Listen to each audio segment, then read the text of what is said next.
Greetings and welcome to the People's Ascension. It is Saturday, and that means it's time for some more Dungeons and Dragons. And I need to go to this. No, that's still not going to work. Everybody is out of order because unfortunately we will not be having a Taylor with us today. She is being a responsible human and got the vaccine, which promptly laid her out. So we're going to be down 1 Aquila today. That's fine. It actually makes a fair amount of sense that she is going to be detained from the rest of the party for a little bit. So throughout the week, me and Taylor will be working out how she gets out of this one, and back to the party next week, presumably. Uh, so if you guys can bear with two of me for the moment, I will get these early announcements out of the way, of which there are few, and then I can worry about the cameras when they are all talking about themselves or whatever they do when I'm not talking. Yes. So we missed last week because man, these last 2 weeks have been just just the whole thing. But fortunately, that should be ending today. Thank you, Christian, for 5 months of yeah, five months of subscribing. That's a good segue into the shilling. We are an affiliate, which means you can do fun things like subscribe and throw bits into the martini glass we have down there. All of which makes me super pumped, cheers on the players and myself, and most importantly, allows me to make more content available to you guys as we continue. I have some really fun ideas for additional games going forward. As well as, things like music and artwork and emotes and badges and all those things that make a Twitch channel all that more exciting to be part of the community for. So on top of the Twitch side of things, you can also join us over at our Discord and on our Twitter, both linked below. Just showing up and saying hello is super helpful, gets you engaged in the community. I always like talking to all the various people. Every now and then I do polls on the Discord and on Twitter, just asking general questions about tabletop games, which really actually do help me in my own sort of design. I'm working on things. I'm working on things. So I appreciate any feedback for those things and research purposes and all that. Other than that, you can also find us at YouTube. Going over there and hitting all the buttons and commenting makes the algorithm like us more, and that makes me like YouTube more. So head over there because we post all of our VODs over there, and you can keep up with the adventures of the People's Ascension and learn about everything else they have been doing up until this point. And of course, we have Patreon, which is the biggest way to support the channel. We only get so much from all of this other stuff. Direct support via Patreon is really the biggest way of, as I said before, allowing the channel to grow with more content and more fancy bells and whistles. And for that, we provide rewards like after shows and codex entries and character sheets and all that. So head over there and support if you can. Just being here is also a good amount of support. I think that just about covers everything. You can also actually, something I always forget to mention, you can take clips of our shows. We haven't had a clip for a while. I know a few of you guys were clipping some interesting things when we first started out, but I like the clips. They're fun.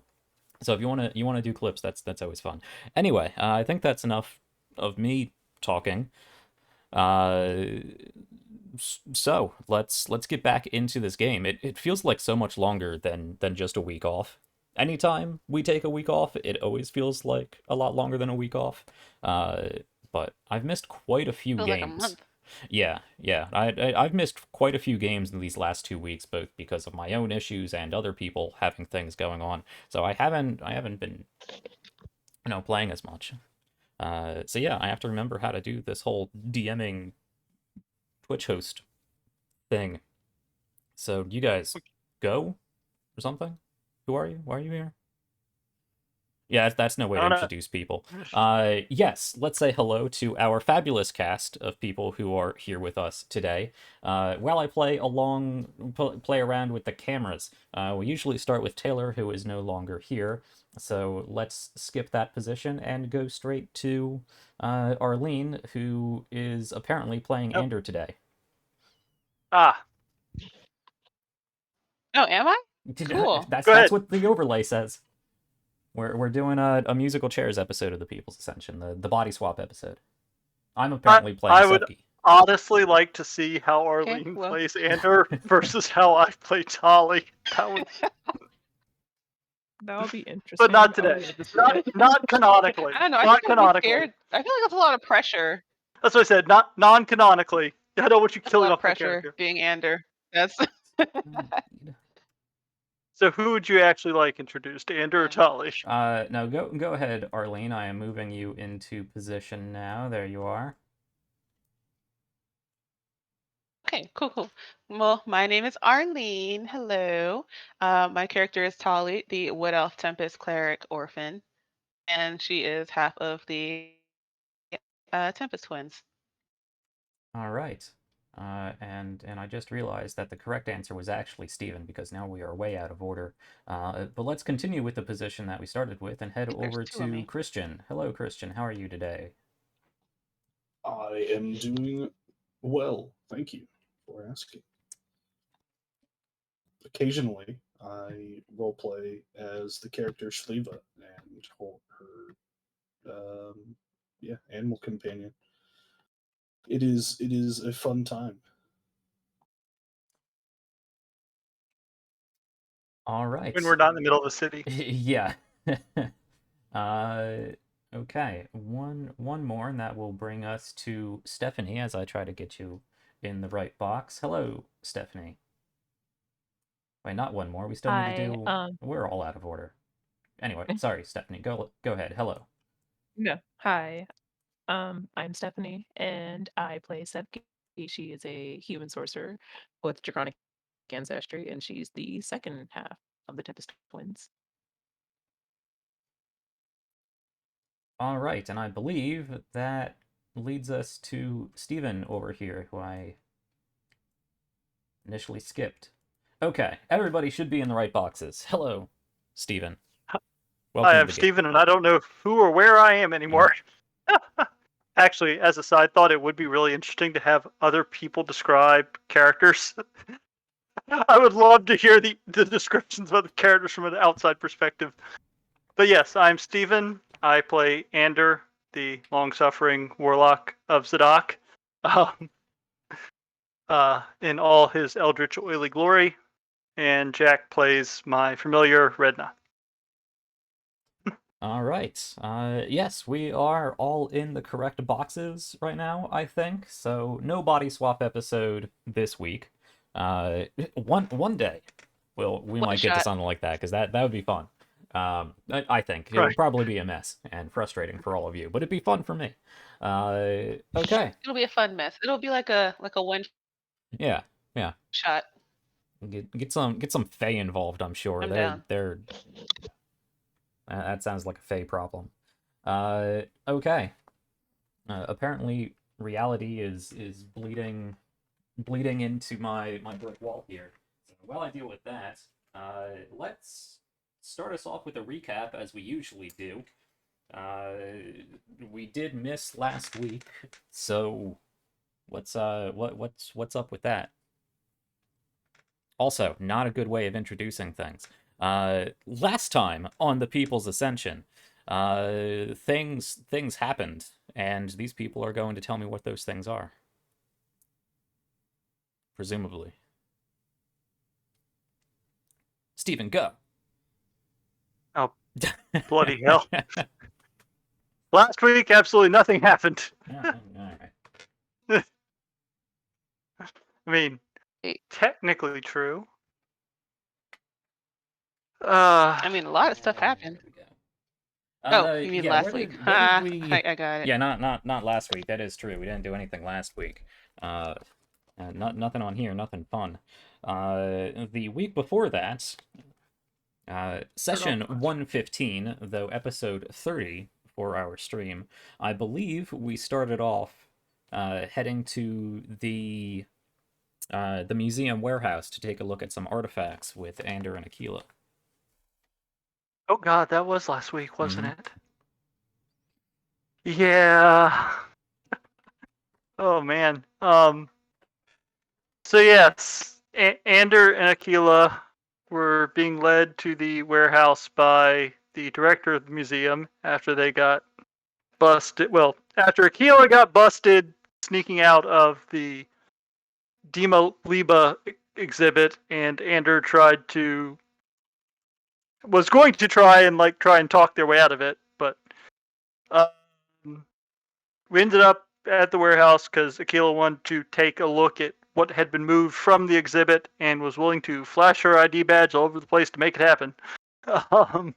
The ID badge that she is not supposed to be using because she's sort of Yes, that persona one. non grata in her organization right now for a number of different things. Yes, in which Ander was only involved in the situation because he was trying to prevent that exact scenario from happening. Mhm. Worked out super well for everyone involved.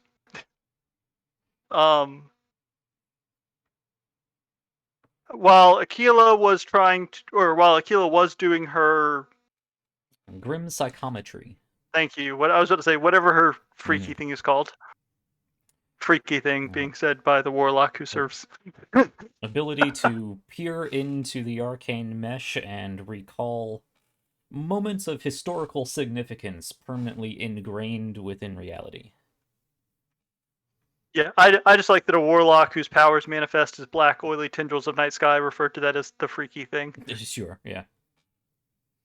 While she was doing that, Ander finally got to use suggestion for once, Yeah. effectively, to have the guard that was kind of supposed to be watching us take a little break. Fairly innocuous. And he didn't plan on doing anything bad while the guy was gone. To cast Detect Magic and try to see if there was anything in the room that was worth a more direct investigation. And there was. Yes, there was. Inside of Dima Liba's sarcophagus, coffin, whatever you want to call it, he detected a very strong necromantic energy that seemed to be pulsing and ever so slightly growing. Which alarmed him greatly, considering the circumstances. So, after going out, trying to okay it with the director so that, they didn't get into even more crap, who was a very smart lady who basically was like, I feel like I don't need to know about anything that's about to happen, but as long as you promise not to break shit, do what you gotta do. Aquila removed the lid, or the pieces of the lid, and found, I believe it was described as like a black, almost clamshell-looking device, object. And Aquila went to pick it up. Ander didn't stop her because at the moment he was still kind of trying to figure out what it was, and honestly, getting it out of the building seemed like, at the time, the most prudent way to address the situation. Unfortunately, it turned out it was something of a necromantic bomb with a pressure plate trigger. Basically, not actually a pressure plate, but like a tamper trigger, I suppose would actually be better.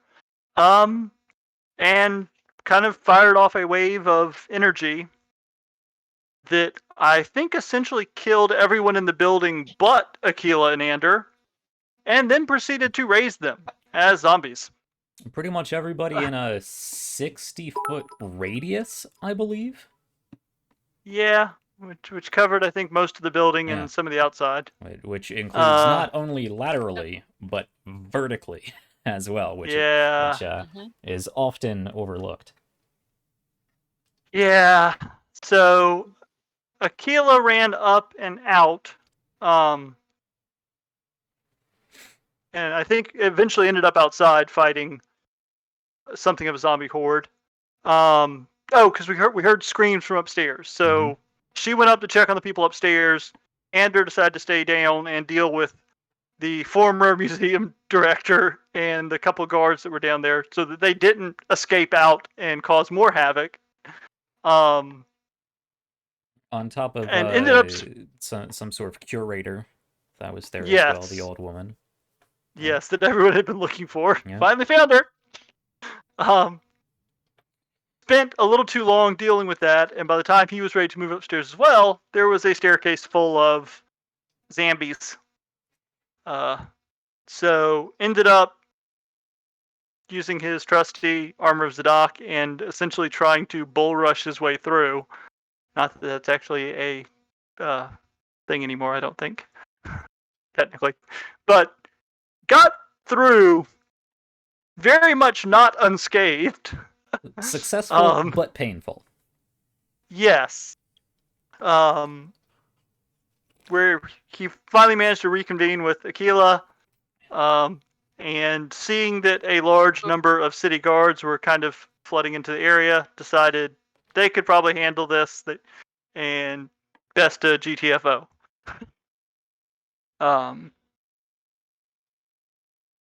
Met up with Sevgi and Tali, who had been enjoying a wonderful afternoon at the museum the whole time. Let's actually use that as a segue to have Arlene take over with the recap. Oh, geez. Okay, let me find my notes. Hold on. I'm trying to get back into the rotating recap. See here. So we can get multiple perspectives. Oh. That was all from memory. Yes. Bizarro world. Yeah, it was when. Yeah. Oh yeah, because yeah, you had to find an alleyway to send a message to Tali to come meet y'all outside. So yeah, Tali went to heal Ander, and we went to meet Leva outside the city. Side note: I am definitely getting my money's worth out of that had ability. to stop us. It's really come in handy. What was I looking at?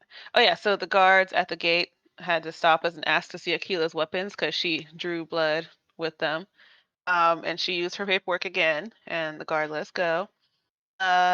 We took a short rest while we waited for.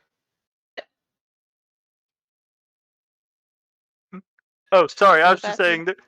I was just saying there were so many other things she could have said, like, "Oh, I was sharpening it and accidentally nicked myself," but nope. Yeah. She flashed her paperwork again. Yeah, we were after Shaliva showed up. We were kind of discussing like what the purpose of the bomb was, and Aquila said that the sarcophagus made her feel lied to. Ander was talking about getting a new focus or a focus for a new spell. He took the money slab. Well, he didn't take the money slab from Aquila, but he got it from Aquila and decided to go shopping. While Aquila, Sevgi, and Tali went back to the warehouse. Well, Aquila used her paperwork for the guard to list in the admin building. Sorry, not the warehouse. The central administrative district for the city of Sann'Kett, which included, among other things, various administrative buildings, and you were taken to the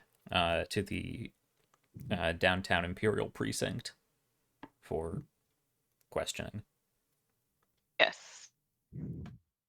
Yeah, and prefect, Milos Orentius. Milos.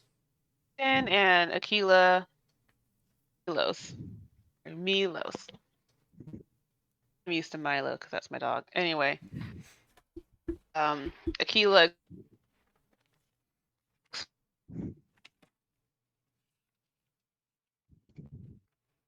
Are we losing Arlene already?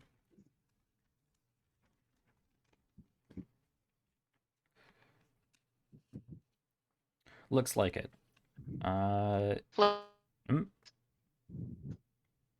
Great.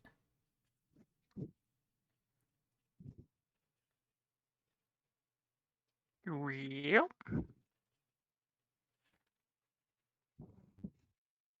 I'm surprised it affects Arlene and not Stephanie, since you're both using the same internet. Stephanie, you were there That too I if you haven't would figured like out. to. I'm trying to remember where she left off. That makes it say you're cutting out. Just getting to the precinct, I believe. I'm back. How much? There we go. Where? Okay. How far back did I get cut off? Where I said you were heading to the precinct, you cut off right after that. Oh man, I talked so much after that. Anyway, yeah, Milos Arentius gave us the box of the stuff for the investigation about the break-in and the attack at the museum, and said that we kind of have like free reign of whatever's in that box and to let them know when we're done. We got the attack happened 5 days ago. There were at least 5 people. One was one of them took his own life in the confrontation as sort of a, I'd rather die than get captured type of thing. They had a Cult of Worms emblem, a dagger, a spell book, a ring with a hexagonal top and pins, which is probably the key for that clamshell thingy. He had an affiliation with the Arcane Census and had a job as a butcher and frequented the Church of Mesia. The other 4 managed to escape but took some things and destroyed others. They took a sword, jewelry, various tablets, and styluses or uh, notes about the damage to the sarcophagi were redacted. And there was a tablet about the funerary procession of Demoliba and Perseus or Perseus. I can't read my own handwriting. Persicus Persicus? in Genovium, Like that. Persices Persicus. in Sanz. Both the same That's person. what it is. Yeah. Cool. And that they marched south for 7 days upriver, stopped at a field of bell-shaped flowers, which is very symbolic for Demoliba. And she was suspectedly poisoned by one of her aides. Pretty much all the information about the sarcophagus was redacted. And the bomb was not in their sarcophagi when they were recovered, so somebody put that in there later. And it was powered by a large black diamond, which is now cracked. Going back to Shliva. Shliva was using commune with nature in the desert. Didn't really get much. She was using her her druid talk spell to talk to Alethea a little bit. Ander bought his new cup. He has a new little thing for his spell. And we gave the box of stuff back to that guard. That's kind of it. Yeah.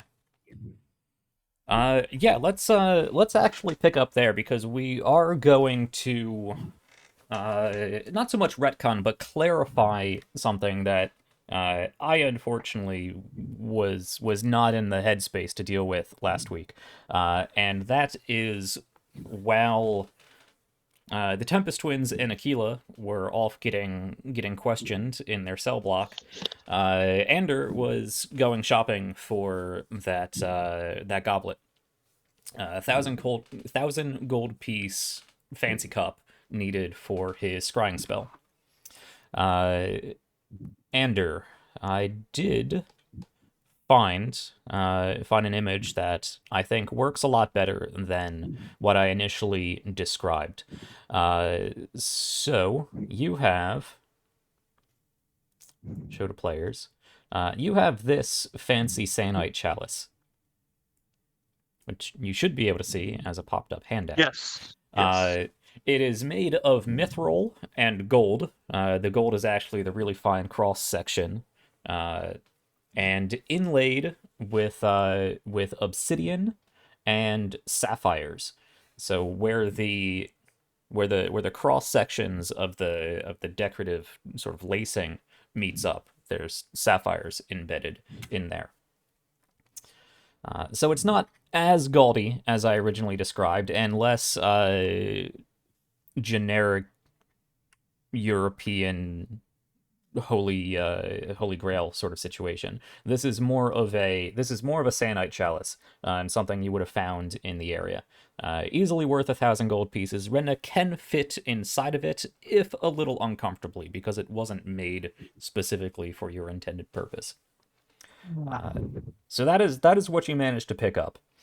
I was also going to ask if you wanted to go ahead and actually commission what you were hoping to get, in the hopes that it will be ready at least by the time you plan on leaving Sann'Kett, so that they're working on it while you guys are doing other things.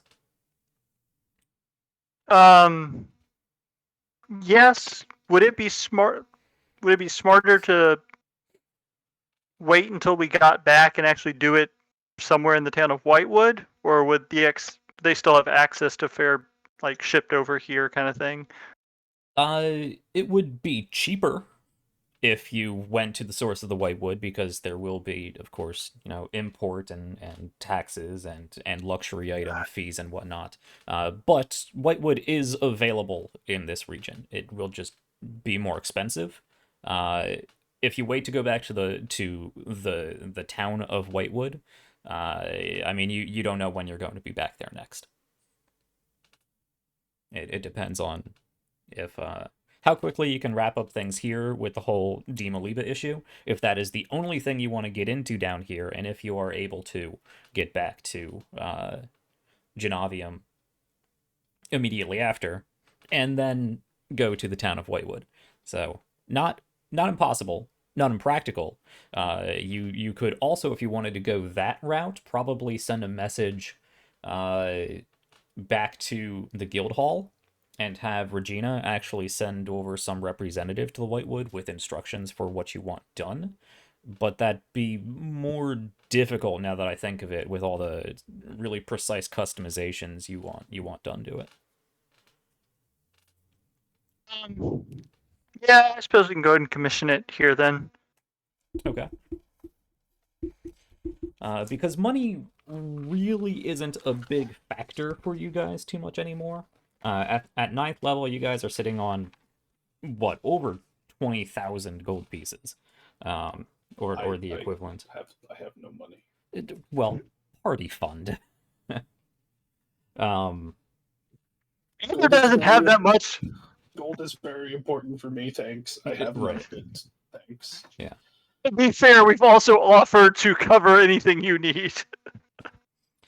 So Ander, from your own sort of head math and from asking around the marketplaces and the artisan shops in Sann'Kett, you suspect that if you were to go back to the town of Whitewood, buy it from the source, have it commissioned and made specifically there, you'd probably get it down to closer to that normal 1,000 gold piece mark, give or take extra for your fancy customizations.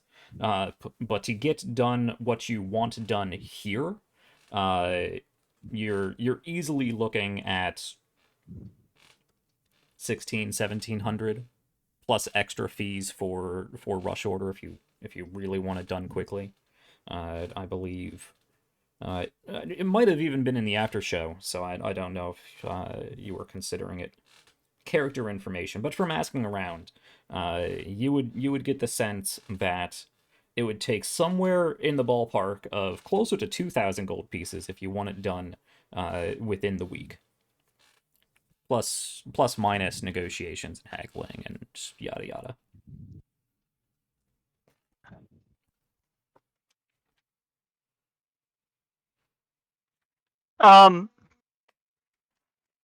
Can we table this? Because I wanted to talk to you about a few things, but I feel like it's probably kind of a stall, like would stall out all this.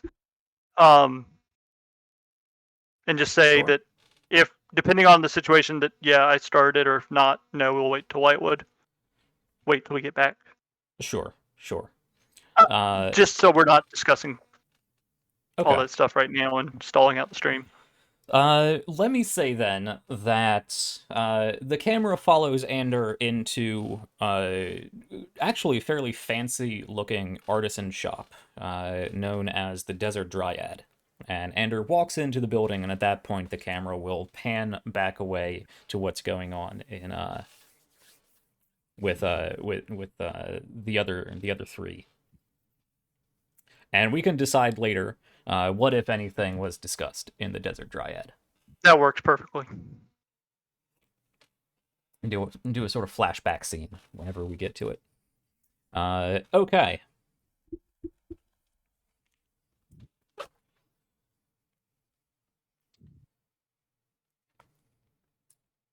So, back at the downtown Sann'Kett Imperial Precinct, Tali, Sevgi, and Aquila are still being held in this sort of interrogation room, you may say.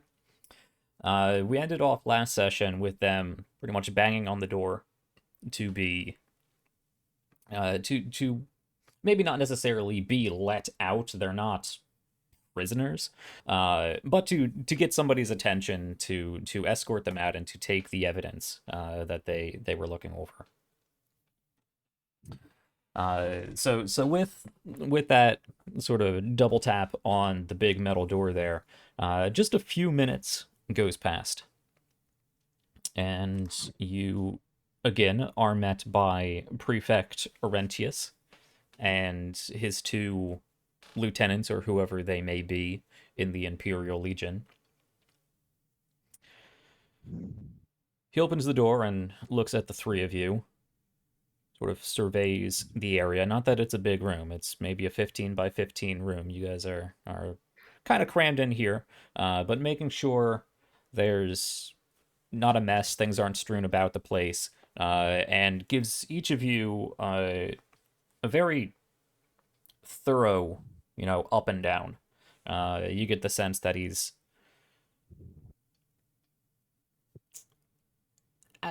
trying to incite where your headspace is, and also to make sure you guys weren't make sure he's not getting the feeling like you guys are taking anything. So he looks up and down Sevgi and Aquila and Tali, and then goes back to Aquila. Sevgi, Tali, I hope you found what you needed. I think so. He says this to both of you as he is continuing to look at Aquila. Even though he's addressing you, he's looking at Aquila. If that's it for your investigation, you are free to leave, though I do suggest that you keep the local government informed of any necessary developments. Sure, we can do that. What about Aquila?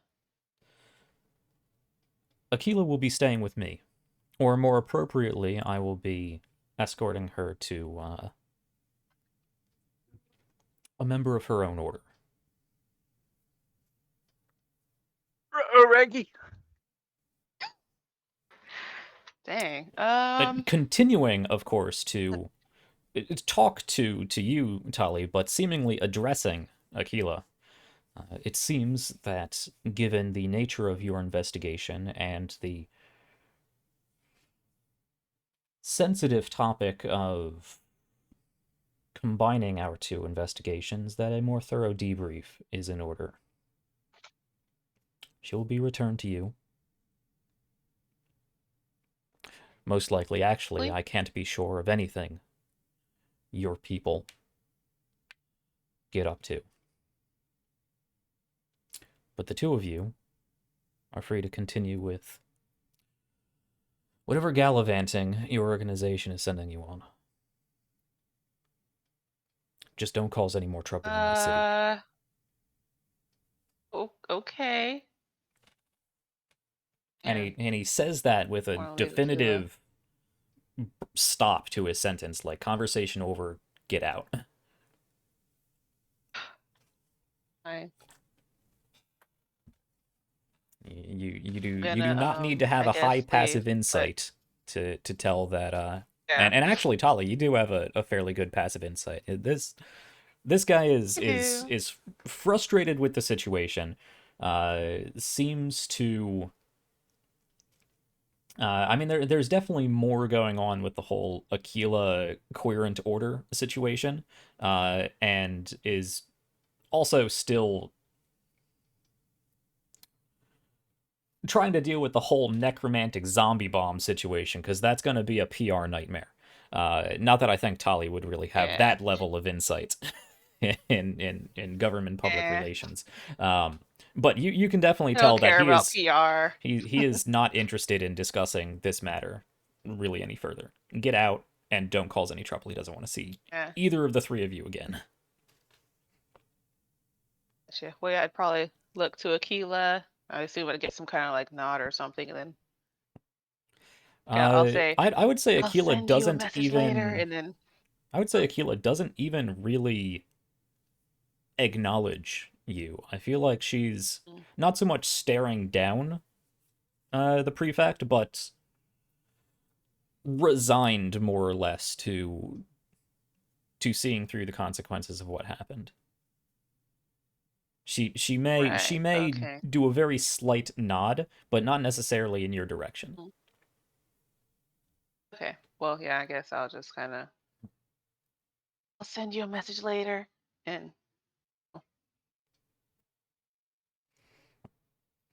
And really with your passive insight, you get the sense from Aquila that she's not doing well. She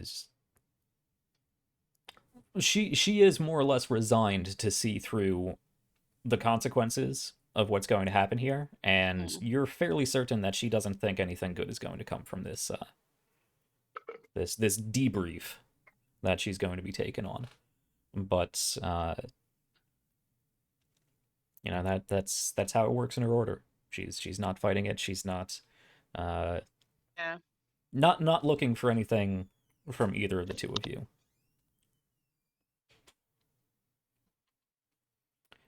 With that, Okay. Milos Well, turns to the yeah, side. The Tali other will two guards reluctantly.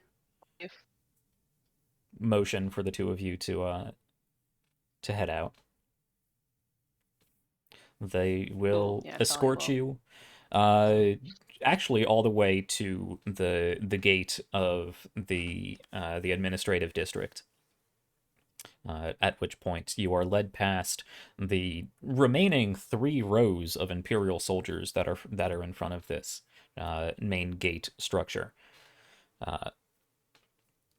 and let back out into Sann'Kett for you to do what you will. All right. Cool. Well, see what's on my to-do list here. Well, Sevgi, do you want to go see what Anders doing? Sure. Let's do that then. That's fine. She talking? I can't hear her. I could hear. Can you hear me now, Oh, Arlene? that's weird. Happened before. That's annoying. Just try dropping the call and going back into the call.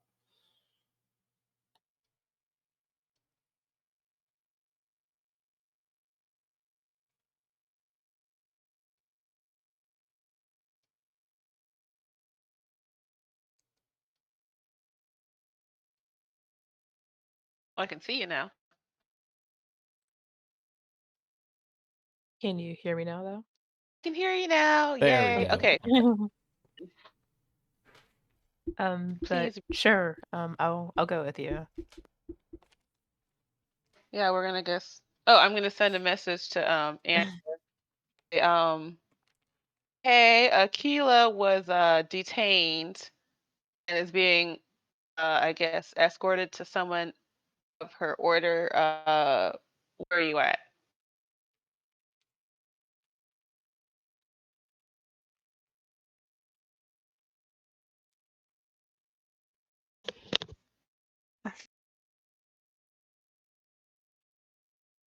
Ander, What? we will say you get this message as the camera pans back and you are leaving the Desert Dryad.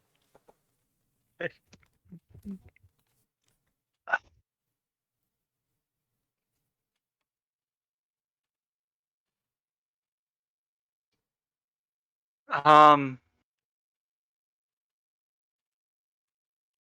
after taking a minute to try, or taking a second to try and stem the headache that I'm sure is slowly building,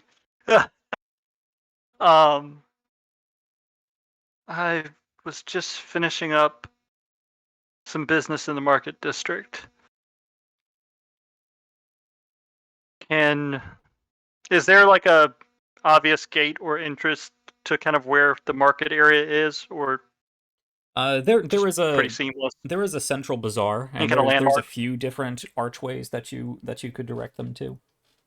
It easy enough for you Okay. to point out All right. one of the many imperial archways that lead into the central bazaar and meet up there. Okay. So yeah, I'll just meet you at X landmark. Yeah, okay, yeah, we start heading that direction. I'll say Sevgi said he's at this place and start walking. Okay, so underneath the grand archway dedicated to the reunification of two ancient brothers, once separated, now reunited, Janavia and Sann'Kett, bound together in brotherly concert once again, as it was always meant to be. The three of you are at the edge of the bazaar. There's food stalls and there's all kinds of things here: food stalls, clothing stalls, alcohol, various knickknacks. On top of brick and mortar stores along the periphery of this sort of large central plaza. So you can probably find most things you are looking for either in this central bazaar or on any of the side streets in the sort of market district that is developed over time. Aside from anything that might require specific arcane census oversight, whether or not you want to go into any sort of shopping or not, it seems you have things to talk about. So the three of you are together under this archway. So Aquila was detained. Why were the two of you let go? Well, what's his name? Prefect Milos Orentius said that she was going to be meeting with a member of her order. I assume from the paperwork she's been showing off recently. I don't know. She didn't look very optimistic about it. I would imagine not, but I doubt there's much we're going to be able to do to help with that situation. If there was anything I could have done, I would have done it. Yes, I don't think there's much that we're going to be able to influence that. Um, I knew that was a bad idea. Were you able to get any kind of useful information out of it at least? Uh, Actually, yeah, we kind of did. I'll just kind of reiterate all the stuff that we got last time about like the bomb wasn't in there before and that field of flowers and the attack. And yeah, all the redacted information in the sarcophagi. Yeah, that's pretty much it. The funeral parade. That thing. Mm-hmm. What was the bit about the funeral parade again, real quick? Just bullet point it. It was on one of the stelae that was Stelae, recovered. that's right. The after after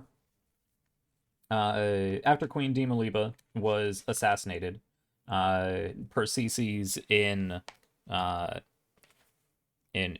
grief committed suicide to be in the afterlife with his beloved, which is fairly common for royalty of Sann'Kett. So that's nothing out of the ordinary. But after that, pretty much immediately after that, a grand funeral parade, which included, you know, all of the main aristocratic, higher class people of the city, followed by a string of, whoever could afford not to work, and a parade of many slaves and various animals, both of which were sacrificed multiple times on this funerary parade. The parade marched 7 days up the River Sanz, every night stopping for a celebration in honor of the past queen and king of Sann'Kett, during which there were, among other festivities, the sacrifice of a great many slaves and sacrificial animals who were drowned in the River Sanz, as a dedication to the now deified Queen Dimaliba, taking her place as one of the, I don't want to say many, but more than one of the river goddesses, among other domains that she would become known for. Eventually was led to this funerary parade seemed to end at a large expanse of these flowers that Tali can describe to you. You actually recall seeing a number of these flower images in various things that were displayed on as part of the Dimaliba and Persicus exhibit at the Sannite Museum. It's a fairly large flower, actually. It has a bell shaped flower that comes to a sort of trumpet end with its petals. Probably a good, like, eggplant sized flower that is supported by one large thick stem with a large spaded waxy leaf. Just one large spaded waxy leaf.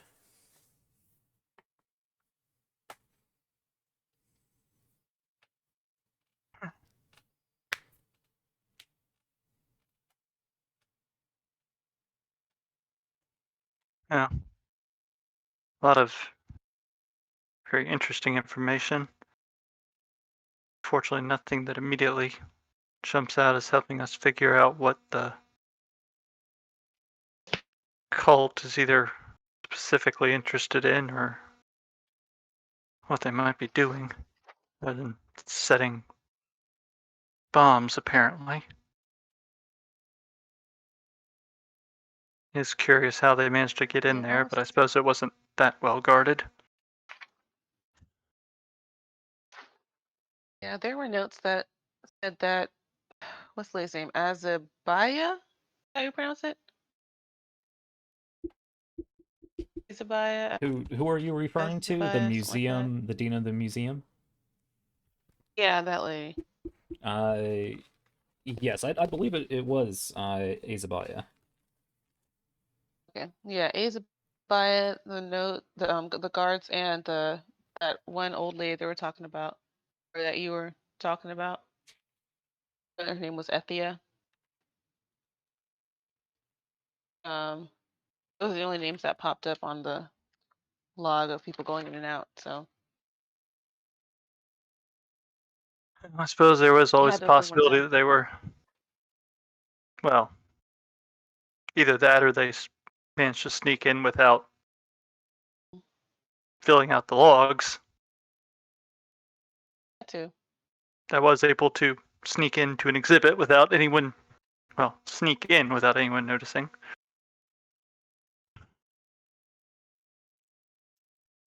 But, yeah. Someone being in on it did cross my mind, but at the same time, they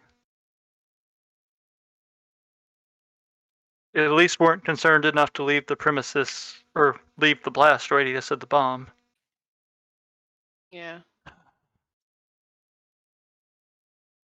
Well, I suppose we still need to find some more information then. Yeah, I was thinking But- about seeing if Schleva wants to go check out that field of flowers. Maybe we'll find some more information about those sarcophagi. what time is it at this point? So I think we went out early. Yeah, you went out early, but Ander and Aquila did spend a bit in the. Well, actually, it was really only half an hour or so when you factor in the fresh zombie horde. But Aquila, Tali, and Sevgi were detained and doing research probably for close to 2-3 hours or so. So it is into the evening at this point. You probably have a few good hours of sunlight left. Yeah, I couldn't remember if that was all the same day or if Yep. there was a rest in between. It Wow, is still Jesus. Day. the 3rd of Rotha. Good God. It's been a busy Jeez. day. Oh, did we miss Rothathalia? That was yesterday, yes. Oh. Yeah, so Wow. so going to the museum, being questioned by the museum people, going to Yeah. the warehouse, investigating things at the warehouse, the zombie horde running away, having your own conversation, going back, being detained, and doing research has all been today. So it is getting later into the evening at this point. It's probably That's a good fair. It's 5-6 Mare, o'clock at this right? point. Yes. Well, I suggest we go back to our little camp for the night and come up with a plan for tomorrow. You and Schleva investigating the field might be a good idea. Maybe Sevgi hit the local arcane census office, see if we can find any information there in their libraries, and I can take the civilian libraries. Well, if you don't mind looking up these horror things, they seem very symbolic and important to the Demoliba story. Maybe you can find more information about that too. The what things? It's like flower things. You keep Ones that glitching the out bell-shaped on ones. the noun I am Aw, looking for. man. Really? Flowers. Flowers. The Okay. big Yeah, one. Oh, gotcha. yeah. Yeah, the bell-shaped. Sorry. Let me also point out that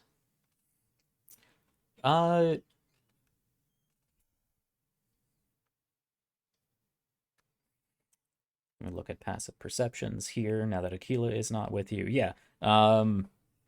You would notice throughout your travels throughout this city that these flowers are not uncommon. They do seem to be a sort of national flower, or at least local flower around here. They are sold at various stalls. They are used in decorations out in front of restaurants and cafes and inns and whatnot. Actually, they are not sold at stalls. They are very much not sold at stalls. They are on occasion out front of some of the nicer restaurants. And I believe at some point you had reason to be up in some of the more affluent areas, and you did see them within personal gardens. So let me clarify. They aren't sold or found en masse, but you have seen them around the town. Okay. Interesting.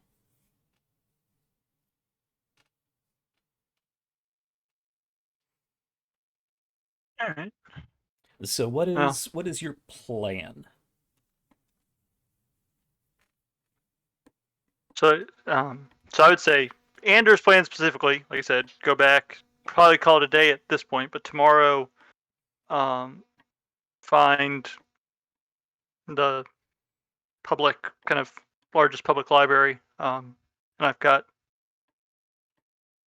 the things Tali specifically wanted to look into any history, well, any extra history on Demoliba, just that might not have been covered already. The assassination, you know, anything that's been gathered on that over the years. The flower she mentioned, and probably also the husband as well, Percy, whatever, Persicus or Persicus. Okay, dang it! I actually did have both the correct names in my head, and I thought I was wrong. Persicus or Persices, sounded... depending on where in the Empire you are. Right. Those were the big ones to try and find something to. Specifically, Anders looking for scrying targets, essentially. Right. So immediate plan is go back to your immediate plan is go back wheat field and take a nap. Yeah. Okay. Immediate field is to go back to camp for the night, and yes, Okay. Remind me, Christian, where is Shliva? What are you doing? Did you go back into? You were still in the desert, right? Yeah. I about 2 or 3 hours ago in game time, I was communing. Mm-hmm. I will say, as I posted the other day, that more than likely, if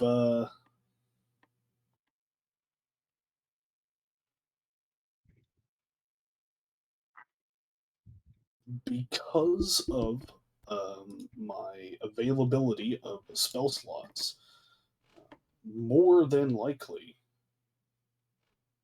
if Shliva didn't hear anything, like fairly quickly, which by the sounds of it,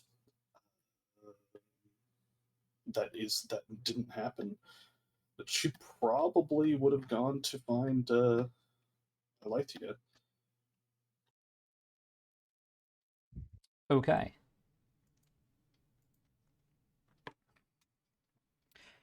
So you go, you do your scrying, you hang out for what, half an hour? Don't hear anything, and you fly back to the boat. Probably I would stay for an hour. For an hour, okay. Yeah, I left pretty much immediately as they went back to town. So if we are playing timetable Jenga, then more than likely Aquila, Tali, and Sevgi are still in the interrogation / evidence room, and Ander is still bartering for a redneck cup. Yes. So you are free to do another polymorph wild shape combo and fly back to the bronze back. That will take you about an hour.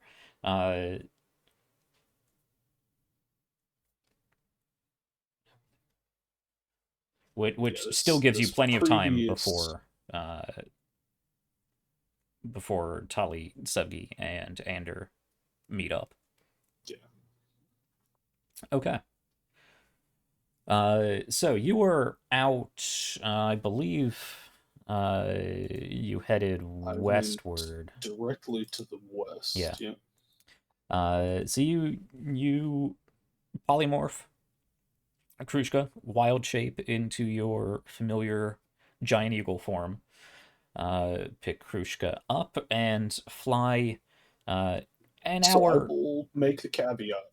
I'll make the caveat here that because Shliva now knows that somebody may have been looking for her on the watchtowers, that I will still be wild shaping, but into a smaller, more common bird.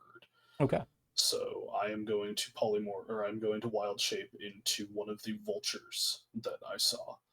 Okay. Presumably, a vulture can still pick up a Mhm. small rat or a mouse. But yeah, being wary that weird dude in a robe on top of the wall saw me in giant bird form. Mhm.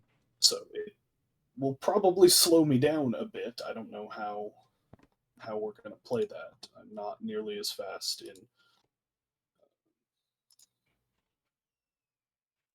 a different form. Because Giant Eagle has an 80-foot fly speed, I believe. Mhm. Let me see. Uh,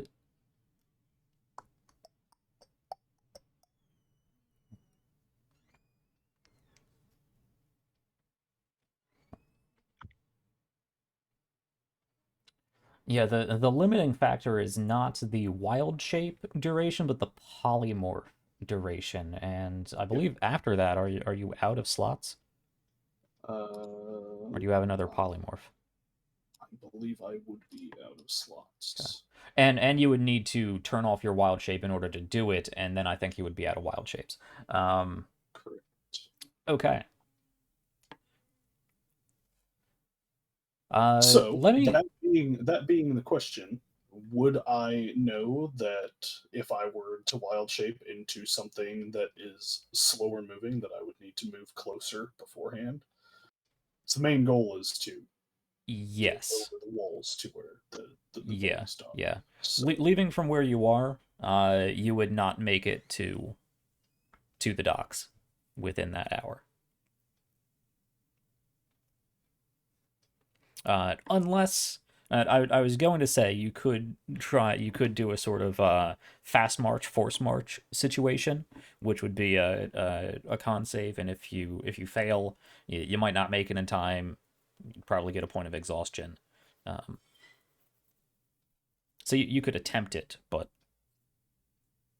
no guarantee it would work. You could, of course, as you said, uh, move terrestrially on your own until you were close enough to make that flying journey within the hour. You are kind of out in the middle of the desert, so there's. I think I said you're 4 or 5 miles away from the river and the nearest people, so you don't really have an audience, if that helps. yeah, I mean, for me, whatever makes it so I'm not knowingly accidentally dropping Krushka short of where I'm trying to get to. Gotcha. So with that, you will need to walk a ways, because your walking speed is even slower than your flying speed. Um, so I mean, I think that's really enough for our timelines to align. So let's say if the plan was for Taliander and Sevgi to call up Shliva and see about meeting up by the wheat field, it would be about this time that the three of you finish your conversation. And Christian, you are, or Shliva, you were just getting to the point where what is your, where are you? How good are you at knowing where you are? You have pretty good survival. Uh, trained in nature, yeah. So uh, there's not a lot of landmarks, but just knowing your own speed and whatnot, you get to the point where you feel like it's now a more reasonable assumption that you would make it to the boat if you wild shape now. Uh, So, what if? No, I can't do that. Never mind. Never mind. okay. Get I interrupted. So serendipitously, if Ander or Tali would like to reach out to Shliva, she is either just about ready to wild shape or just beginning her flight. Or if you had no intention of calling her back, you can just go back to the wheat field. No, I was going to. Yeah, I that's was all going to good. suggest that we Yeah. all meet back. Should probably get a hold of Shliva before we start heading back. I know last time it was a bit of a walk. We didn't think about that till later. Seems like a good idea. Would you like to, or would you like me to duck into, or do we want to duck into an alley and I can handle it? Oh, yeah, we can probably get into an alley. Okay. All slots. Mm-hmm. Have you used any? I think I might have used like You used one I sending used one to... talking to you. Okay. You know what? Alright. Yeah.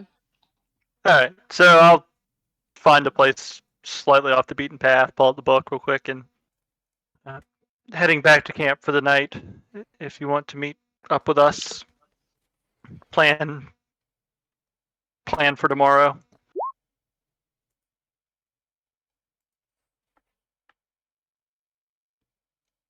And then give it a second to see if anything shows back up.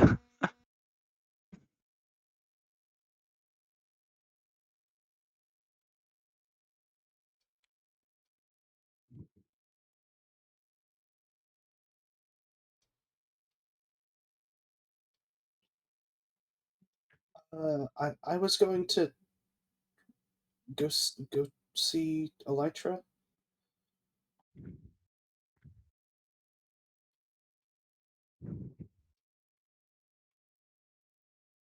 Do you want me to come back? Does this work? Do I need to end? Hello? Just imagine it's just going all the way to the 20 words and then kind of Mm-hmm. just waiting for the book to add a ... at the end. Yep. um.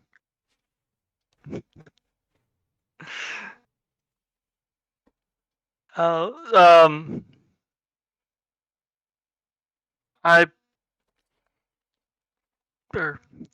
Tolly was going to investigate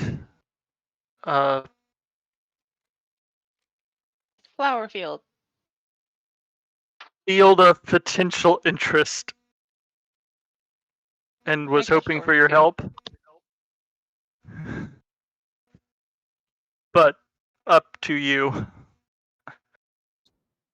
Oh, right now? It's getting dark soon. Tomorrow.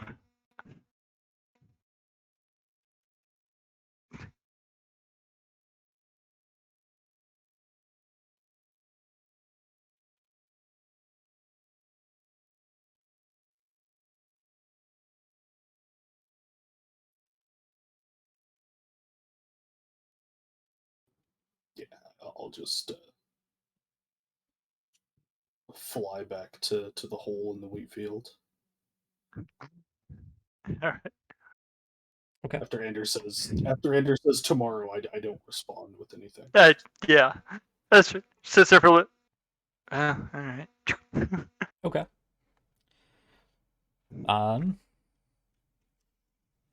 Yeah, so Shliva, you're definitely within range at this point to get back to the wheat field, so that's not going to be a problem. And really, because of the size of the city, it will take you guys pretty much about the same time to meet up. So we can quick cut over to the to behind the wheat field.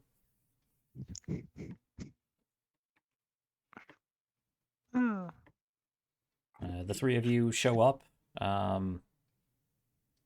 We see Shliva flying in as a vulture this time.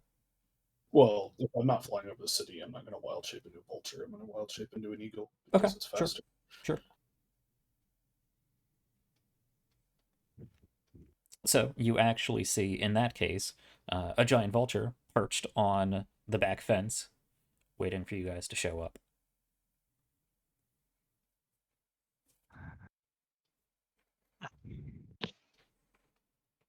Shliva? Why? Why else would there be a giant eagle just sitting there? I know what giant eagles do in their free time.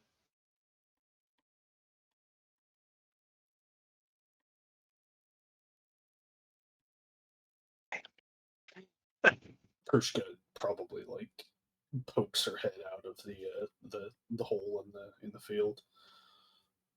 Yeah. Yeah, see, there's Krushka, so it probably is Shliva. Yes. Probably is. But I guess start getting together something to make a meal tonight. Either send the fish hook out again, or probably send the fish Yep. hook out again since there was a river somewhat nearby. Yeah. Or fairly close. Yeah. Just start setting up camp for the night, and then once make dinner, kind of discuss what we want to do tomorrow.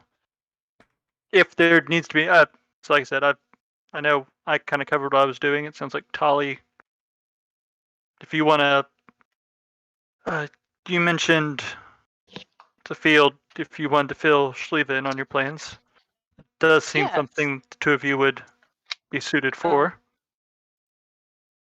Yeah, so apparently the sarcophagi at the museum were taken from this like field of flowers down river or upriver? Upriver south.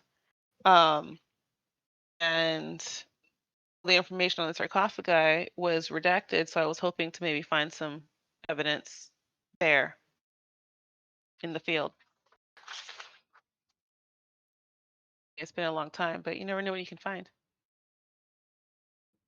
How far? South? South? Uh Towards the fireplace? let's see, hold on. It's uh they marched south for 7 days. I'm not sure where they started. Oh, They marched south for 7 days along up the river Sanz, presumably starting here at Sann'Kett. well, shoot, that's gonna take forever to get there. Wait, how slow are processions? Presumably smaller, or presumably slower than just 3 people walking with dedication towards a single place. Yeah, that's what I was hoping.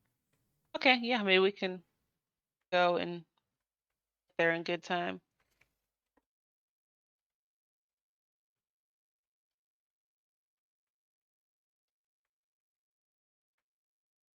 Yeah, I can Is there a map? Do we have a map?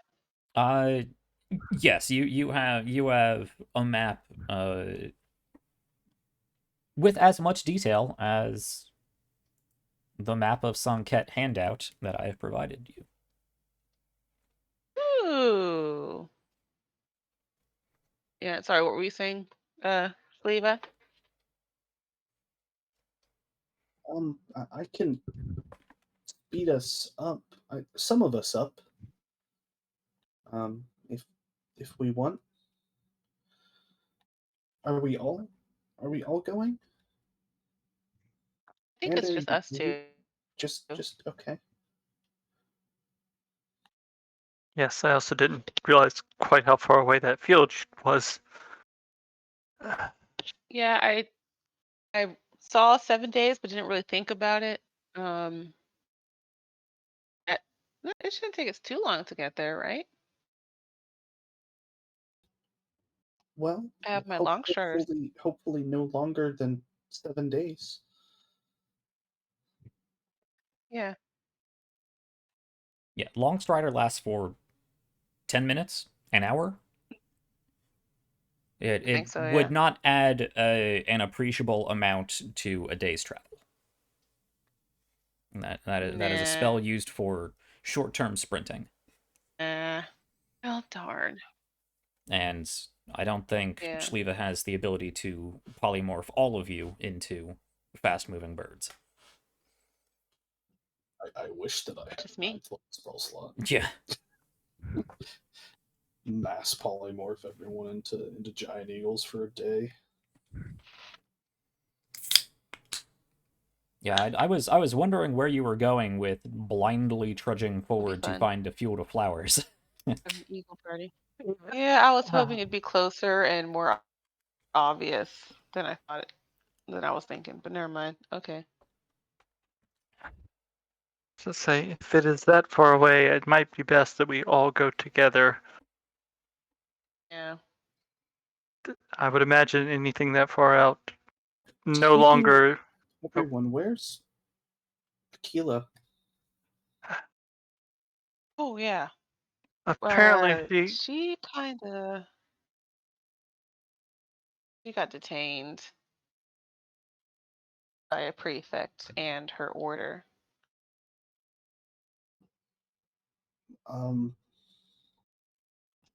What's that mean?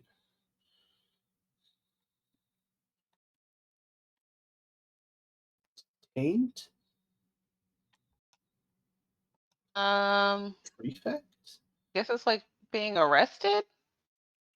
Oh. Not officially arrested. I'm not. You know what? I don't exactly know. They kept her. They held her back. I guess I don't. Kind of weird way to. I don't know how to explain it. Mila's entire order is very secretive. They are, for all intents and purposes, not really supposed to exist. And unfortunately, she has now shown herself to a few people. And just for clarity, you know that isn't actually the issue, right? yeah. Okay. I mean, there's a number of things at play here, but now that as well as I'm guessing probably some suspicion raised by the fact that she essentially returned to a crime scene, whether or not we were actually the criminals, but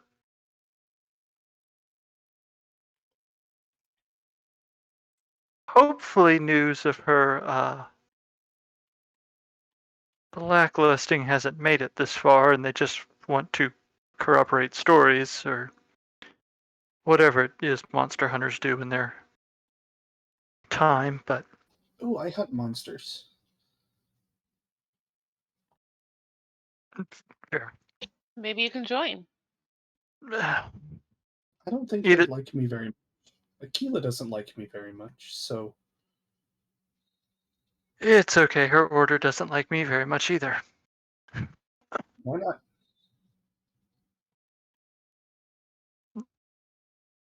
The whole warlock thing. Either way, I don't think there's much we're going to be able to do to assist her. I've already had my life threatened by one of them once. I'd care not to do it again.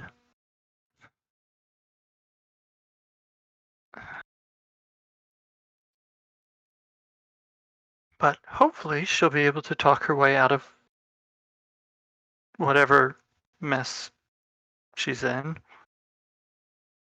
She's good at that, right? I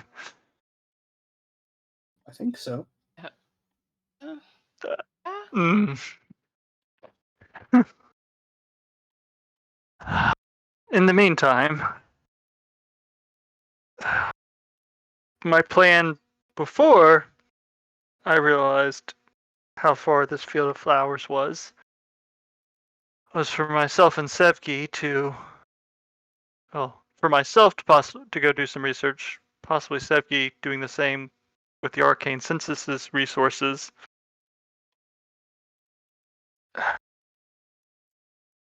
How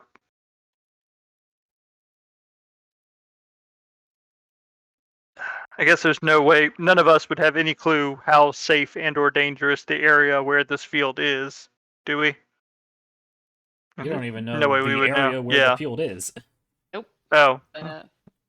It's somewhere Wait. presumably less than 7 days up the River Sanz. That is all the Oh. information you have. I mean, I've been flying around a bunch and not very far away, but it doesn't seem any more dangerous than anywhere else. It's really hot, but it's only dangerous if you stay that way for too long.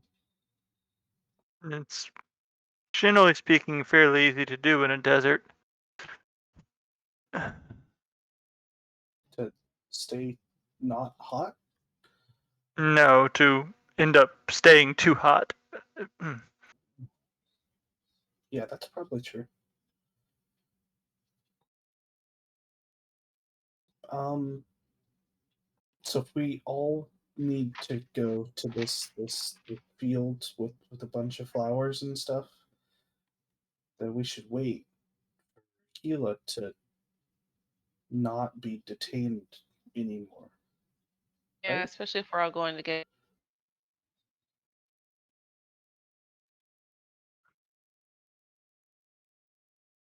Well, either way, I think tomorrow I'm going to go try and see if I can dig up any extra information. Hopefully, I'm good at we digging. can. So is Krushka.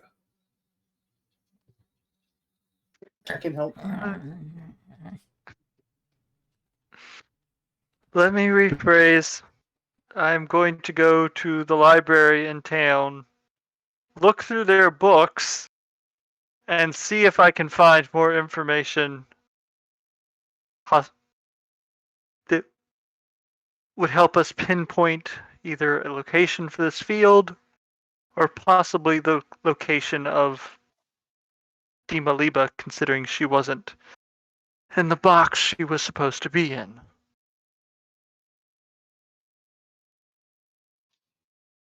We haven't actually, well, have we come across any kind of paintings or images of her? Yeah.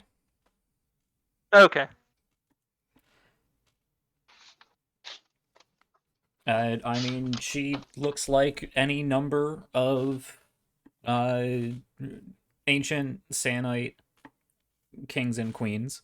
Any representation of her would either have been in statue form, or in, say, mural. If any of them survived, they probably have pieces of murals that depicted her, and depictions of her and Persicus, say, on, like, painted on pottery and whatnot.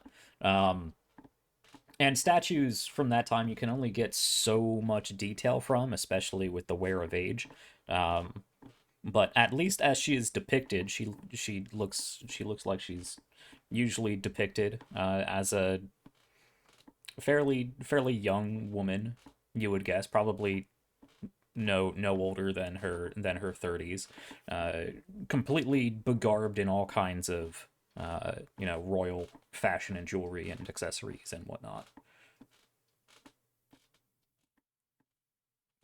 Okay. Let me ask you this then. So, since, like I said, the goal is to kind of to try and see if I can use scrying to come up with a location for where the body, or possibly raised body, who knows at this point, is. One of the things that affects, how well that works is they list it as knowledge of the target. Yeah. But it is phrased almost like first-hand familiar is like you've met them or you know the target well.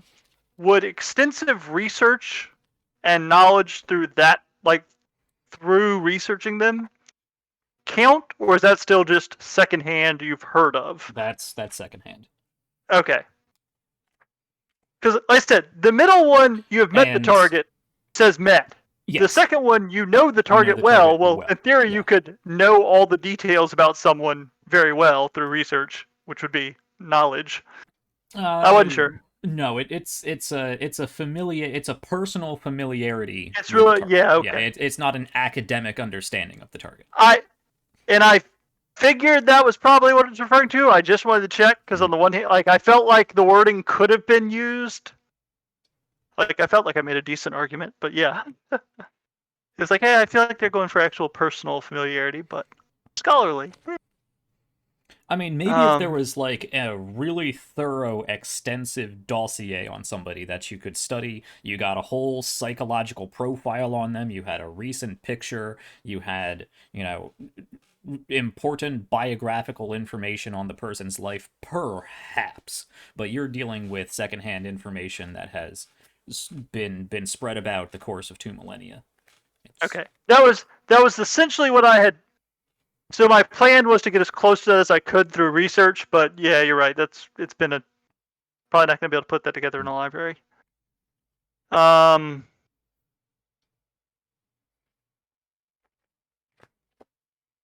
Really try not to spend another day with Shliva sidelined. I guess I can go ahead and give it a shot and see if. Especially if it wants to come to the library and look up flowers. Or read. They have flowers in the library? I have books about flowers. I think I can say almost without the shadow of a doubt that Shliva is not going to want to go to a library. Well, at the If very for no least, other there's probably not a lot of people there. Yes, but they also probably Probably. won't allow Krushka in, True. which I'm pretty sure is going to be a deal breaker. She could check out the books one by one and go out with No, that's a lot of work. Maybe not. All right. Let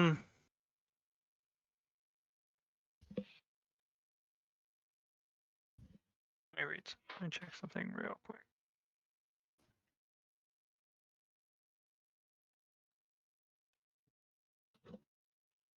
So I know this probably doesn't really matter. I haven't found anything really today. I guess I don't really know what I'm looking for. I can look for flowers now. Now that I know that that's important.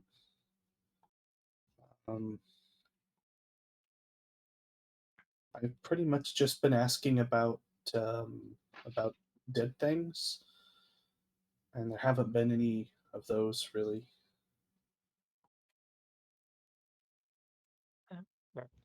Not anything significant anyway. All right. Actually, after sitting here for a little while, which I'm guessing would essentially count as a short rest anyway, I'm actually going to go ahead and just take a stab at trying to describe with what we have now, with the information we have now. Okay. If it doesn't work, then I can dig into the library for more possible ideas, but I also thought that the field was something that they were going to be able to do tomorrow while I was in the library, but no. That's what I was hoping for too. Be great if I could.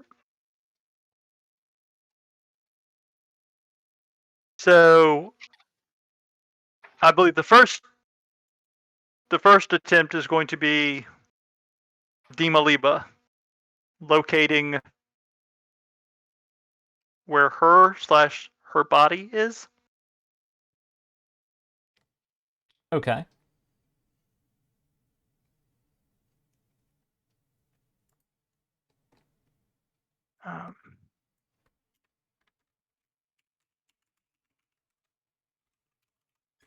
In hindsight, I really wish I'd stolen something from the museum that belonged to her. Been cool. Well, it would have been helpful for this. Cool is not necessarily what I was going for. Are we do the statues and any other imagery we've seen count as likeness or picture?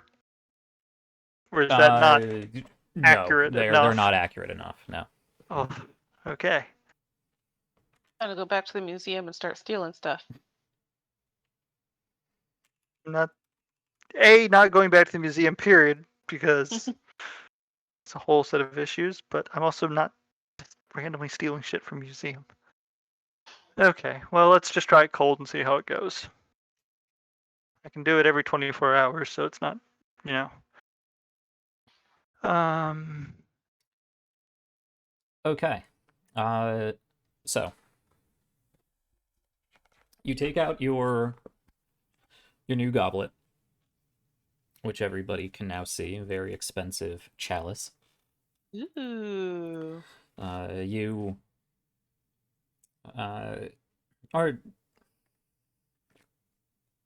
I don't think it really makes any difference, but to set the scene, have you set up the bubble yet? Probably not yet, because I know Shaliva doesn't care for it a ton. So was waiting for that until we were actually ready to kind of turn in for the night. So you direct Redna out of the kidney bean and into the chalice. It takes a little bit of squirming to get Redna in there. Sorry, buddy. We'll work on that. But you I have don't- Shove them in there. I don't think you should drink that, Ander. Don't worry, wasn't going to. Okay.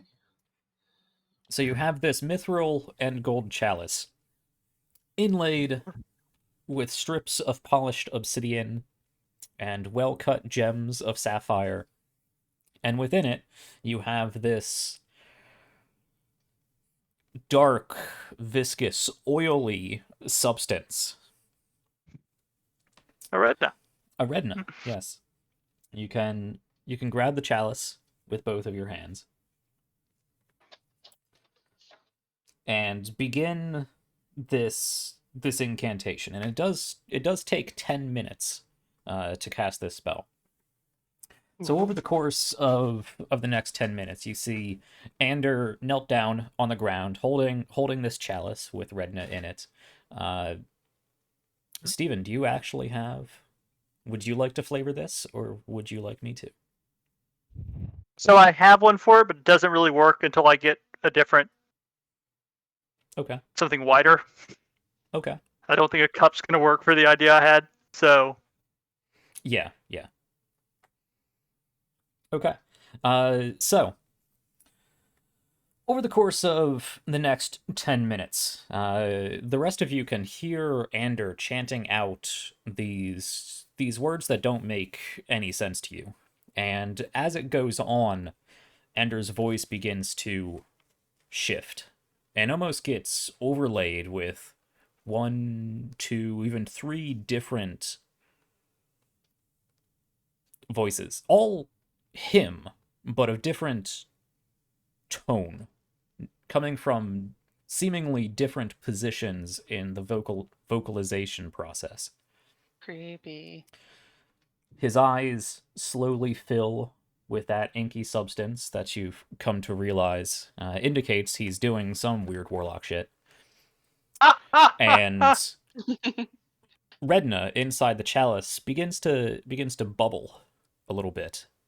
You notice him, as this 10 minutes goes by, he's slowly leaning closer and closer to the chalice, probably against Ander your own, not your own will, but your own necessarily recollection. And at the end of the 10 minutes, Ander is there with the chalice just in front of him. He finishes his chanting, and the bubbling chalice of Redna shoots up and engulfs his eyes. It looks like Redna is just spread out around the back of his head. Different direction, but I like it. All right. You can see as this black inky substance wraps around him, a series of eyes stagger across his now oil-slicked head. And Ew. Ander, from your perspective, your vision goes black first. You can feel a connection to Renna. And in fact, towards the end of this 10-minute incantation, you are so in tune with Renna that you can actually psychically pick up your 3 other comrades in the area. You can feel they're there, just their own psychic presence. Not necessarily getting any sort of surface thoughts or anything, but it seems whatever psychic sonar Redna has, you are tapping into.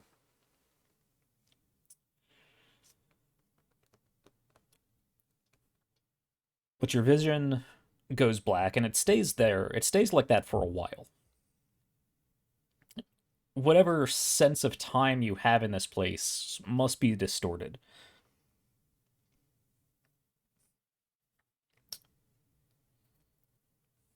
And I need to roll a check here. Yes, and whatever the target of the check is, gets, because I'm only using secondhand knowledge, they get a +5 bonus. Yeah. Yeah, that is all the modifiers you get. So it's a wisdom saving throw, +5. Yep. Okay.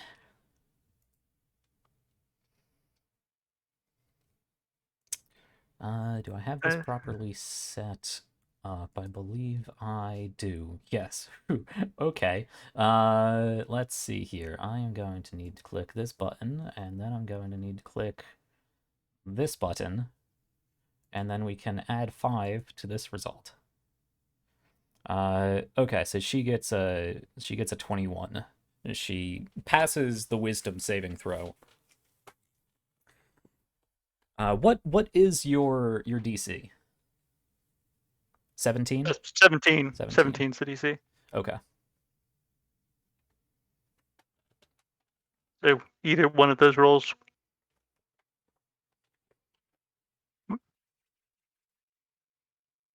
So you are stuck in this black void for what feels like a long time. You really can't place a number on it. You really can't be sure. Your sense of self, your very sense of self has seemingly been diluted at this point. A fairly similar feeling to any time you have previously been taken by a Zadok-based vision. But after a little bit, you hear isn't the right word, but it's never been the right word. You hear Renna sort of, I can't find her. She's I don't know. I'm sorry, I don't think this is working. It's okay. It's the first time we've tried it, so. I don't know how much. And the three others of you very quickly, almost violently, see this Redna detach from Anders' face and get sucked back down into the chalice. Ander, you are very quickly drawn back to consciousness, shockingly so. Your eyes apparently having been opened this whole time, but simply surrounded by darkness, you are immediately hit with the sunset and the rest of the party around. This scrying ritual unsuccessful. I figured it was going to be a long shot at this point, but That was kind of weird. what Yeah, do I outside. do magically that isn't? Touche. I just thought I'd let you know. I thank you. Well, unfortunately, it was also unsuccessful at the moment. I was trying to see if I could lock on to wherever Dima Liba is, get an idea, but we weren't able to find her.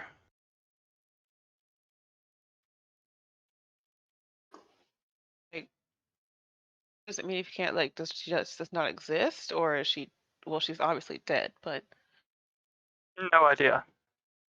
It's Yes, also the first time. to be clear and to separate the meta of all this, Andrew, you would not be aware that she got a saving throw. Right. So you don't know if she exists anymore, if her body's been destroyed, if she's been raised. All you know is that you couldn't find her. Right. That's what I was playing from. Yeah, gotcha. I got nothing, essentially. It's also the first time we've ever tried that, so. yeah, maybe you'll get her next time. And checking on Redna, since that separation seemed a little sharp. Is he all right? Yeah, Renna actually pretty much immediately after this, pushes itself out of the chalice,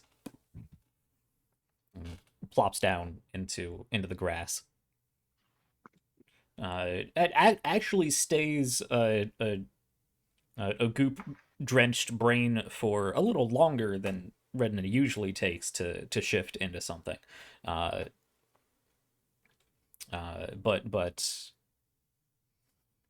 that then turns into.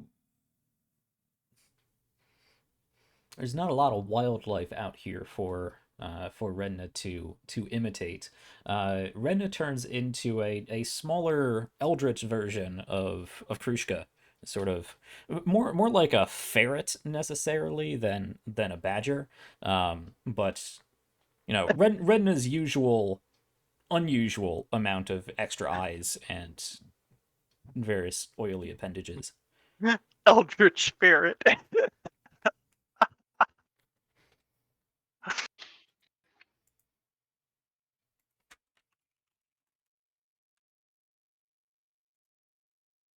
Well, unfortunately, I think I need to find more information, get a more specific idea of what I'm looking for before that will work.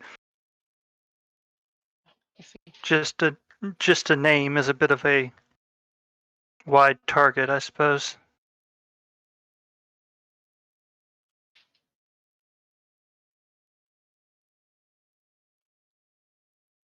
Okay.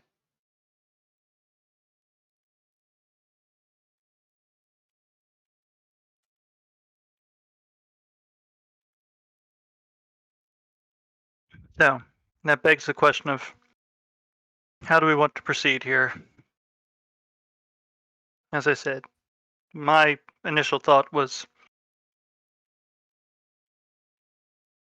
do some research, as it always is, I suppose, but Seems like how. it seems like that's all we got so far. I was going to say, how much of a lead does this field of flowers seem like?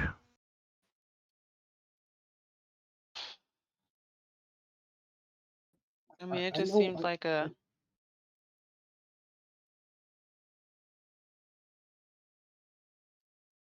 Go ahead, Shliva. I believe that pause is for you. I know I've said this before, but I'm still not entirely sure what we're doing here.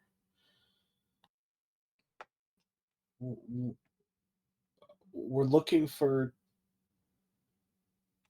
a dead lady in a coffin, but it's not in the coffin because that was a bomb that made other dead things and killed a bunch of people. So now we're looking for a dead lady inside of a goo brain and in a field of flowers.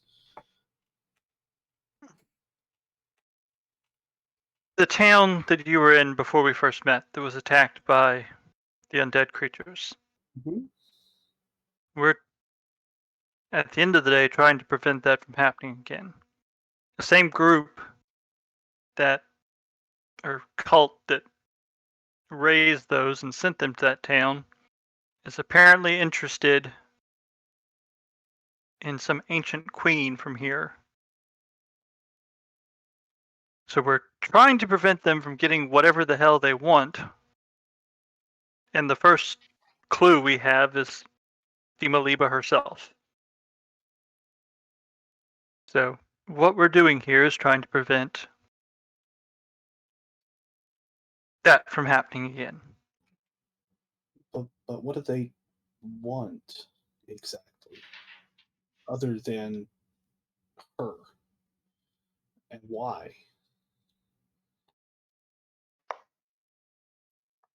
End goal? Kill everyone on the face of the planet. Planet's the thing. Yeah. Yeah. End goal, kill everyone on the planet. Immediate goal? Not entirely sure. This would be much easier if we were. Why, other than... Well, I mean, at least more immediate goal is amass a series of lieutenants for Andrashide's army. True. Why she is a target of that, still not sure though, because I don't believe there was really a whole lot of military expertise that we've encountered from her. You know, At a least very limited data pool. Right.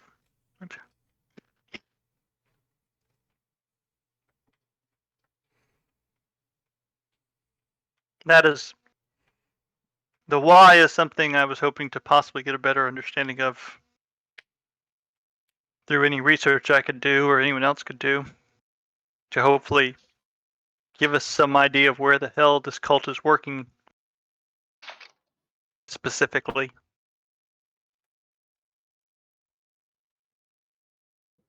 Well, probably the place that got exploded.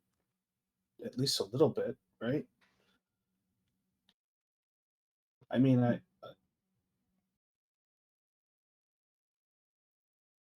I'm just trying to figure out how I can be useful. Because I think flying around and asking questions isn't going to help us. At least not unless I know what questions to ask.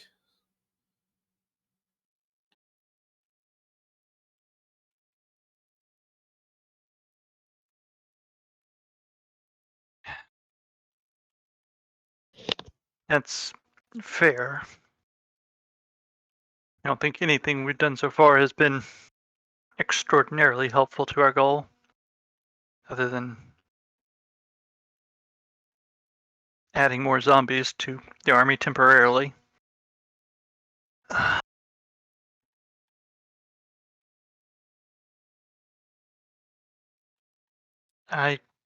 So let me throw it out there, actually, because Ander, as an academic yourself, you would know that research takes time.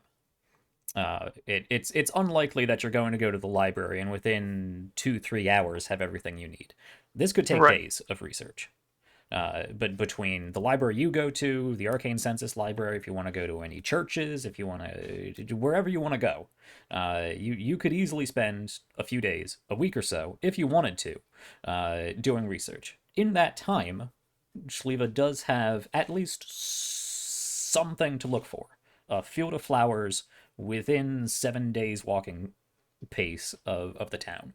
It will certainly take more than an hour of a flight speed, and certainly take multiple days of walking. But I mean, it's a possibility if we wanted to time skip a week just to have something that everybody can potentially do, but it would leave Shliva going out on her own, which has its own dangers. And again, we're playing with a time jump, which can get wonky if any of you guys stumble into anything, or I should say instigate some other issue that's going to cause us to stop the time stop. So I'm not necessarily recommending it. It's just something that I think would come to Anders' mind. It already had. My biggest concern was sending Tali and Shaliva out that far. Yeah. Splitting the party within a city is one thing. Splitting them that far is concerning. Yeah. Did it before. That was kind of a Have you? situation. Yeah, for the other warlock guy. What was his name? Oh, I mean, that was downtime. That doesn't count. Yeah. Y'all weren't even supposed to be fighting anything during that. Yeah, the only other expecting real anything. big time that we split the party in a meaningful fashion, you guys got a new party member for a little while. Yeah. Yeah. Oh. And we thought the other one was dead. I mean, honestly, I bring it up, but I don't recommend it. I could make it work, Yeah. but I don't recommend it. And I think that is where Ander would land on too, and it sounds like you already have. Mm-hmm. But I likewise have been racking my brain trying to find some way that Shaliva can help, but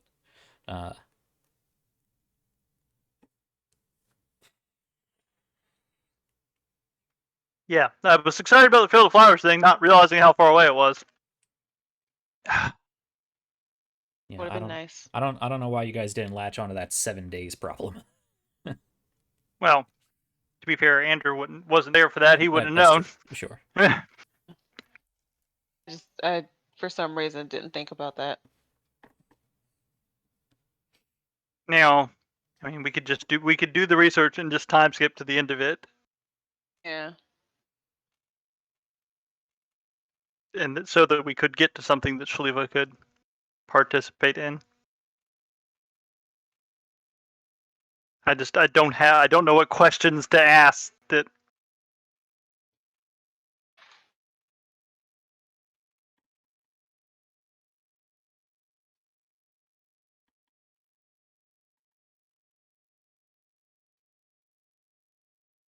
But yeah, I think at this point I need more information before I can effectively do what I'm hoping to do. So.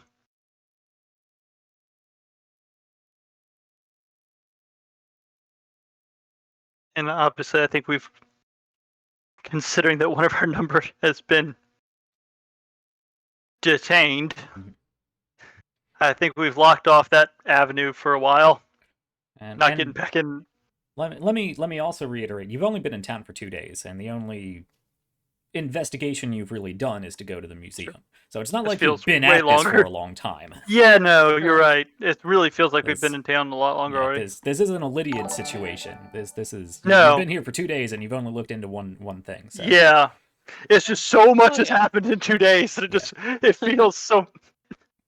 Like I honestly forgot that everything last time was a day.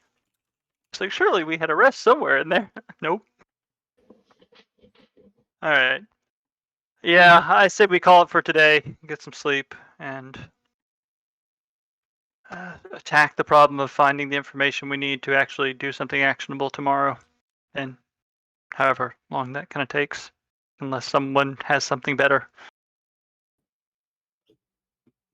Do you...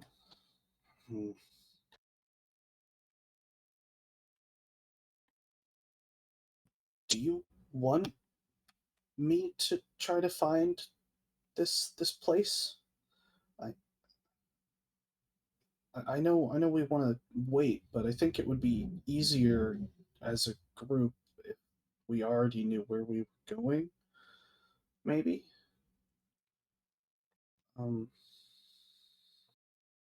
It would be easier. I'm concerned about sending you out by yourself into unknown territory. Especially if we are dealing with if that is some place that the cult is interested in, there's a chance of you coming across them. Not to say you can't fend for yourself, obviously, but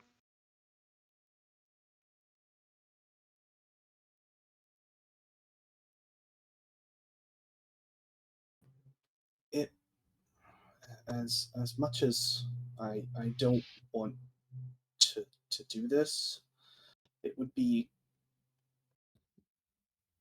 easier for me if I was alone, I think. Um, if I go, can I? She's kind of a lot to handle most of the time. Oh God. Could I leave Krishka with you? I'm taking her with me, but I can only fly for so long before she changes back, and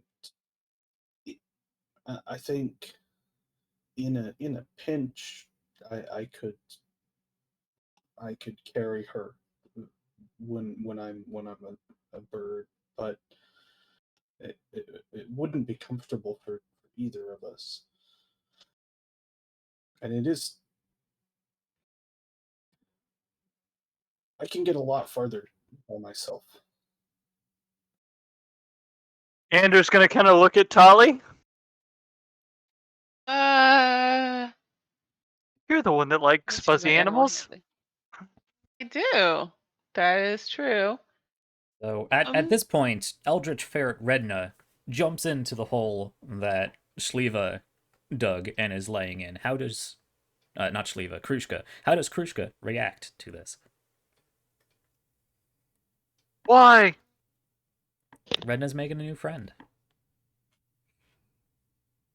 I suppose it depends on whether or not Regna is communicating any such intentions to Krushka prior to going in there, and whether or not he's capable of communicating with her, because I don't know if there's an intelligence threshold that is required for telepathic communication. What is Krushka's Ooh. intelligence? 2? Yeah, actually, that Redna attempts communication, but communicating with people. Krushka is not, or I should say, Redna is not able to appropriately lock on to the psionic, the brain waves of Krushka. They're too simple. Yeah, there's animal there. There's Yeah. not a whole else. Yeah. Ander would be scrambling forward, probably. I don't think, given the proximity to him in the past, that Krushka would be outwardly aggressive, but certainly not welcoming. Okay. It'd probably be a very territorial thing. Yeah. Okay. So Redna sort of slides down into Krushka's hole, trying to communicate something. Krushka probably begins with a simple, like, get out of my hole growl. And Redna sort of stops, sort of wiggles its face in Krushka's direction, attempting it again to communicate.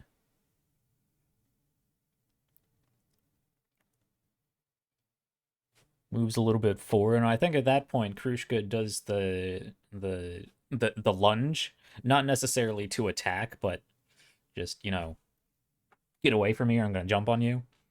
And Redna goes dashing out of the hole,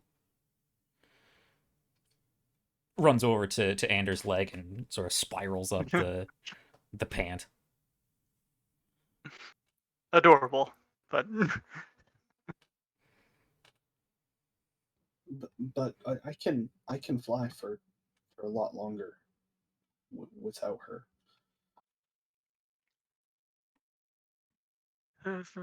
valid point. Once again, looks at Tali pointedly. um, I can try. Yeah, I'll hang out with Krushka.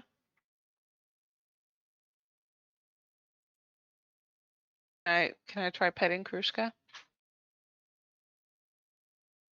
Make an animal handling check. Cool. Ooh. Yes, given Shliva's proximity and the fact that you've been traveling together for a while now, there's a little bit of hesitation, but you can bend down and reach a hand down into Krushka's little hidey hole and pat her on the head. There's a little hesitation, Aw, but she yay. doesn't seem too terribly put off. Lean over to Sipke. I totally thought she was going to lose a hand there. I'm surprised. Shka would never. Eva? I think she likes me. Well, she doesn't dislike you, so that's good. Sometimes I'm not sure that she likes me. Most of the time she Oh. does. She hasn't gone anywhere, so.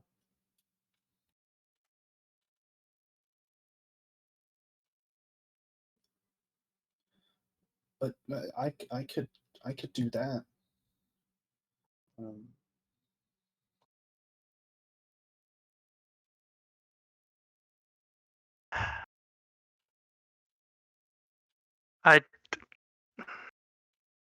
I don't disagree that knowing where it is would be helpful. I'm not going to tell you to go off on your own by yourself. But I also can't stop you from doing it if you want to volunteer for that. If out of character, if you want to do something. I just don't know where else I can be helpful here.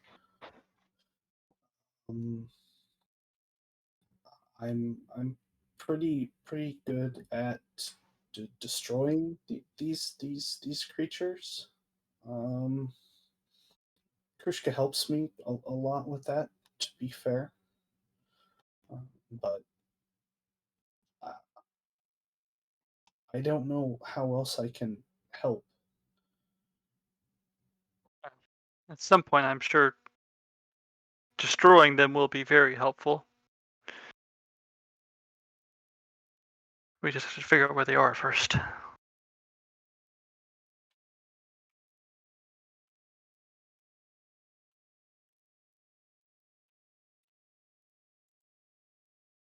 So I think we might be getting stuck on actually committing to a decision. So as the sun comes down and you guys settle in for the night, have we had enough actionable conversation at this point to say what we're doing, or do you guys want to continue role playing? I just don't want to. If we're stuck, Yeah, I don't want to. I don't want us to be stuck. Right. I mean, I think I know what Andrew's going to do. Like I said, in character, Andrew is not going to tell Shliva to go off on your own and go investigate this thing by yourself, because that is dangerous, and in his head, probably a bad idea. At the same time, I understand Christian is tired of sitting here just listening to everyone else do shit. So, if I'm you're literally just trying to get involved in the story, role play. I know. Having anybody invite me to do anything with them, I'm sure that Shliva would jump on the opportunity. But well, I mean, if we're gonna time skip, Ollie could potentially. Well, Tali doesn't want to slow Shliva down either. Well, Christian brings up a good point. I don't. There was a sort of. I don't think it was an invitation. It was a hey, you could if you wanted to go to the library, and then it was a whole thing. But I don't think anybody has actively reached out to Shliva to try to invite her to do something together, even if it is in the city. I don't know if it would be successful, but yeah. Ever since that first night, I got a feeling that. Unfortunately, a character who is so adverse to people and whatnot that they will not interact with an urban environment is going to have problems in this campaign. So I don't know where we are at that point.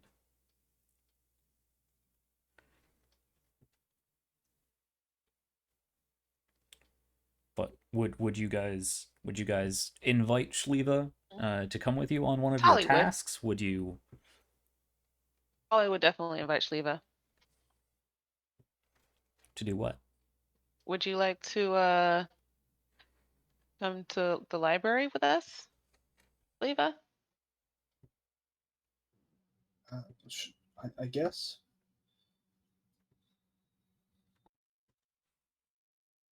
Oh, Let me ask, because I know Ander is going to the public library. Was your intention to accompany Ander, or were you going to the Arcane Census Library? I was probably gonna go with Ander. Okay.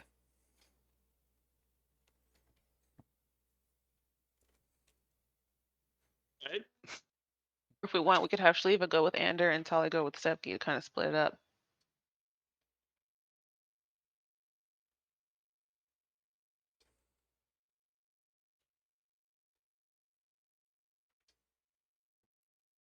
I cannot How direct that you plays guys. out? I can merely interpret Nope, your own I know. decisions.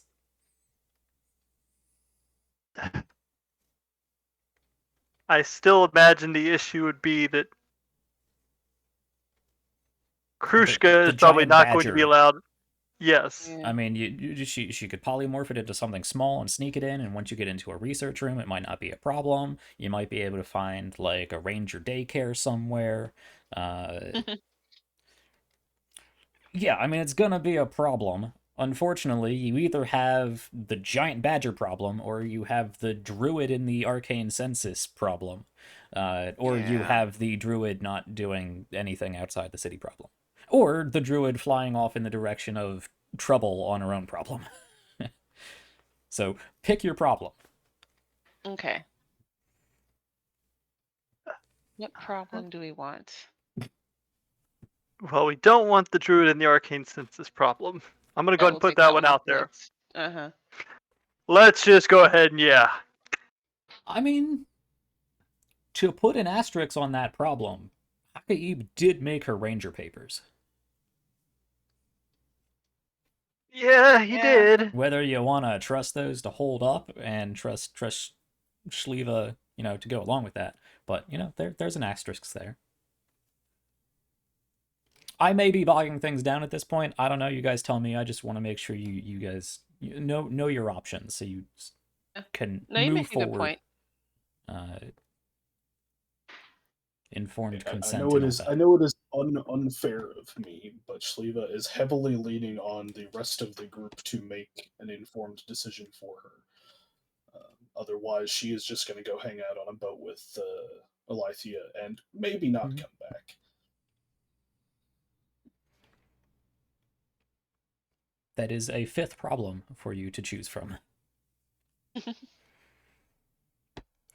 Sorry. I had actually thought to at one point I was considering actually suggesting while we finish this if she wanted to go hang out with Alithia, though the not come back part I wasn't aware of. Yeah,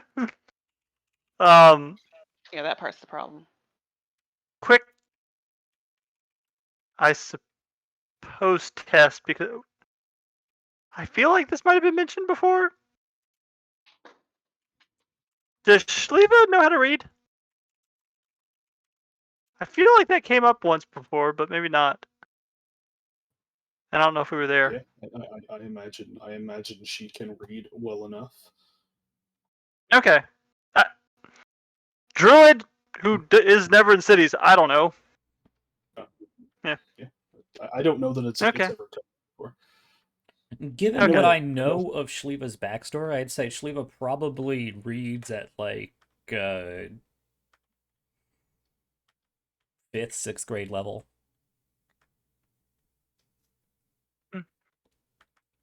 Competent, just doesn't know the big words. Yeah.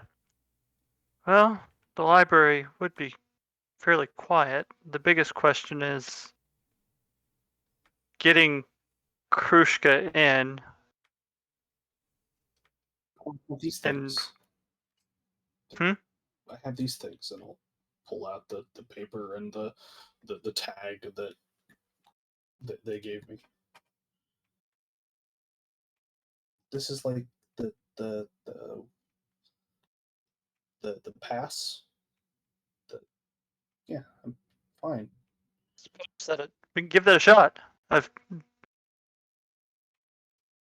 never been with a ranger trying to get a animal in a library, so sure, why not? It'll be interesting either way.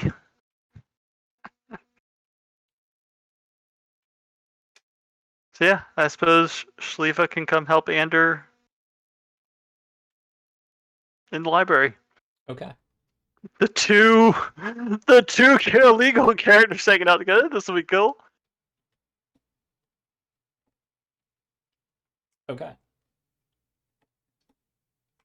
Is it time to hit the long rest button? Yeah, I think so. Yeah, I Okay. think so. Ander, you draw a circle in the sandy soil out at the edge of this wheat field. An oily star-filled bubble encompasses your group, and you can find your way to sleep in a much more comfortable, climate-controlled area. The next morning, with the sunrise, you can get up and split up to do your own tasks. Aquila has not returned. You have not heard any word from her. Not that, aside from sending a messenger, she would have any means of doing so. But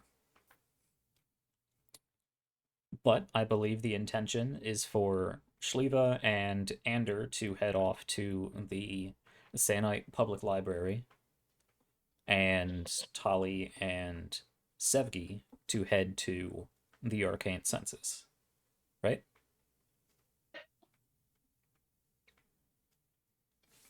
Cool. That sounds like the course of action. I am currently preparing my spells for the day because I'm not going out into the middle of a desert with where I may not need some kinds of spells that I had prepared. Sure. Okay. Hey, Probably That was a Taylor. sentence. Probably do not need Guardian of Nature to be in a library for a day. Probably less useful. I don't actually know what that spell does, but from the name of it, I can make assumptions. It turns me either into a tree person or into a beast person with which to aid me in combat. Yeah, both of those seem out of place. Yeah. Mm-hmm. Okay. I'm a tree. So let me ask now, breeze. and this is probably something you guys would address in the morning, though. I mean, every night you're going to come back here, regardless. How long would you like to spend researching?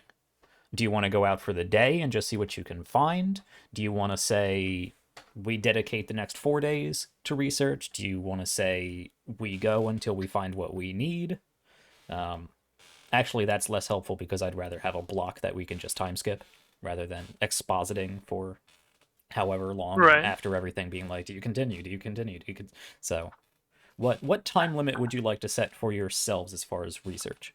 And it will come down to one or more checks as far as how much you find and how quickly you get it done. And if you roll really well and find all of the information before the allotted time, I won't have you sitting in a library with nothing to do for 3 days. So I will say my plan had been do the first day, give Aquila some time to sort out whatever she was in, and then contact her contact her at some point during the day using message to figure out kind of how much shit she was in.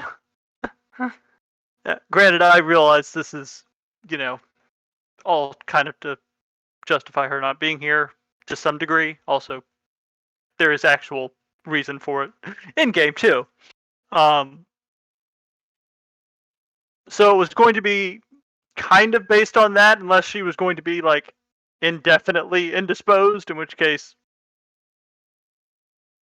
yeah, I'd probably give it a week, depending on I suppose my initial search returned absolutely jack shit of use. But if it looked like there was some stuff I could find, probably give myself kind of a week to dig through everything I could think of.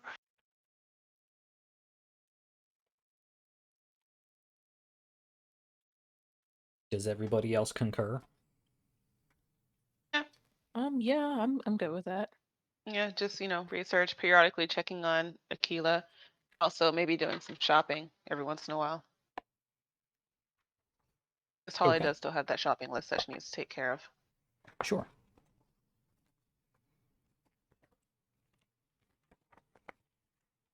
Those are spell components, wasn't it? Yeah, partially. You're going to be in the arcane census. Oh yeah, Mhm. that's true. All right, well she's gonna get that. She also needs to find like other clothes because the clothes that we bought, like super fancy. She wants like some like just normal day-to-day clothes. You bought basic day-to-day clothes on your first day here. Oh, we did? Yeah. Oh, never mind. I'll take that off the list. And there was something So- else too. Imagine that's fairly inconsequential. Just say you stop and Yeah. consider that's how we did it in the first place. Yeah, No? we covered it. Mm. Yeah. Yeah.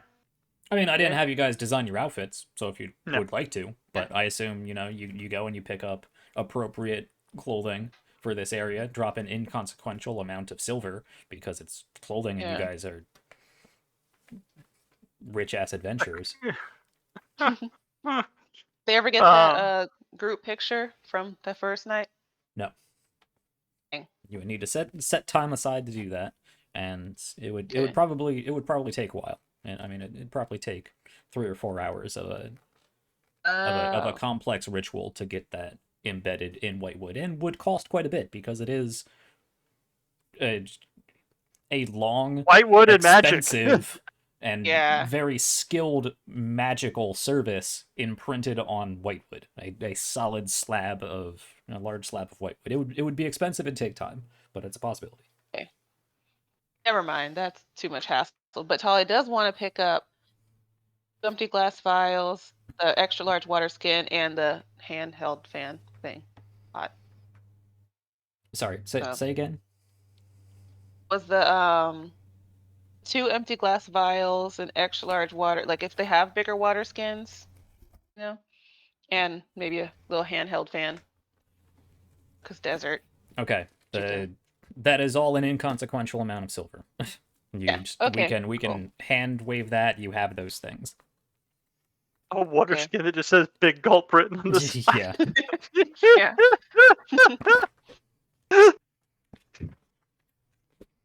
Ye You don't know olde how much water you'll need 7-Eleven. in the desert. Yeah, a normal water skin is 2 silver Copper? pieces. Oh. It is 2 silver pieces and holds 5 pounds of water. Whatever that equates to in liters, I don't know. 4 pints. 4 pints of water. So I mean, you could go all the way up. Well, 4 pints. That's pretty good size. I mean, if Isn't you it- really oh, wanted wait. to, you could get like a whole adventuring water The camel backpack. pack? Yeah. That Cool. probably You be can a few also- gold and hold like a whole week's worth of water. But Yeah. I mean, at that point, you also have an adventurer's backpack, so it would be difficult to have both. Also, you can create food and water. Yes. Oh, yeah. You know what? I think there's 2 Never people mind. here who can create food and water. Okay, I guess. We need I a guess not that. medic. That will never get old. Yes, it will. Please. Well, that will never get old to anyone but Arlene.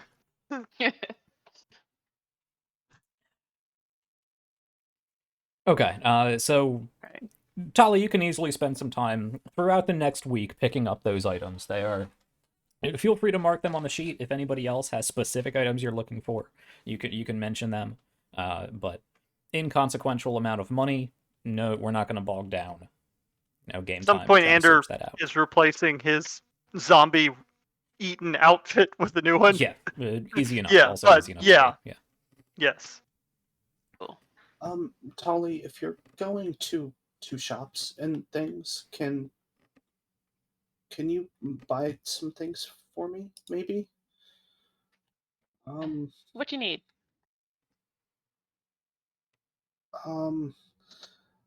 Oils, and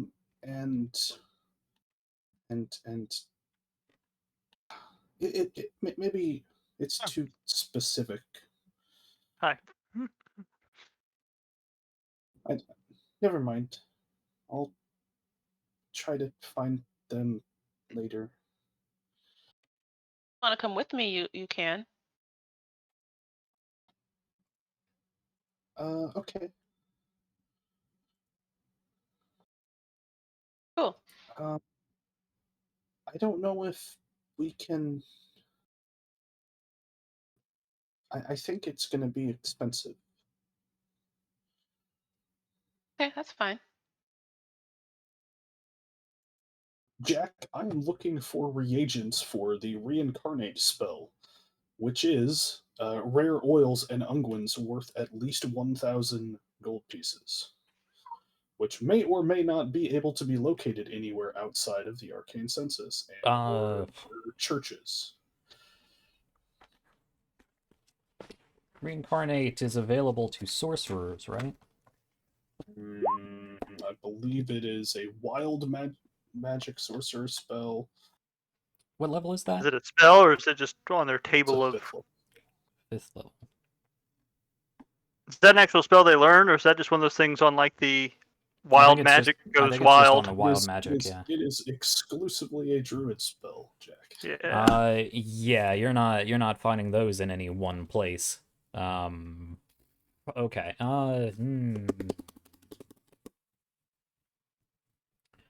Knowing that you are using those herbs and oils and whatnot for purposes, off label, you could probably spend the better part of 2 days going from shop to shop, finding each particular spice you need, and probably, mixing things together and preparing the infused oils yourself. I am That is proficient in herbalism, so Yeah. I believe that my knowledge of what I need should be covered. Yeah. But yeah, it's why I was kind of umming and ahhing over it, whether or not it was something that was worth doing. So you could either, I know this first option is probably. The first option is to have Shliva go out and personally shop for, like I said, a day or two at multiple different locations, talking to various like apothecaries and herbalists and whatnot to get specific things. Or you could give somebody a shopping list and they could do it for you. The ingredients are available out there. They're just not in one convenient place because nobody uses that magic. They don't really know that it's a useful set of ingredients. So you can't just pick it up at, the Arcane Census reagent store. The old one-stop magic shop. Yeah.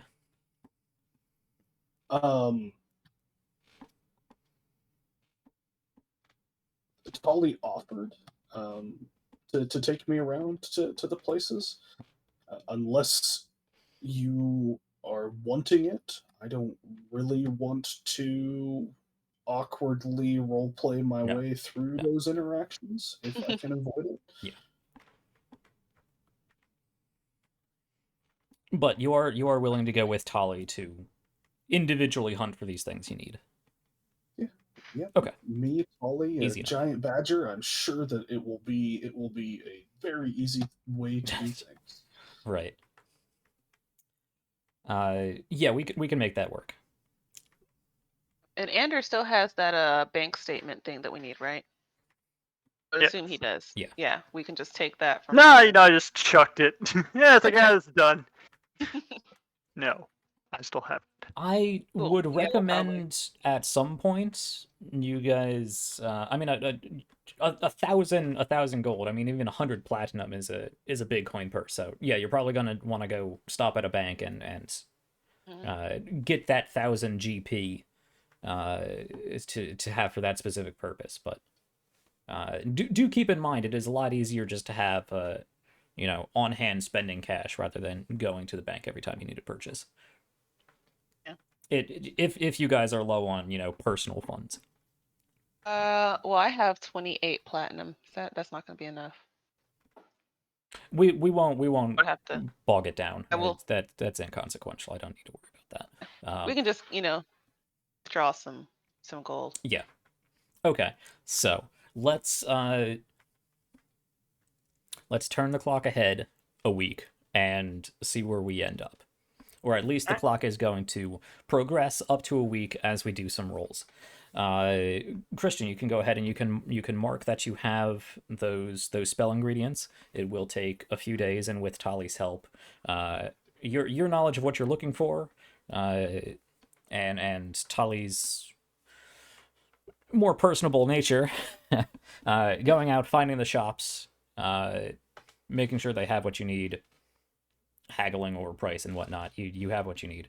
That cuts into a little bit of time that Tali would have to spend on research elsewhere, but Sevgi is also handling things at the arcane census, so it would just take an advantage away from one or two rolls. Okay, so progressing a week or so. I would like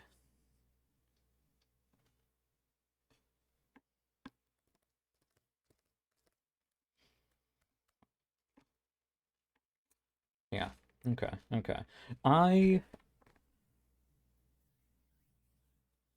gonna modify the research rolls from Xanathar's a little bit. I would like to know if anybody is spending any money on bribes or hiring people, whether it be bribes or whether it be actually paying for research assistants and whatnot, to help you on these searches. Bribes or paying for services is an increment of 50 gold, up to 150. No, up to I'm gonna say up to 200. Yeah. Actually, Andrew would probably hire two research assistants, so 100 gold. Okay.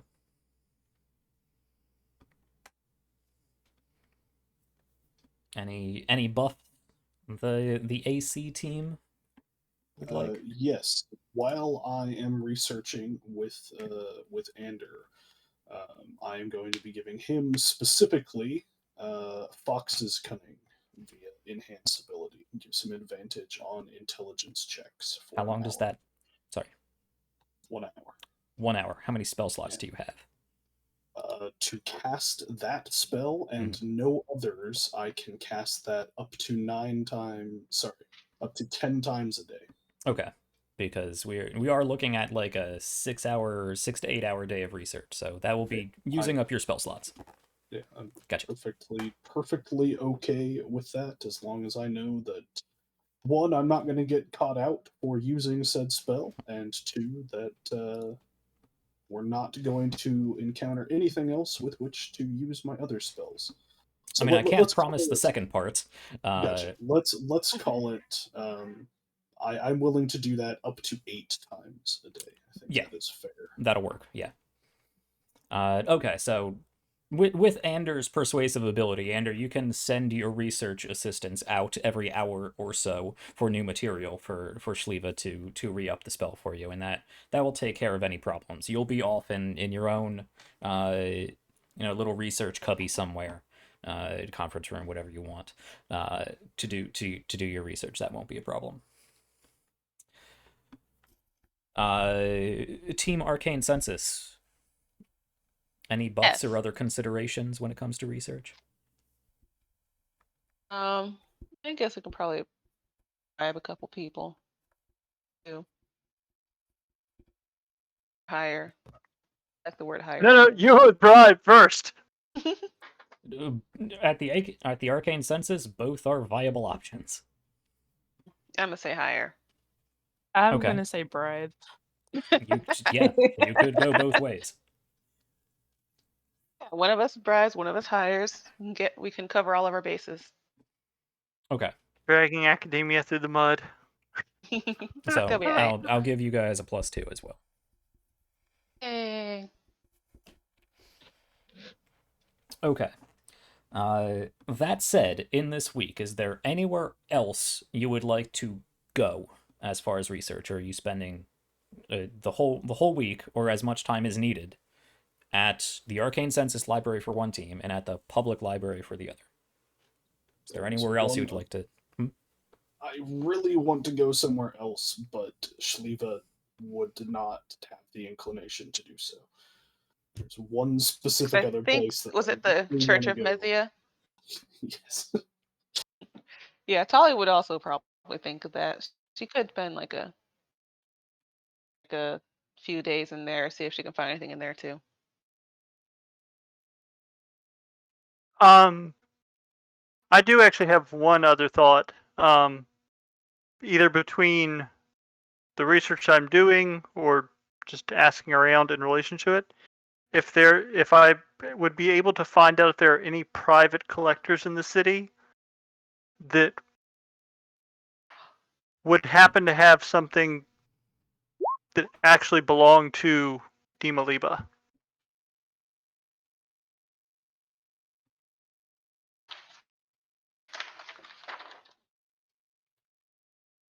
That would eat up a significant amount of time from your research. Okay. It would require staying here for longer because Never mind then. you really have to go around and ask for people and schmooze your way into high society to be able to do that. Fair. I think it'll be more useful to get a better idea of what we're looking for then. Never mind. I have something too. Mhm. The one guy that took his own life, the what's his name? Whatever his name is. I think in the notes, yeah, it said he frequented the Church of Mesia and was affiliated with the Arcane Census. I kind of want to look into that guy, see if I can find any more information about him. Okay.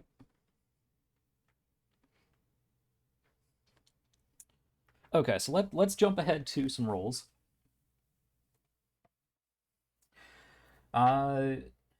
Yeah, like I said, I'm modifying the Xanathar's research rolls. Ander, go ahead and roll an intelligence check +2 with advantage for me. All right.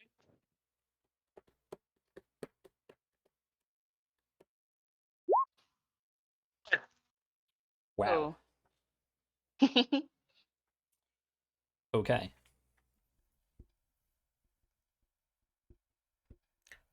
That's for your first round of research. Sevgi, give me an intelligence check with a +2. That's actually a 9. Just Gotcha. still.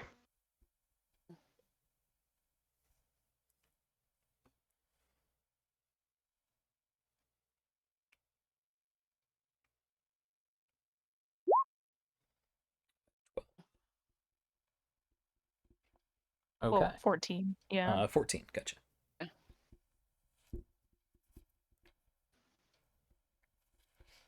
Okay. I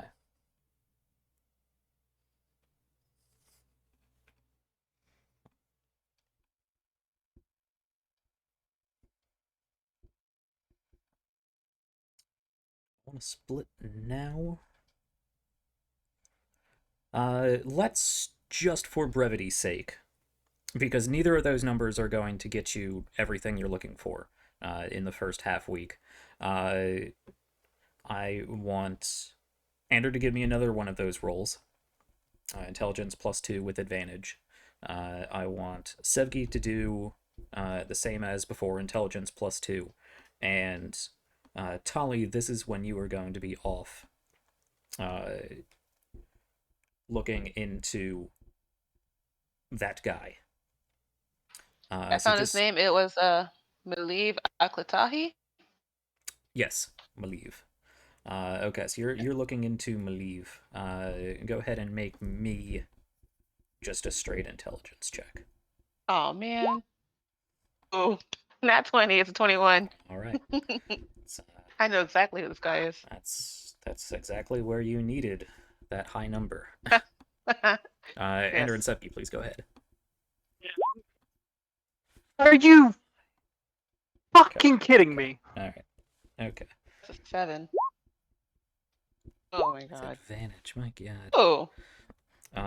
Sorry, I'd pressed it twice, so by Unfortunately, accident. Sevgi does not have advantage on that roll. So that is a 7 and a 6. Okay. Right, 1d20 systems. Fucking. It's hard to research when the badger keeps eating all of the books. Yeah, really. Well, I was hoping that was going to be investigation, where I actually have a bonus, and what is your God, bonus to investigation?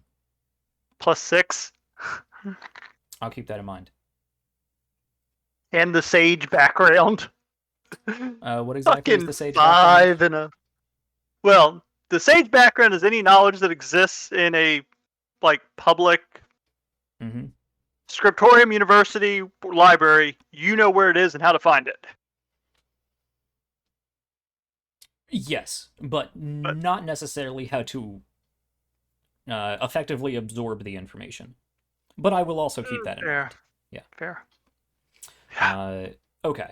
Even with those low numbers, you will find things, because you did say you were dedicating a whole week to this, which drastically lowers the DC. Those numbers would not have worked if you were like, yeah, we're going to spend a day in the library. You would not have found something. But because you took extra time, those numbers will give you some information. Okay, so a little bit of expositing here, and I will try to keep it brief and attempt to keep it organized. Now, some of those roles, I'm sure it'll be brief. Okay, so let's start unfortunately with the Maliv situation and that 21. Maliv is some guy. He's some guy. Yeah, he was a low-ranking member of the Arcane Census. He might have been able to cast third-level spells, but probably not. He was low on the totem pole. He did not excel in any specific branch. He's not a published researcher. He has not won any awards or accolades. He was really just there in the background.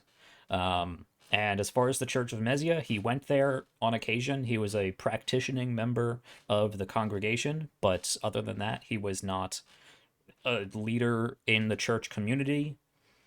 He did not stand out. You would get from that natural 20 that he's a sleeper agent. He assumes a normal life until he is activated, and he was. And it didn't add anything about who he might have hung out with, or he just kind of was by himself all the time. Mostly by himself. I mean, he had a small circle of friends, but nobody that really stands out. I will give you with a natural 20.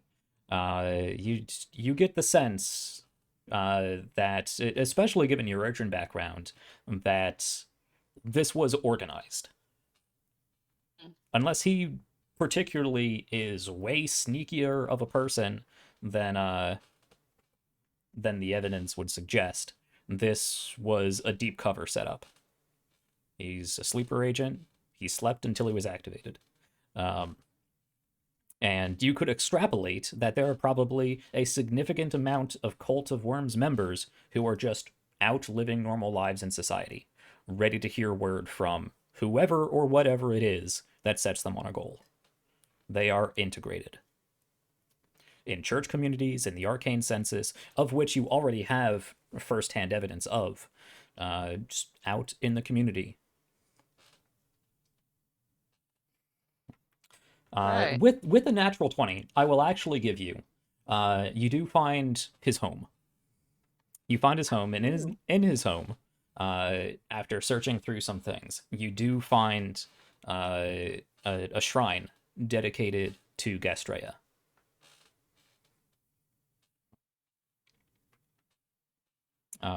You do find dried blood just before the altar. And you do actually find what looks like the majority of a hand's worth of hand bones.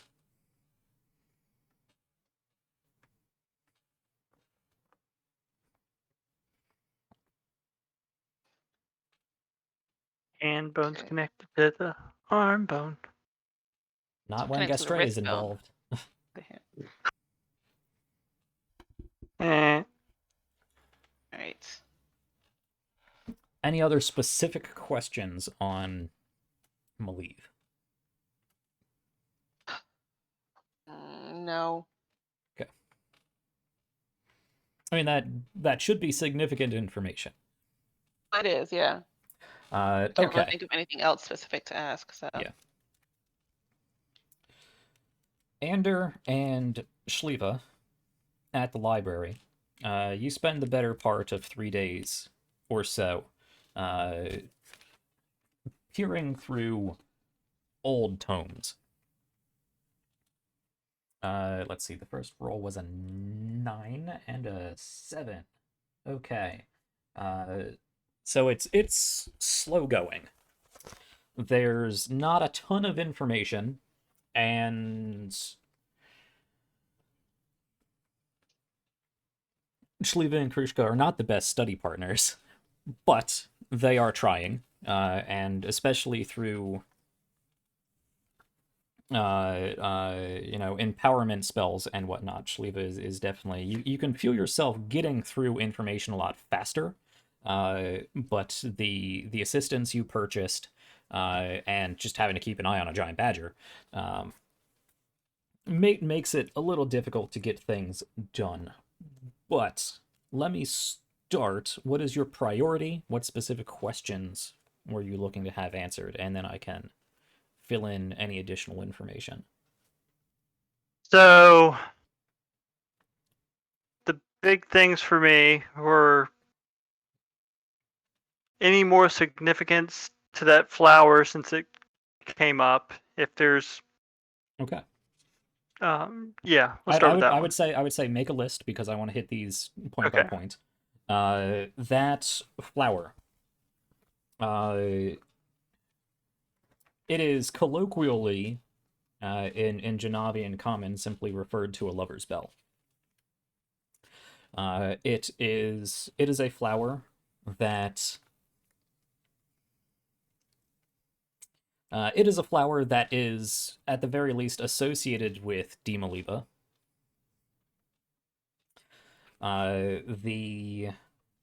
It's prominent in most of her iconography. It can actually be used to create a pigment for dyes and paints and whatnot. However, it is also extremely toxic.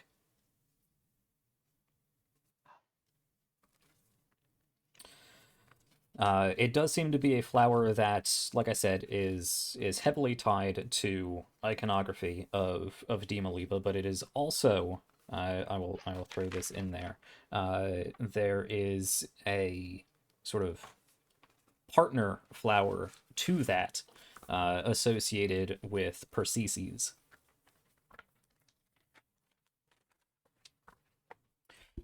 And that flower, which appears in a lot of his iconography,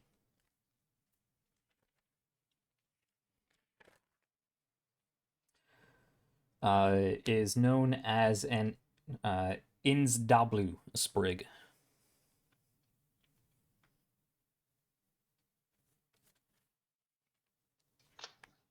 It is a stalk-like plant with a it has a fuzzy stalk and a sort of almost mushroom-shaped flower on top.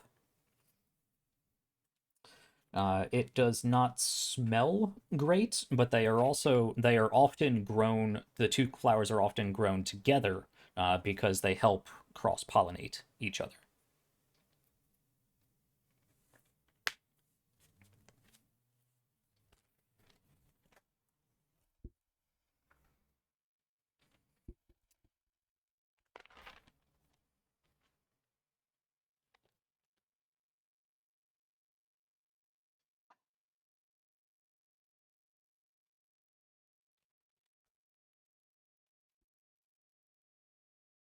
All right.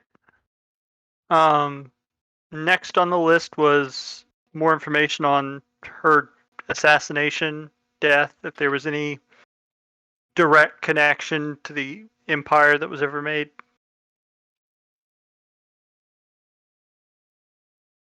Or any evidence that would suggest that, trying to figure out why she.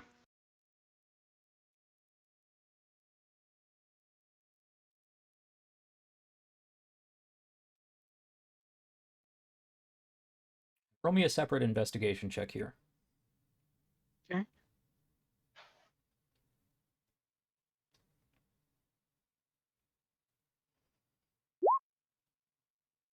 Okay. Here we go. That's better. It takes some time to parse through, but the reports that she was assassinated by one of her aides doesn't really hold up. There's not a lot of evidence to it, and it comes across more as propaganda and prose than fact. That said, you don't have all that much more to draw on.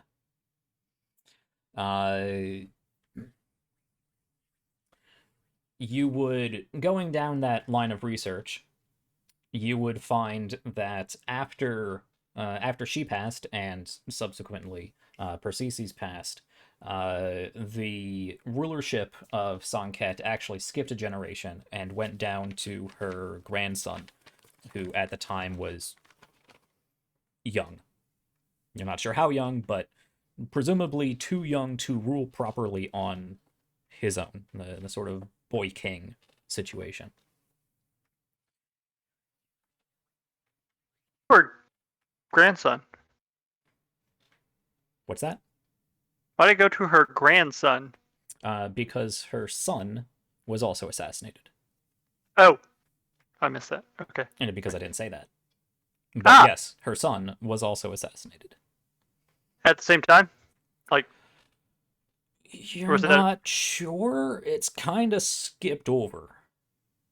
It's more just, he died. He was unimportant, moving on to the grandson. Okay. Which, yes, is suspicious to Ander. With a 21, you get enough information to be suspicious, but not enough information to really know why I'm suspicious exactly. Yeah. Okay, I just want to make sure. Good to know that reaction isn't unwarranted. Yes. It was like, the fuck? Let me pause you there, because that's about all you get up to in this first half of research. Okay. Sevgi and Tali, same question to you regarding information the Arcane Census might have. What are you specifically looking into?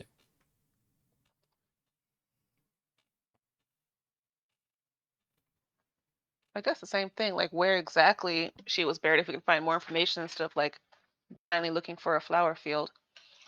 I guess information about the sarcophagi themselves, since there was so much information that was redacted. Okay. That is a keyword I was looking for. Ooh, yay.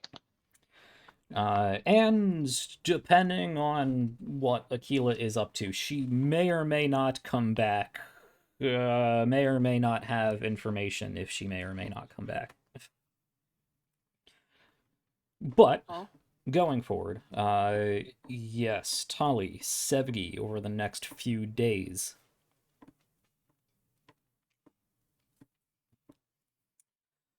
The Arcane Census does have very specifically different information or additional information on Demoliba and Persicus.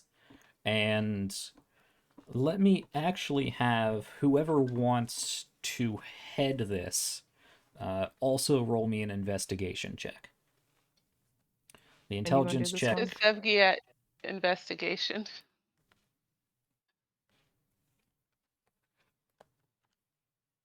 I gotta. Okay, sure. I guess I'll go. Okay, I'll let you do it because it's just eh. Mine's just as eh. Let's do it. Okay, gotcha. I will also accept history. Cool, I'm doing history then. History is also Also, on top of history, roll me an Arcana check. Okay. My Arcana is Why are you even here, Tali? No. I just want to Okay. help as best as I can. So all of these numbers in mind, it's difficult actually finding too much information on Demoliba and Persicus. You find a lot of the information you already have that is corroborated. You also find that the Arcane Census has reason to suspect that Demoliba had sorceress origins of some kind, was possibly a sorceress. The understanding of arcane theory and arcane practice was drastically different 2,000 years ago. So they can't really be certain if she was a sorcerer or a warlock or a wizard, or even what sort of or the practical applications of the magic she may have wielded. But through various artifacts and inscriptions and historical accounts that have been recovered, all of which you only get secondhand information of. You can't find the firsthand evidence for it. All of which suggest that she was capable of doing things that normal people are not necessarily capable of doing. Whether that be manipulating people, creating objects, knowing information. You're not sure if she was an oracle or some sort of enchanter or some sort of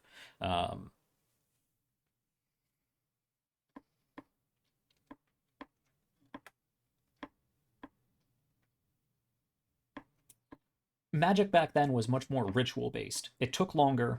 It was more vague but widespread. Not widespread as in use, but broader in application. And relied on ritual a lot more than one action casting times.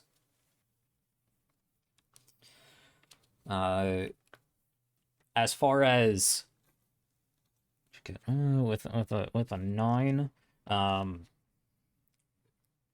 Sevgi, you find one note in a section talking about Persicus, scrawled into a book. That does not look academic. It looks like it was just a note that somebody scrawled in there when they really shouldn't have. Mentioning that it was suspicious that Persicus abandoned his brother, and the absolute only reason why Persicus would do that is if Demoliba had him brainwashed or something. It doesn't come across as academic. It's some person's wild speculation, but it's there. Do it. You do learn that Persicus was very protective of Demoliba and was not only king by title, though Demoliba was the ruler of Sann'Kett. He was also there, but he was very protective. He did head he was the leader of the Sannite army. He was the leader of the personal palace guard. He was very protective of Demoliba. And it is suspected that that accounts of their death, and more specifically accounts of their burial, have been changed, altered. Ooh.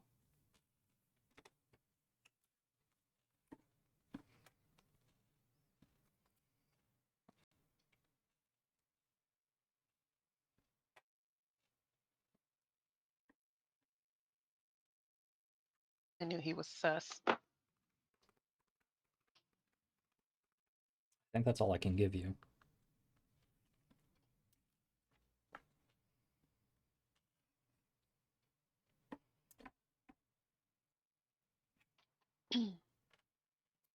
Do you have an additional question?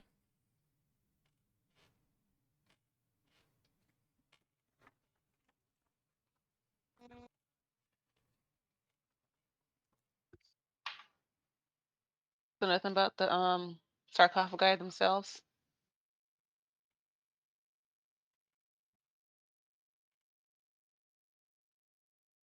What what about the sarcophagi are you looking into?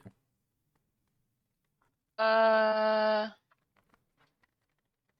don't know, whatever I can find out that was redacted or You do hold not on, have let's- access nor corroborating information to determine what was redacted, aside from the information Okay. I've already given you.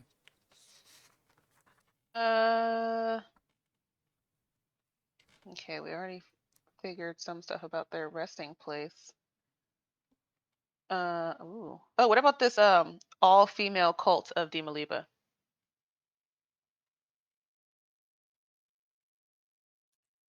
Throughout history, since the time of Dimaliba's rule, there have been...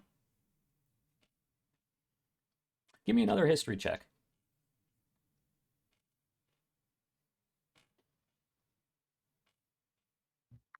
I'll let Seppi do that one. Okay, I was going to ask if I'm Do you want it for me? am I doing this one. No, Seppi can do it too. Actually, let me go.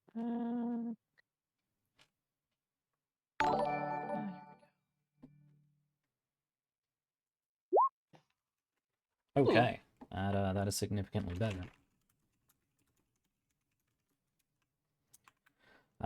Okay. Throughout history, since the rule of Dimaliba, there have been a series of cults dedicated to the deification of Dimaliba.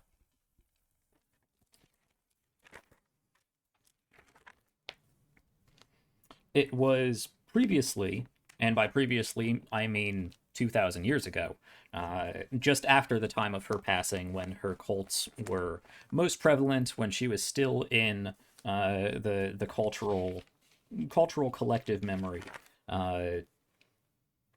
They were quite affluent, and they were basically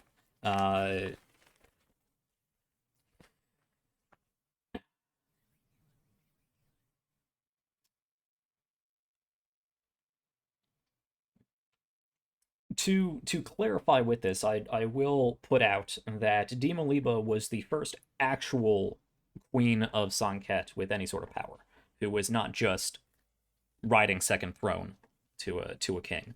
She was clearly in power, and she was seen as a figure of female empowerment. And under her rule, women were granted a lot of additional rights that they did not previously had: access to their own money, availability to own land, or at least to register land owned by the government, as them being purposeful tenants of it and whatnot, ability to conduct business without the approval of a man, and whatnot. Voting rights really wasn't a thing because it's an autocracy, but there was a lot of women gained a lot of ability, and a lot of women as a whole moved up in society as more than just second-class breeding material. And with that came these cults that were dedicated to the preservation of women in power, preservation of women's history, and generally, there are evidence that some cults were really just like a bunch of women just hanging out. But there are also various cults that branch off and eventually dissipated into normal cultural norms as the centuries went on, and equality really, there was levels of equality that were achieved. But with a 20 there, I will note that for a long time there was a cult known as the... I have all of this information in multiple places, which is always super helpful. There was a cult that was around for quite a while that was known as the Heresies of Providence. Heresies of Providence? How do you Yes. spell heresies? Eris plus ES. Oh, okay. Hieresses.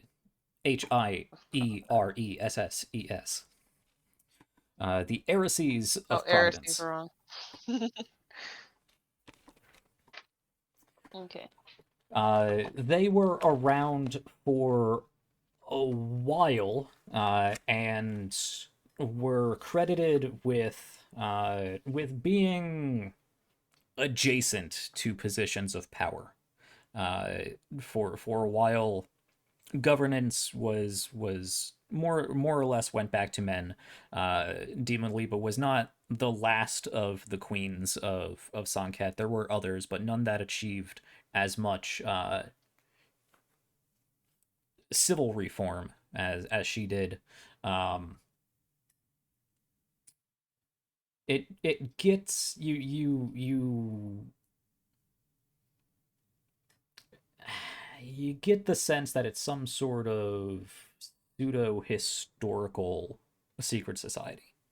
But it hasn't been heard from or referred to in a long time, and by long time I mean hundreds and hundreds of years.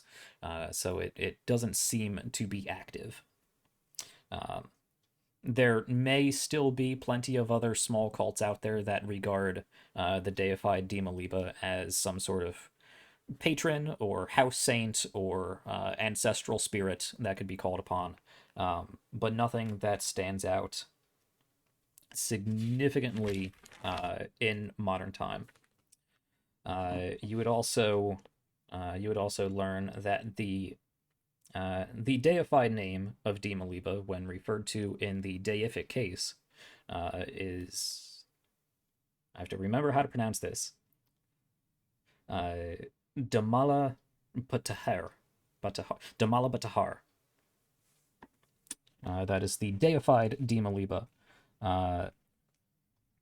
And Persicus attaining his place in the celestial rulership was hence thereafter known as Persisahat.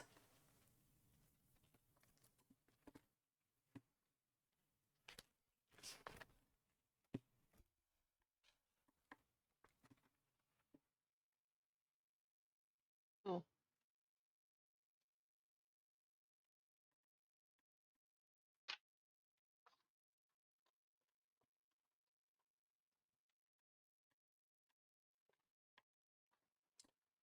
There is speculation that some part of one of these various cults, probably stemming all the way back from the heiresses of Providence, still have some sort of pull in modern society. It has a very sort of mythological Freemasons secret society feel to it. Illuminati. Sure. Yeah.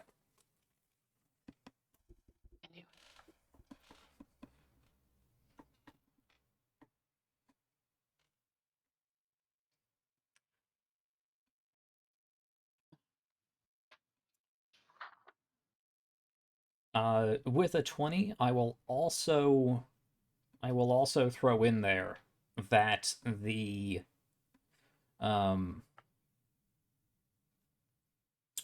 sort of crackdown on arcane practice that the arcane census brought with it, and other contemporary organizations designed around keeping an eye on super dangerous spellcasters. When that sort of cultural idea became norm, the amount of Dima Liba cults and their forwardness in society and historical context drastically dropped.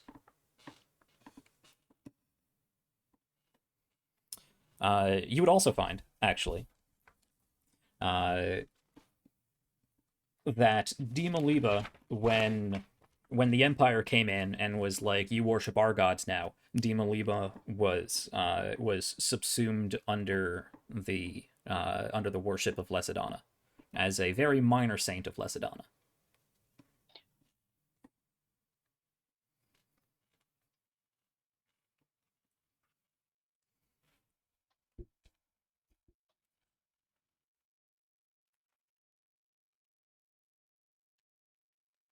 And I think that is where we will call your first leg of research. And you know what? Before we get to the second leg of research, I really need a break, so I think we're going to take one of those. Cool. Yeah, so take notes on all of the lore I just threw at you, speculate wildly, and get back to me after this short break. I hope everybody is having fun with all of this lore dumping I'm throwing out here. When it comes down to just straight research, sometimes it really is just throwing out information, but we'll see where that research takes them, and hopefully we'll get some more lore learned through action than exposition. Okay, so we will be back in, I don't know, 8-10 minutes, something like that. So get up, stretch your legs, go to the bathroom, get a drink, whatever you need to do, take your short rest, and we will be back in short order to finish out our research and see where it takes them. Roll those hit dice. Yep, we'll be right back.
Hello, everybody out there in the world of the Twitches. We're back. And hello, Taylor in chat. Thank you for stopping by. And thank you for engaging Taylor. with other people in the community and for letting them know what is going on. I appreciate you doing that in the background for me. Okay, so we are in the middle of a week-long research bonanza.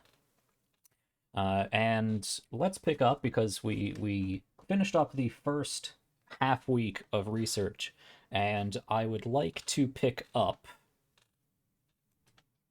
right at that break. And this is when Shliva is going to leave Ander to meet up with Tali to go look for their herbs and oils and unguents and whatnot. Secret herbs and spices. Yeah. And getting those is not going to be a problem, but let me take a look at some passive perceptions here. Tali is higher, but I want Shliva to do something. Tali's probably distracted with something cool she saw.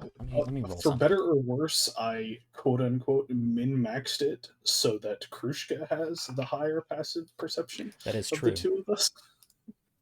Quote unquote. Oh, there you go. Really? I have you both listed as 14. She has keen smell. Ah, that's what it is. Okay, so she can smell things with a passive perception of 19. Okay. Is a +5 to Yeah. her perception normally. So passive is 15 by my count. Yeah. Okay.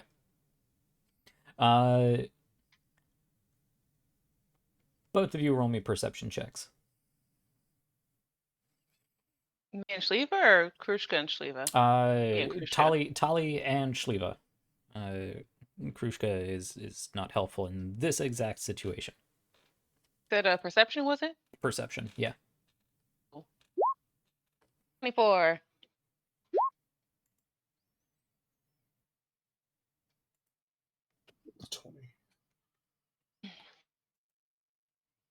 Well, there's all those high numbers. Okay. Very perceptive.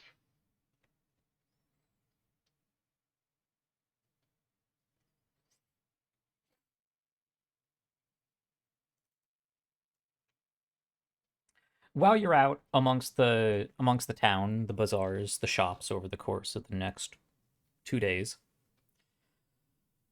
you do pass by a few town criers. And there's always people out in the street shouting about various inconsequential news, things from politics, spreading all throughout the city, different doomsayers and whatnot. None of which has caught your ear as anything suspicious or credible. Or at least not immediately actionable. There's always people out on the streets of any large city speaking about how the primordials are going to rip the planet asunder and consume all of reality. But, that happens all the time. But that's a good thing, though. Yeah. Not if you live on the planet.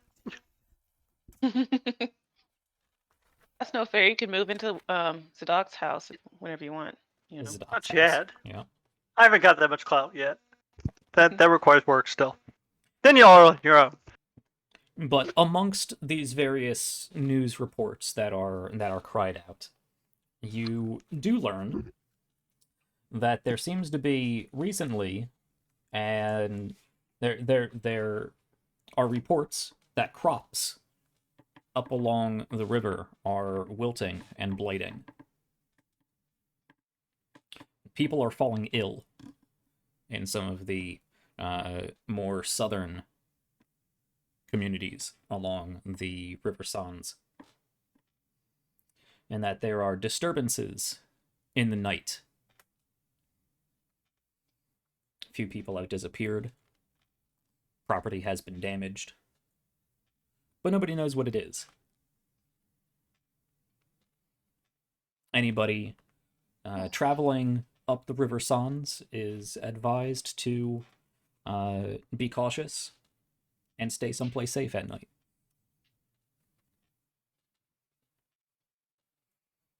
Cool, time to camp out on the riverside, see what happens.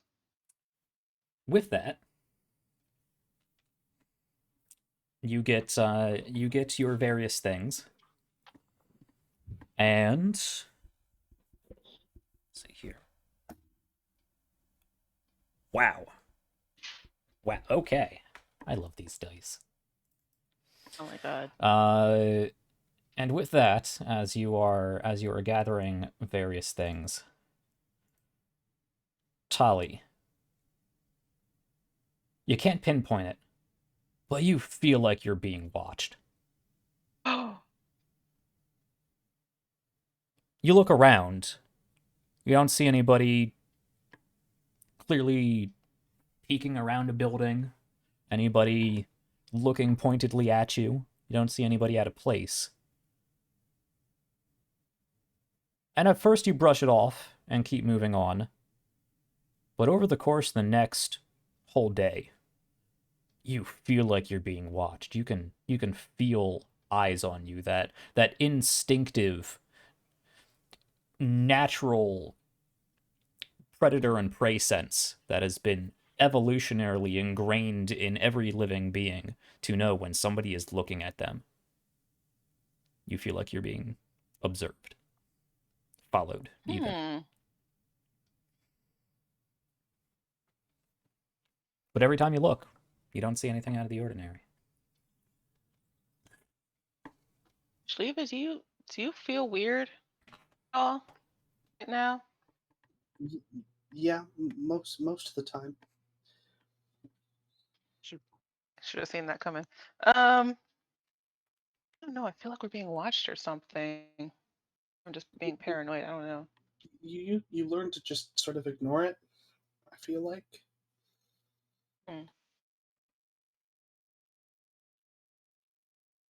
Oh. Do you not always feel like you're being watched? Not normally, at least not like this. People, we get looks sometimes, but this is different.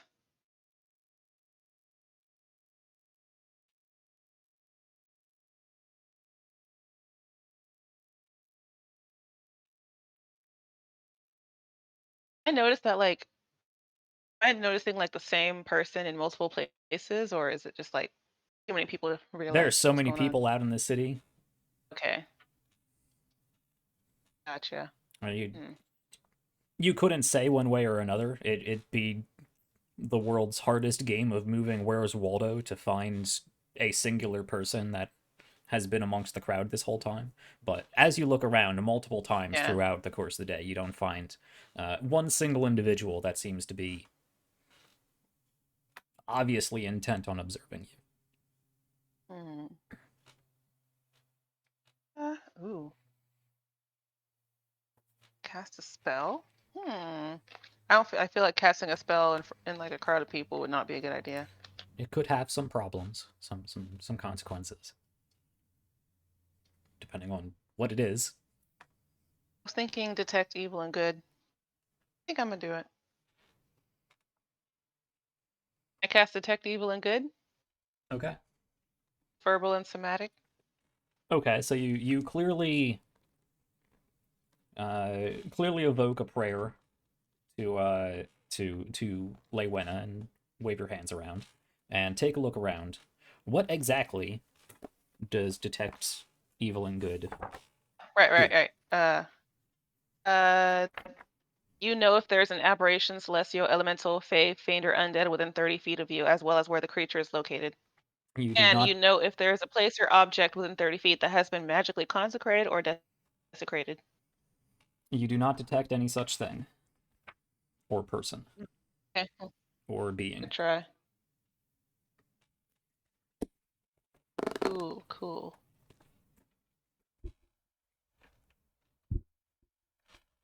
That's all I got. Yeah. I guess I'll just... I'm not sure if there's anything you can do at the moment, except know that you're being observed.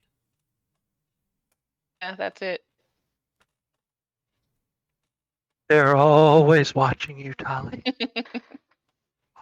Seems like it.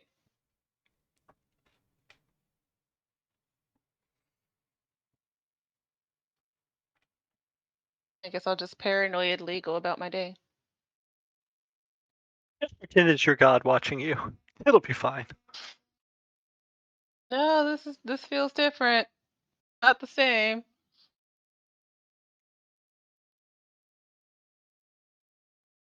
More like you're being watched by a naked dolphin elf. Different vibes. Call back. When you return to camp, as I assume you all do every night over the course of this research, Tali, you find a red feather Oh.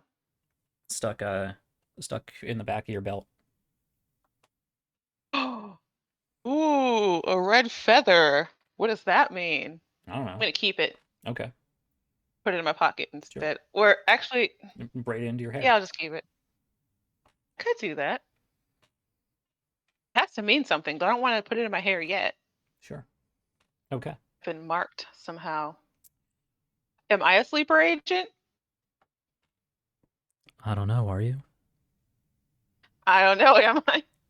Nah, probably not. You don't want to give me that plot fuel, because I will take it and run with it. I don't want to give Not- you. not I don't want to be again. a sleeper agent. Okay. Where'd you get that from, Tolly? I don't know. I found it, but you know how I've been feeling like we've been being watched all day. I think that. Yeah, sorry. I think it's the rum. Anyway, know how I've been feeling like we've been being watched all day? I think this red feather might have something to do with it. It's not yours. Oh, I are there any red birds in this area? haven't seen any.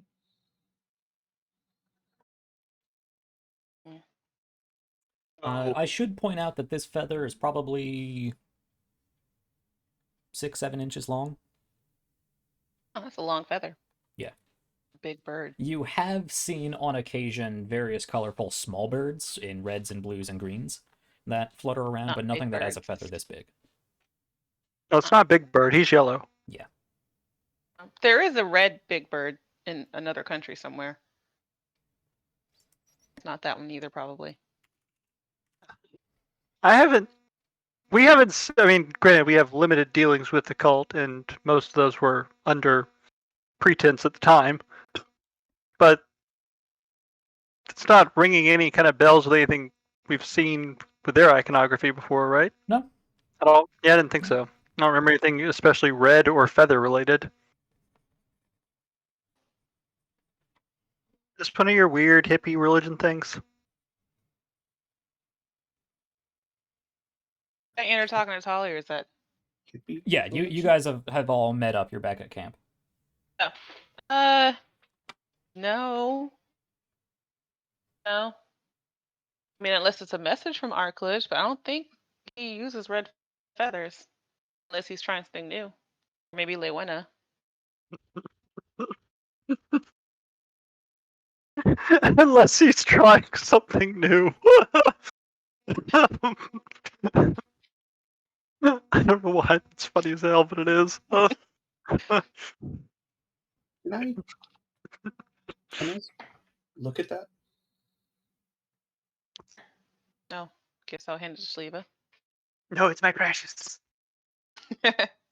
I'm gonna Marco, you cast can't have it.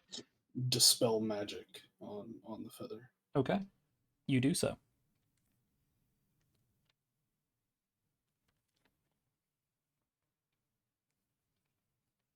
Any noticeable difference in the feather? Nope. Any noticeable difference in Tali's level of paranoia? Or feeling watchedness? You don't currently feel like you're being watched. Okay. And actually, I will say, since you did roll fairly high, towards the evening, not right as you were leaving the city, but towards the evening, that feeling subsided. You no longer, and haven't for at least the past hour or two, felt like you have been being watched.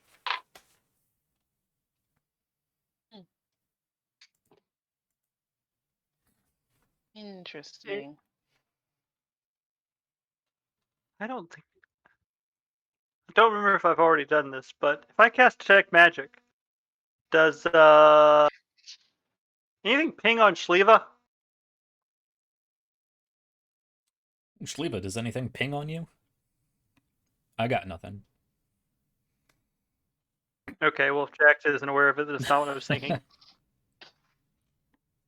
Shliva the probably the only thing you would notice is the cloudy whitewood leaf that Shliva uses as her focus.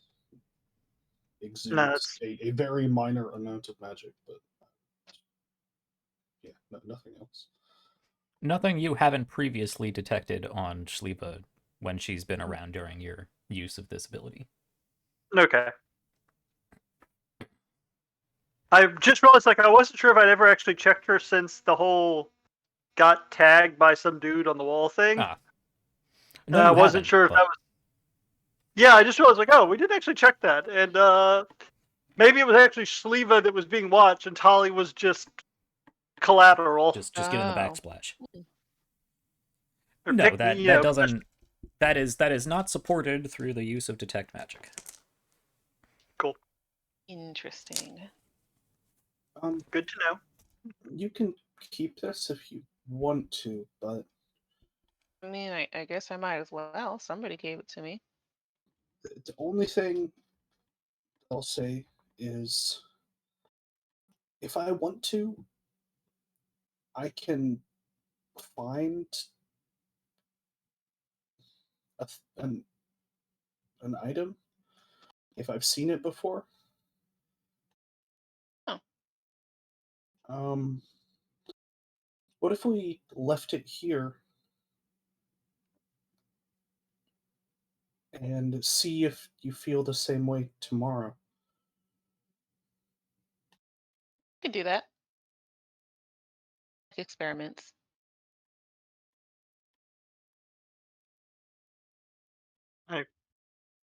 You think that's some sort focus for spying on us? Not necessarily. I can find something that I've seen as long as I'm close to it. So you can kind of figure out where you left something if you get closer or further away from it. I don't know if that's what's happening here, but maybe.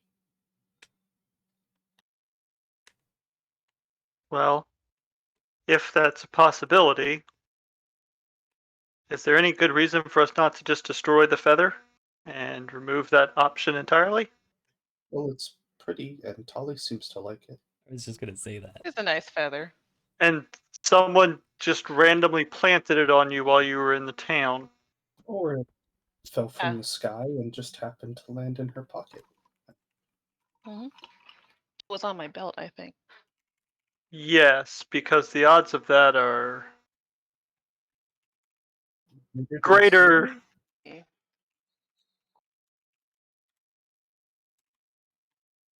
I'm just saying the prudent course of action here seems to be to dispose of the possible source of spying. Well, I guess you do have a point there. But there's no reason to destroy it if we can't confirm that that's what's happening.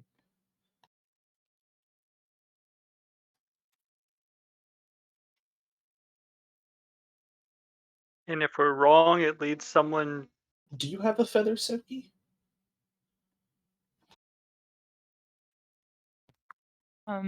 No, I do not. Oh. And I guess you'll look around just to be able to say sorry. You look around. You look around your person. You look around everybody else. Nobody else has a feather stashed anywhere.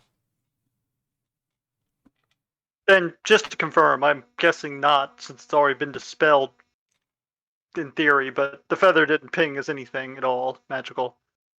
You use Detect Magic after Dispel Magic, so you really can't be sure. That's what I'm saying.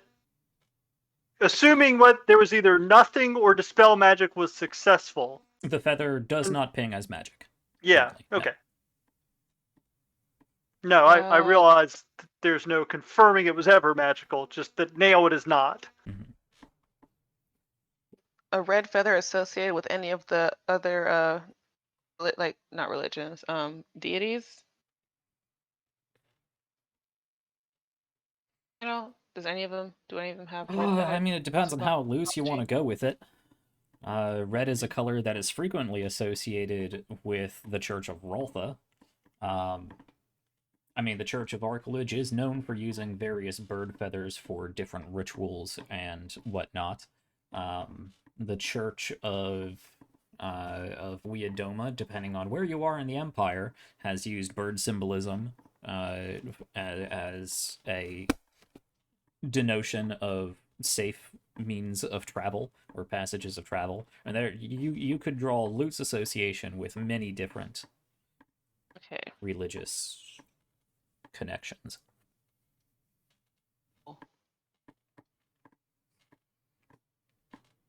Nothing that immediately jumps out as relevant.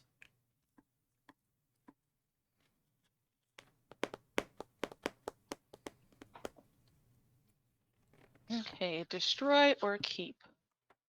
Or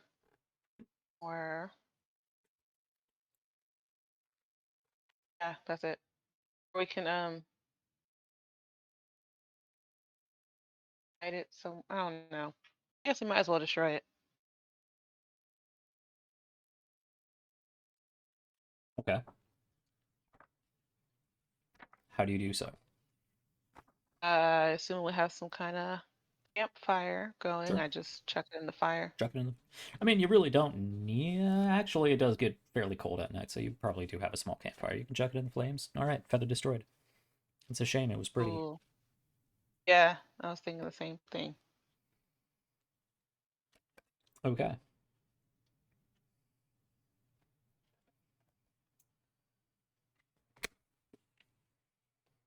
Continuing on with our week of research, then. Yes. Okay. I can't decide if I have ruined one of Jack's plans or if I just tossed a lead somehow. Or if I played into his hand.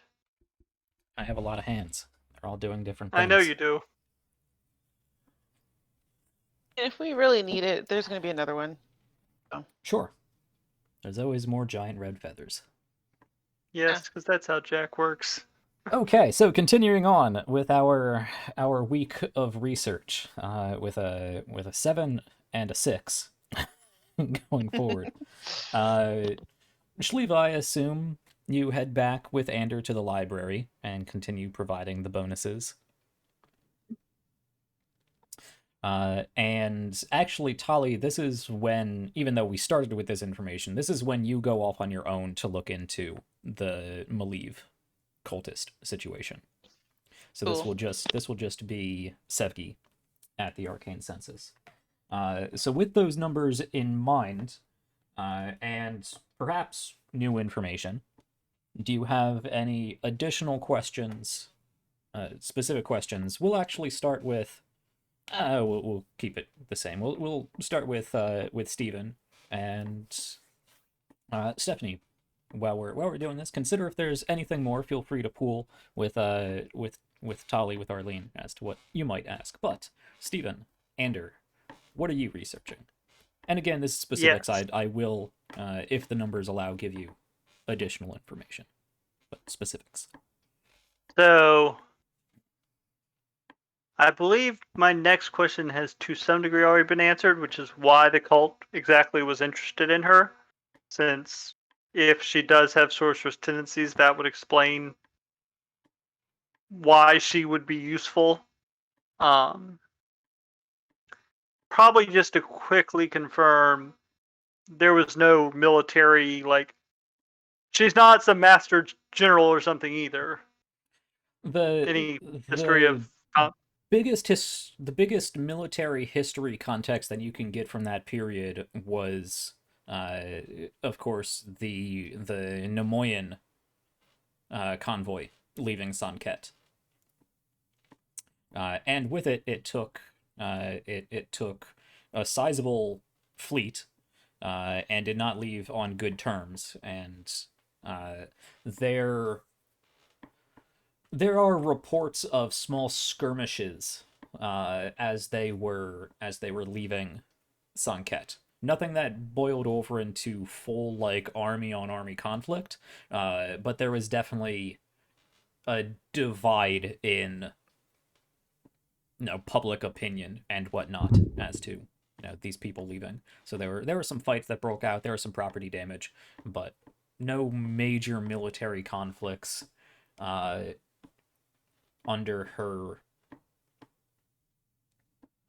reign. Okay. So yeah, nothing that puts her on the same level military strategy wise as the Spear of the Heavens. No. Or I mean, Nail of the there's- Spear of the Damned. If you wanna broaden it a little bit, which won't add anything. I mean, there's plenty of usual ancient history military problems, hunting down old cults, going after ancient monsters of lore, normal things. Right. Wars But with it's like- neighboring cities, but nothing that stands out as her being a major military leader. If anything, Persicus, as the head of the military, was definitely the more military-minded person, and actually was noted as being quite capable and well-respected for his ability to protect Sann'Kett and his queen. Going back to the journal we got, like, back the cult journal, though, it just specifically mentioned her, correct? It didn't mention It mentioned Persicus as a- It mentioned the Seducer the of Seducer of Persicus. Persicus. Okay. After that, I would like to see if I can find a more accurate picture painting or some kind of representation of her that might help with the scrying next time. Nope. That's not cool. gonna no. Okie dokie. The amount of time passed and the artistic skill level back then is not going to be enough for Okay, to use for that spell. fair enough. I guess the last thing I had was to look through some atlases or something, cross-reference with the historical funeral procession, see if I could pinpoint the location of where that field was where they took her to be buried or whatever. Okay. So I can broaden some of that information a little more. Make me actually make me a history check. Okay. That first Cool one with should have been history instead of investigation, but we can stick with that. Give me a history. They're check. the same I same figured. bonus. I figured. Yeah. Okay. 9. God damn it! This is what you're The supposed to be good at. I know. Well- Roll 20 seems to have this weird reverse You get to use your weighting problem. dice. Yeah. You get to use your dice. I want to use my dice. Damn it! They don't even hate me this much. Oh. Yeah. Okay.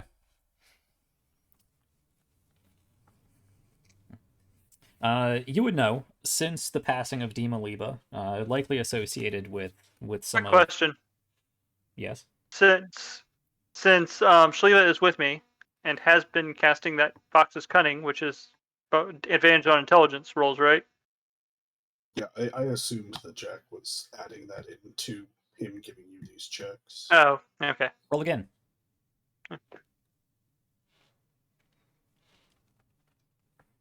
The fuck! That's 2 I'm done. 9s in a row I'm done. for Out. listeners. Well, that's I a shame assumed because I still have correct. information.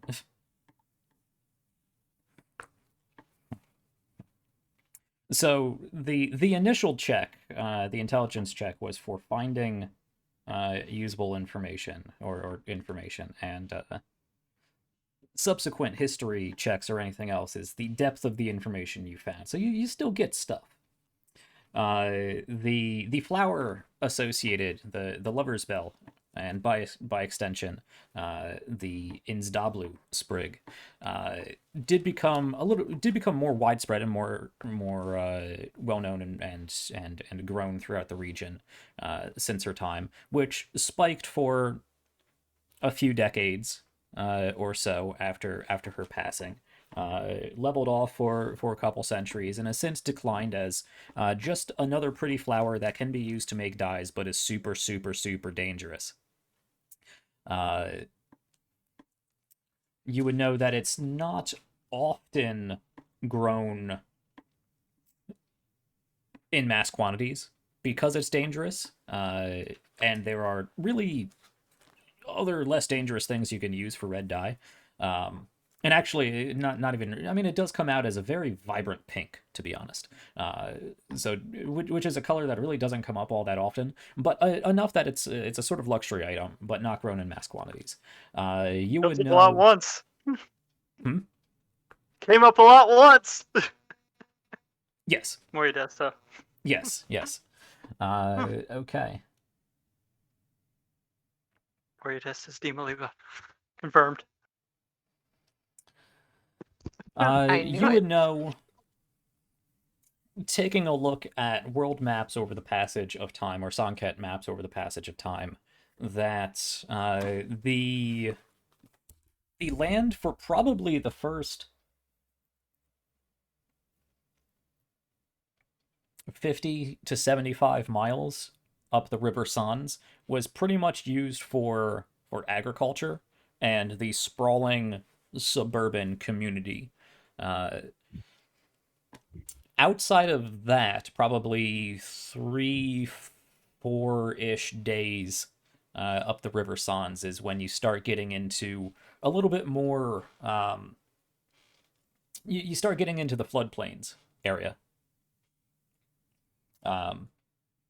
There's a lake probably 6-7 days up the River Sanz that does fluctuate depending on the rains. That's the weather pattern and the Jubliarock mountain range halts storms above this region. It rains a lot there at very specific points in the year, and that's what causes the flooding of the River Sanz. You would know that somewhere within that 100-mile span between the southern edge of the Sann'Kett suburbs and that river is the best place for wild grown flowers of this variety. You would also learn that these flowers make the soil more acidic than the surrounding areas. Not like supernaturally dangerously so, but it increases the pH. Base is low, acid is high, right? Increases the pH of the surrounding soil. I don't know how that would be actionable, but it's information I have.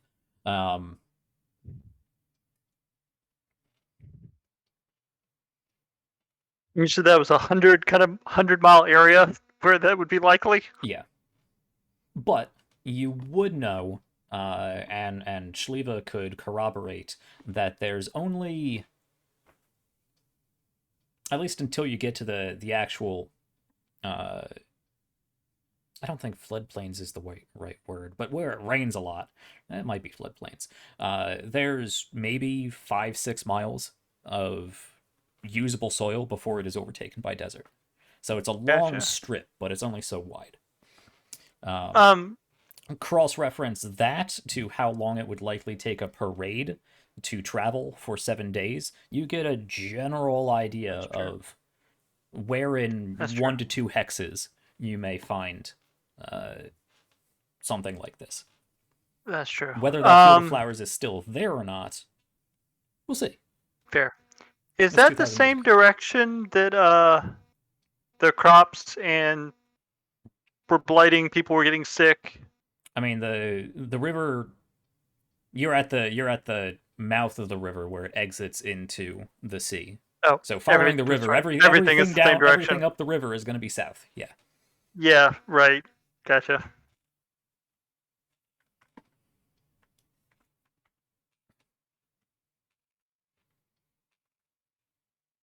Okay. I think that's what I got at the moment. Okay. Any additional questions? I know you just said you. Why do I roll so bad on things I should be good at, Yeah, theoretically? really. Okay. Well, I don't have an answer for that. I'm just disheartened now. Just let the cult take over. Yeah. What's the point anymore? Okay.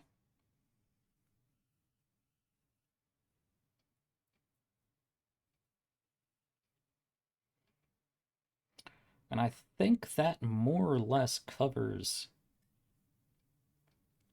information you would get with those numbers and where you are at. Let me ask if Shliva has any, since you are there, if you have any questions. Provide a unique perspective.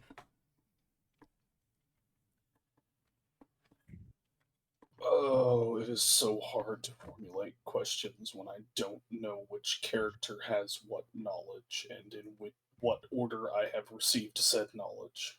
It's very hard to interpret my thoughts in that way. As far as information gained from this research, you have everything mentioned thus far except information on Maliv, because I stupidly started with that even though it was the last thing that you were going to find.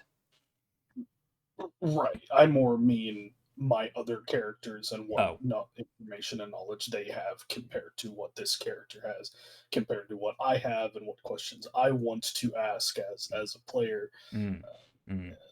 It is a boiling over melting pot, which is why I chose a I don't know anything about anything type character in this instance, because it is far and away easier for me just to be unknowledgeable about everything than it is to pick and choose what I should know.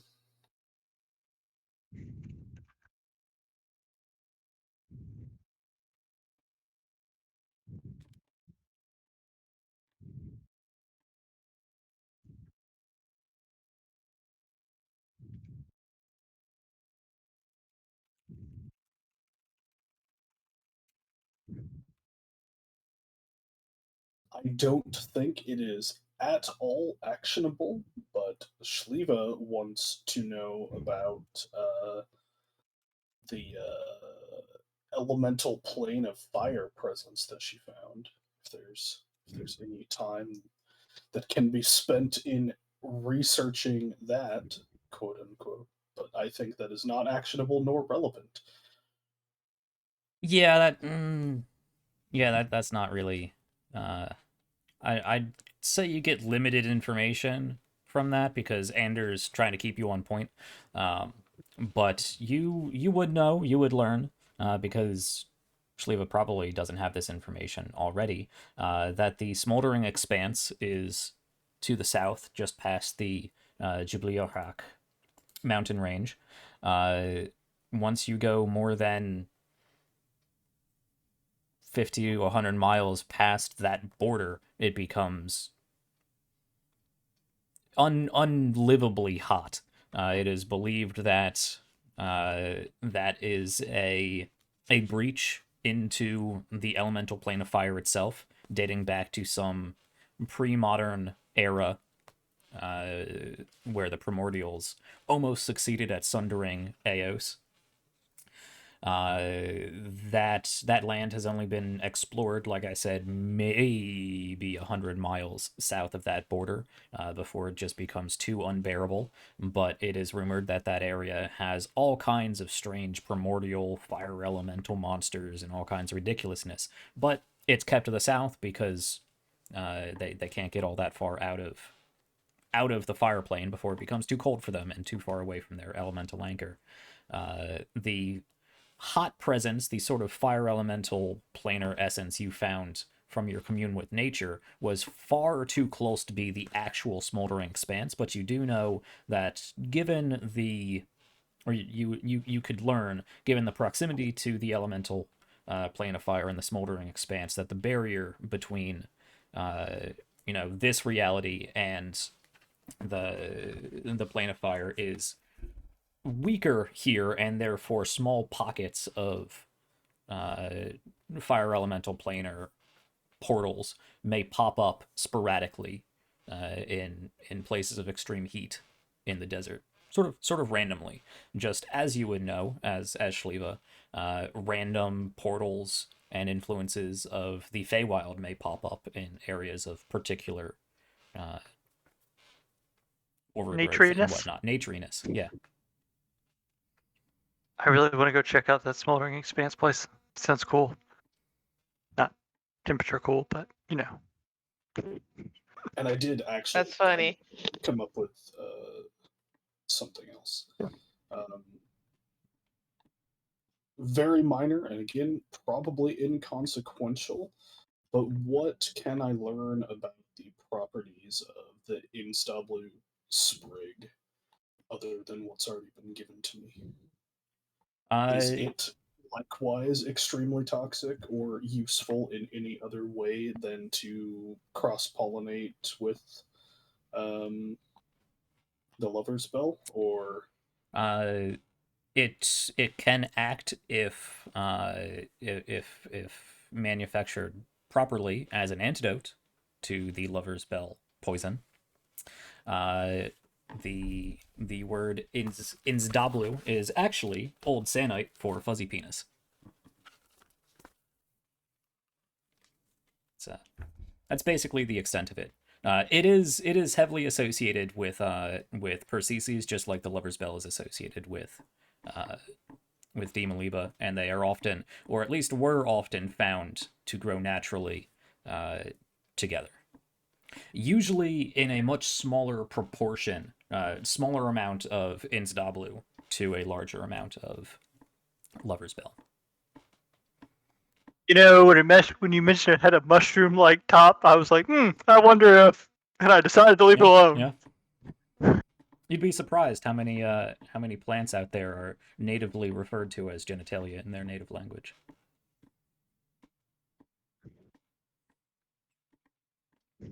That is pretty much the only other thing that, Okay. that I was looking at. The insdablu sprig actually, I might have mentioned it before, doesn't smell great, doesn't taste great. It really has no useful qualities outside of being used to propagate the lover's bell and if used properly as an antidote.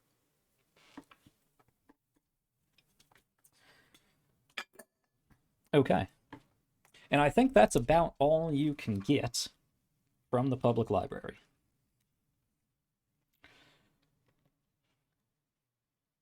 So let's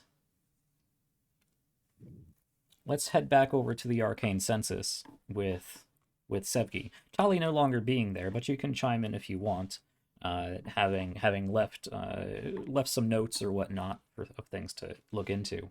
What would you guys like to look into with this second half of your week?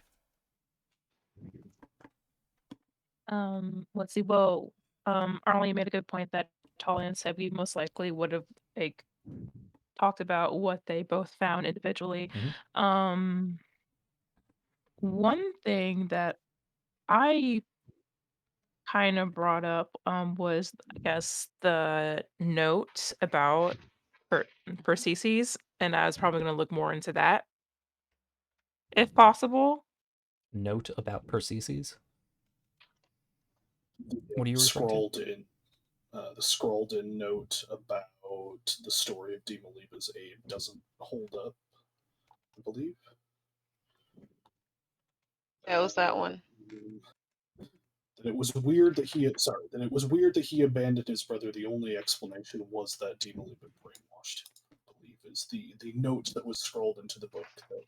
Yes. Mm-hmm. Yeah. Yeah, that one. Okay. I mean, that was kind of already touched on. Okay. That produced that information.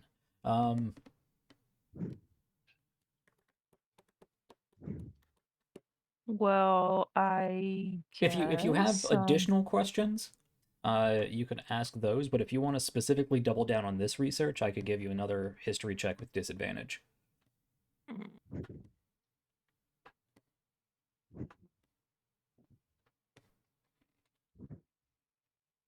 Okay, what about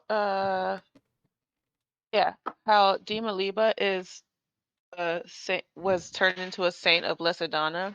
Talia wanted to That's very look common. into like how her When the Empire conquers isn't the right word. Peacefully annexes new provinces into the Empire. They don't usually go on a crusade trying to wipe out the native religion. They just slowly push it towards the Genovian pantheon. And that's basically what they did here. And I mean, you would know firsthand. That's exactly what happened with Yeah. Leywena. Leywena was the patron saint of the elves in native elven, native Etrian religion until it was subsumed by the Empire as a saint of Arkelage. Is there any difference in her role in as a saint of Lessedana and as a deity of her cult, or is it the same thing?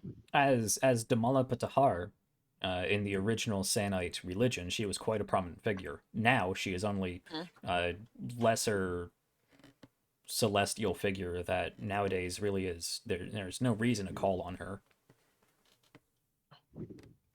I mean, not unless you have any sort of historical or ancestral tie to her. I mean, if you were making a prayer for bountiful harvests or to keep the rains and the floods coming another year, you generally just make a prayer to Arkelage, perhaps. Be not suspiciously unusual, but unnecessary for somebody without any real proper connection to evoke her name. Okay, gotcha.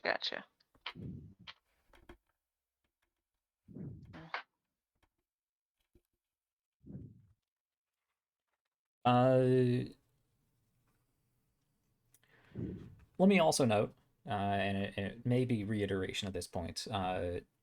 She did become associated with the River Sanz, as many deified female rulers do. Usually associated with either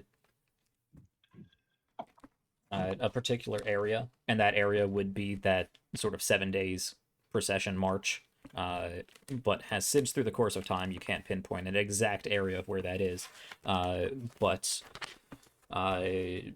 Persicus was associated with the rising sun over the River Sanz, and together,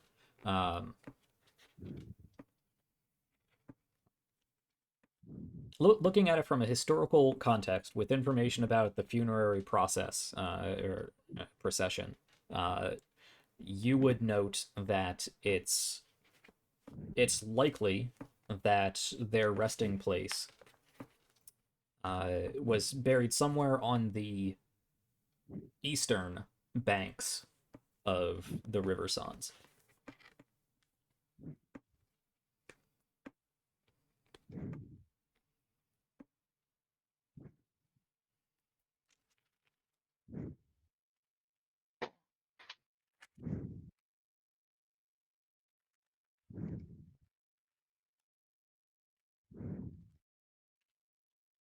I'm trying to think what else there was.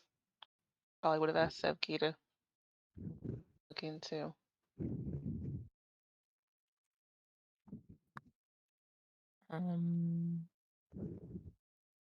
Stephen, your breathing's coming through the mic a little bit. Oh, sorry.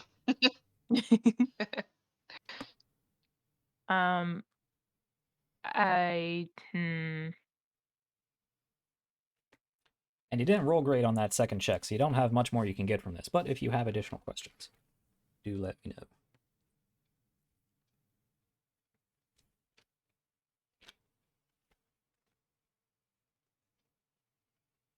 What's the burial count thing? What?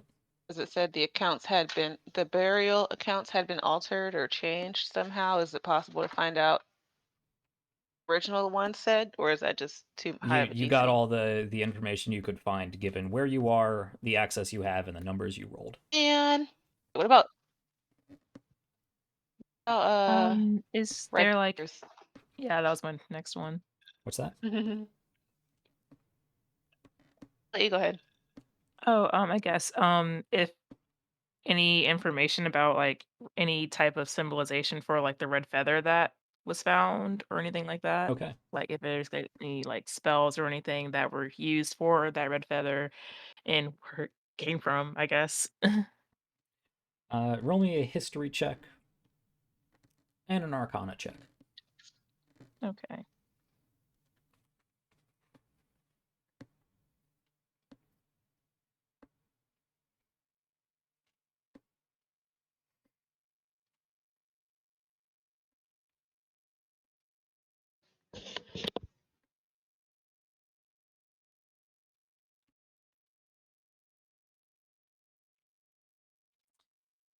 So one of my pro tips on Twitter this week was don't Man. hide plot propulsion too well, because you can't always count on the dice giving your characters that information, and this is exactly that situation. That was a 6 and a 9 on the history and arcana check respectively.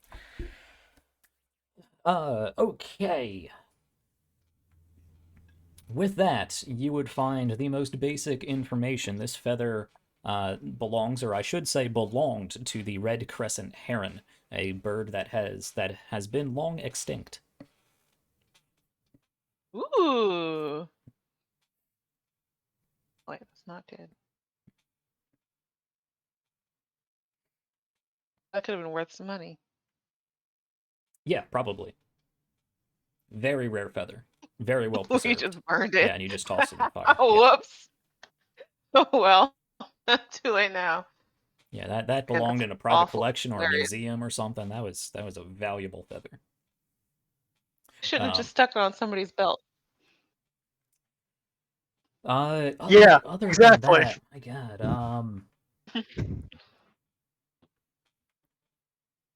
Whoever was watching me saw that happen and cried a little. the red crescent heron is a bird that is since extinct, but it was known for its daily migration from the eastern side of the river to the western side of the river every day. It seemed to follow the course of the sun and then went back home at night.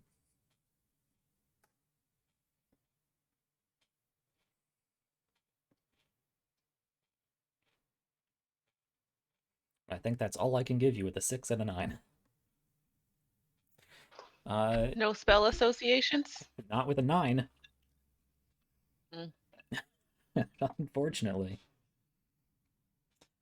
Okay.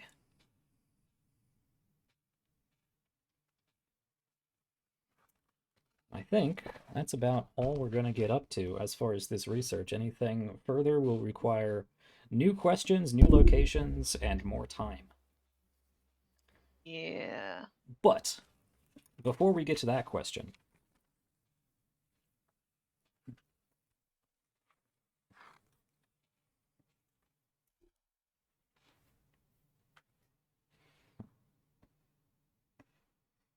I'm trying to think of how I'm going to do this, because situations are different than I initially foresaw.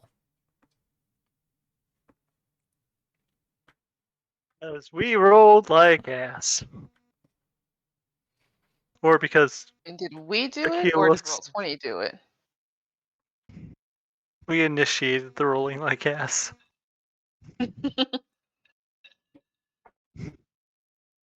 That checks out.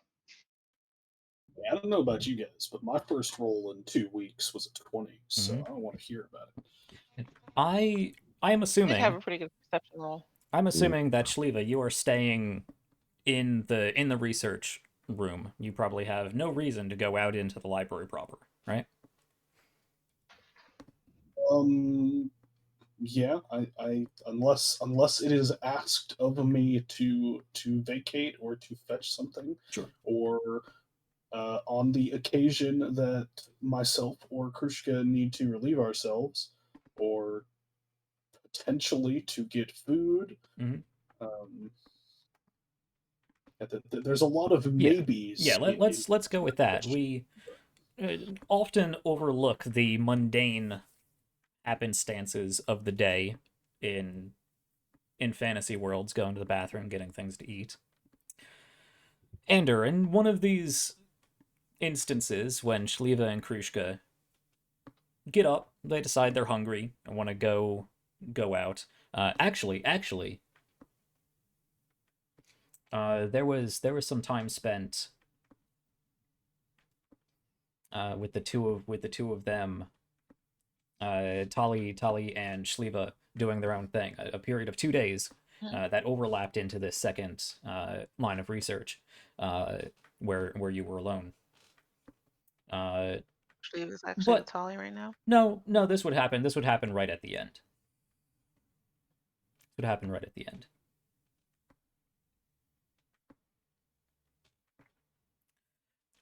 The two of you, as you are getting to leave, scrap what I just said. As you are getting to leave, I assume you are getting ready to head out, collect something to eat, and head back to the wheat fields for the evening. Home away from home. The both of you pack up your books. Ander, would you help put those back, or would you be like, we have servants to do these things? No, Andrew would help. Okay. He has definitely never been that kind of person. Yeah. Ander, while you are taking some of these books back and putting them on the shelf, various shelves, your eye is drawn to a woman walking down one of the rows of bookcases. And she's a stunning woman. A librarian. I like it. You've seen, you are of course familiar with elves and their natural inherited grace and beauty. You have seen plenty of ASMR. Loreen back at the guild hall could be described as angelic. You have even seen a literal angel of beauty, whether or not she was your taste or not.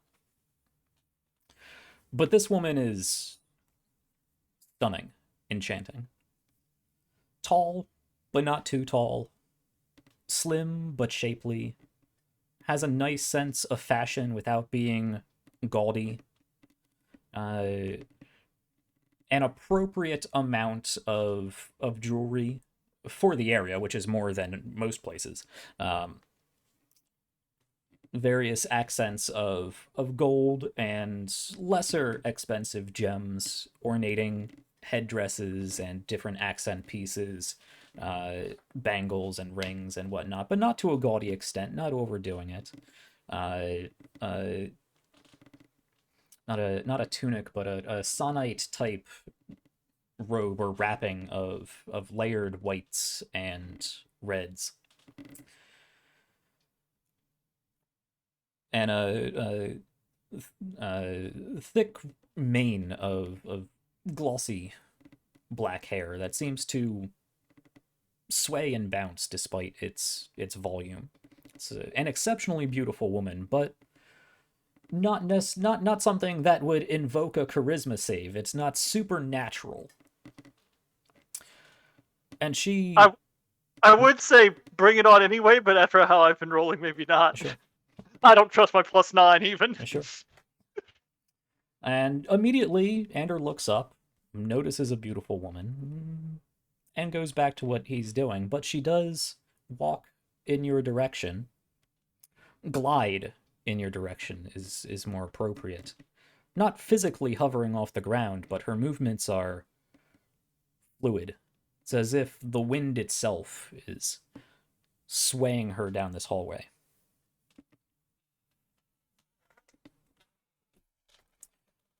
She moves over to where you are in this stack of books.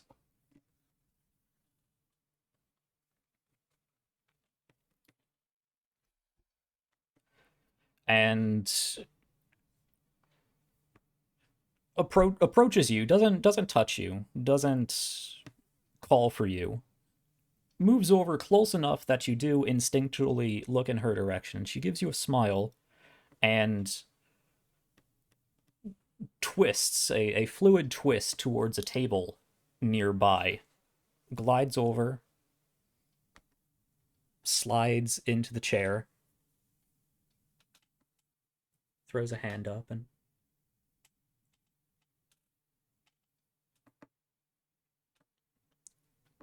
waves to you.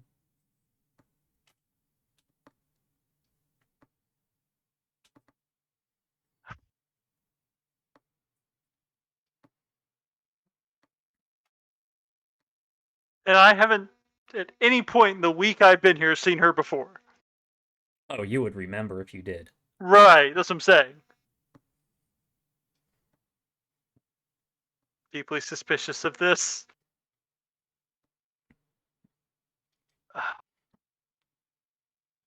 You notice that amongst her various jewelry... Do you notice this? You're historically bad at noticing things. Yeah. You do notice amongst her various jewelry, she does have sort of dangling earring on her left ear. Of a metal feather painted red. Damn it. Okay. That would, yeah, that would spark curiosity at the very least. You also see she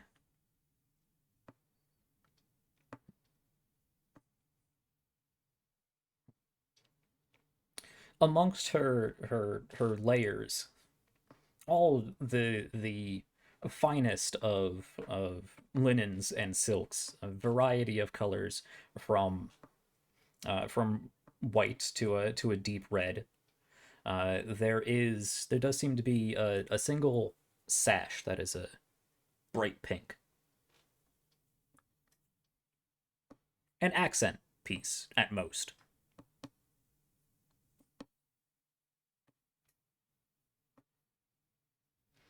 I'll bite. And embroidered with a pattern of familiar flowers.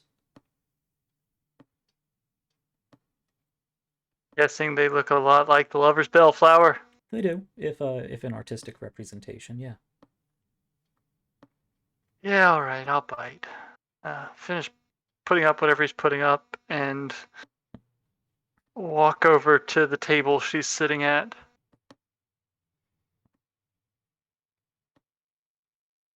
You, pardon me if I'm misinterpreting this, but you seem to be trying to get my attention.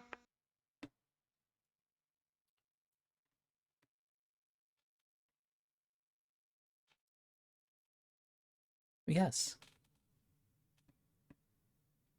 Well,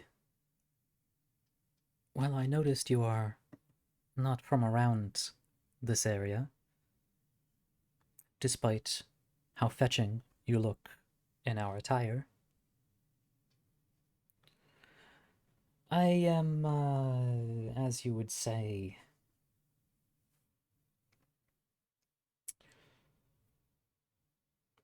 a enthusiast of ancient histories.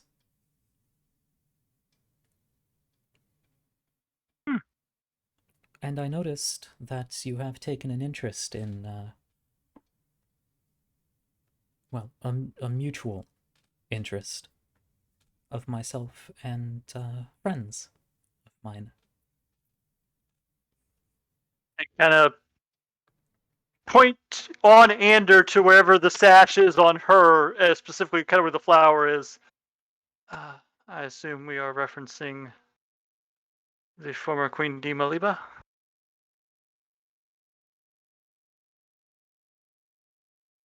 That is what you have spent the last week or so looking into, is it not?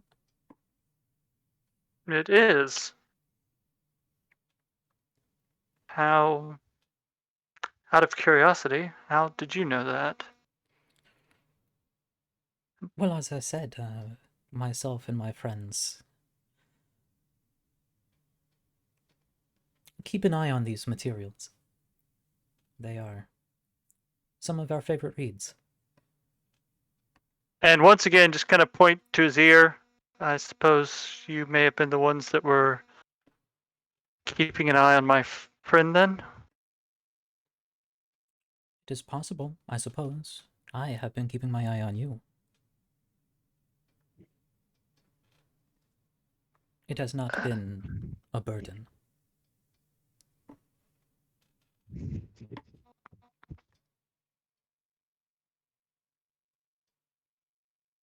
Fighting between being complimented and remembering the last time someone actually. What happened the last time a beautiful woman paid him compliments?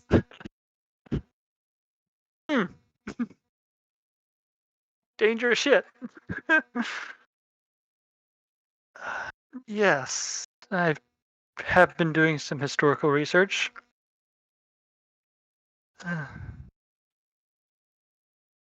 You look to be a man that still has many questions left unanswered.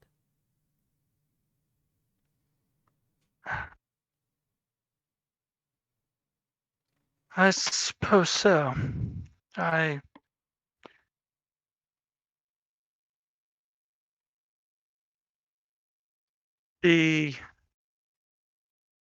suppose you heard about the attacks or the trouble at the museum lately. I did. That was very disheartening to me and my friends. An attack on our very history, the loss of such items and information of importance. A tragedy. Indeed. Myself and my group are also disheartened by it. We believe we know the group that is behind it. And we have been, well, I suppose pursuing them from our homeland.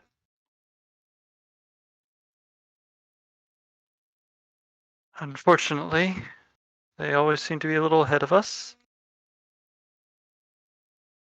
And so, yes, trying to find more information on what seems to be of interest to them seemed like a prudent course of action.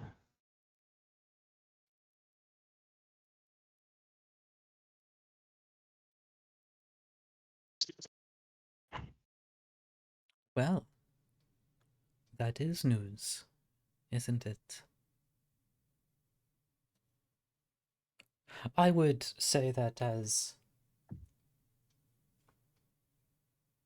well kept as the resources here are, they are limited. As I said, I have friends who are private collectors. Trinkets throughout history of this particular topic. And I would certainly love to speak more about this with a person, with a man who shares an mutual interest with myself. It is an unfortunately overlooked, but very important part of our history. It's nice for it to be appreciated.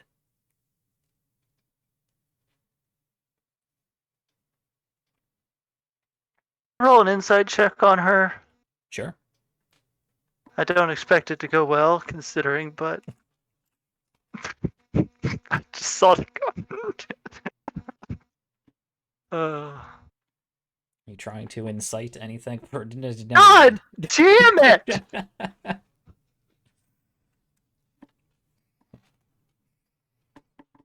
She is beautiful. Oh, She is giving you fuck. compliments. She is being pleasant. She's engaging in a mutual academic interest. This is something that these are pleasantries Ander hasn't had with anyone for a long time.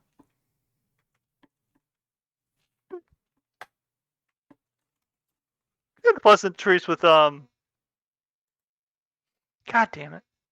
Fucking names. Beth. Yes, thank Sure, you. sure. I know it was I had L, and I always get confused with her and the librarian lady.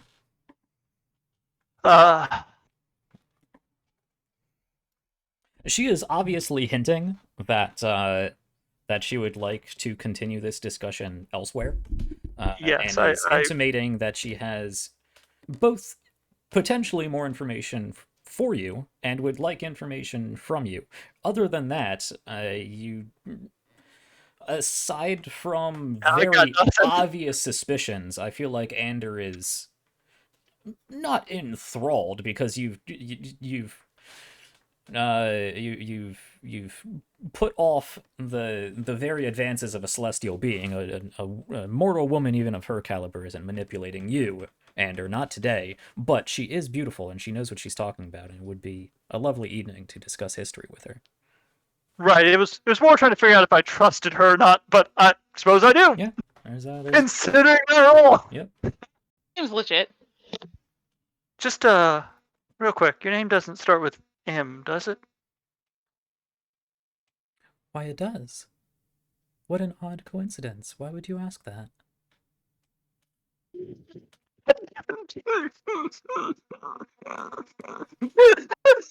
Is it really?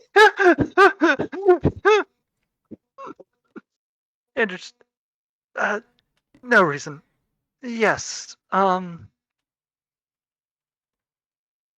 would. She holds out a hand towards you in that very dainty you may kiss my hand motion. Makipse. Yeah, far enough.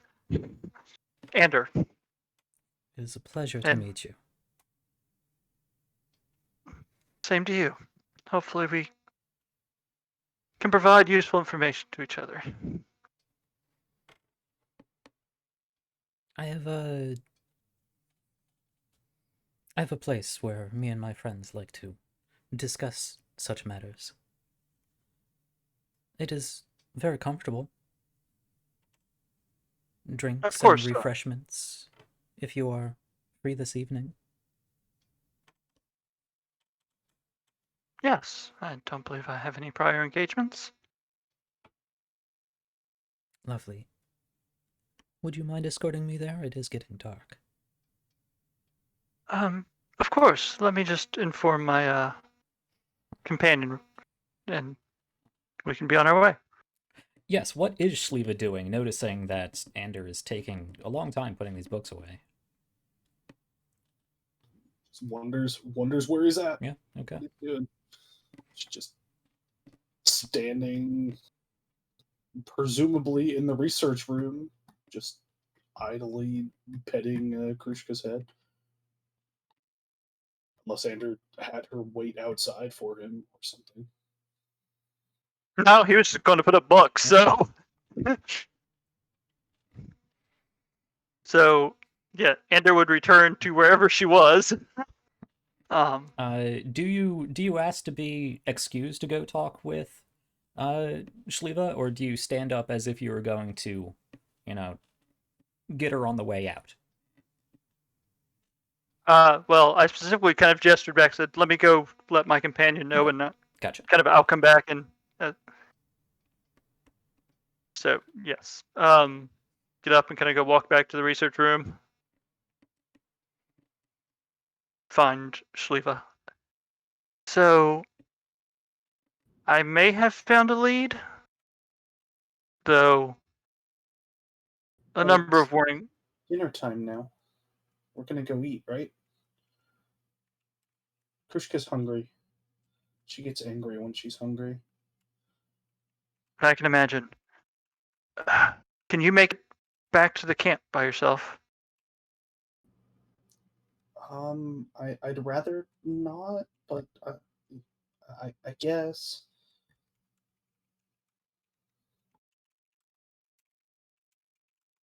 Are you okay? Yes. So, Xander seem weirder than usual. Ander? Yes. I don't know. Ander, do you seem weirder than usual? I don't think so. You might be probably slightly on guard, but just because I don't trust random people that come up to me in the first place, and after prior experience, I really don't trust beautiful women that come up to me randomly. But at the same time, there is the possibility that this could be useful, so he's conflicted with himself, probably. So, while I was putting those books away, a woman came up to me. I believe she's part of whatever the cult around Dimaliba, the ones that revere her. At least evidence would seem to suggest. I also believe they may have been the ones tailing Tali that day with the feather. There's the possibility she may have useful information. Also the possibility I'm being set up in a trap. So, either the smart move is probably for you to go back to camp, or you can try tailing us, depending on how good you are at being sneaky, so at least someone knows exactly where I am. I mean, I can find you, probably, but, weren't you just saying the other day that it's bad for somebody to go off their own into unknown situations? Shouldn't we talk to everyone else about this first? I mean, I'm not gonna stop you or anything. That's not my. Well, You wouldn't stop me from before, so. well, I would. If you want me to go back, I'll go back and I'll tell the others. But Well, I would very much prefer to have the entire group. There seems to be the suggestion of come alone. Or I don't know. If this is the group I think it is, they're probably somewhat secretive as well. I doubt an entire group of adventurers trudging in is going to help. Just as you said, you can locate me, correct? as long as you're not too hidden. I'm hoping just somewhere in the city. You go back to the camp. When you get there, have Tali use her message spell to contact me. That way I can confirm whether this is all in the up and up or whether I'll need your help. Oh, Ander, can you tell me that in your book, real quick? Yes.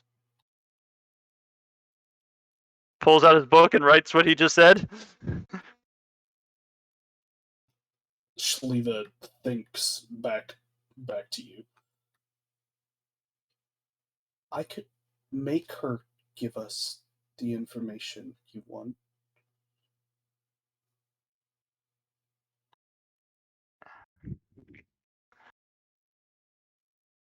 If she is above writing in the book, if she is above board, I'd rather not take that route on someone. Okay. I'll try to go back to camp safely then. You be careful. Yes. Real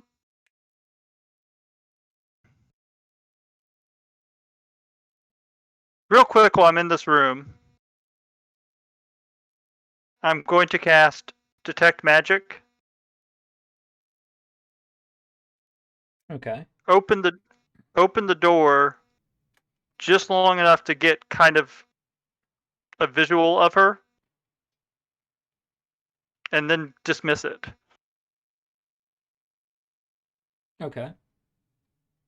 I'm just trying to get a read on if there's anything that's jumping out on her real quickly, essentially.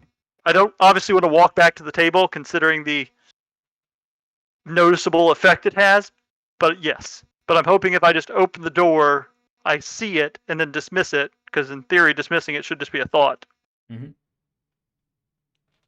That'll at least give me an idea of what I'm dealing with.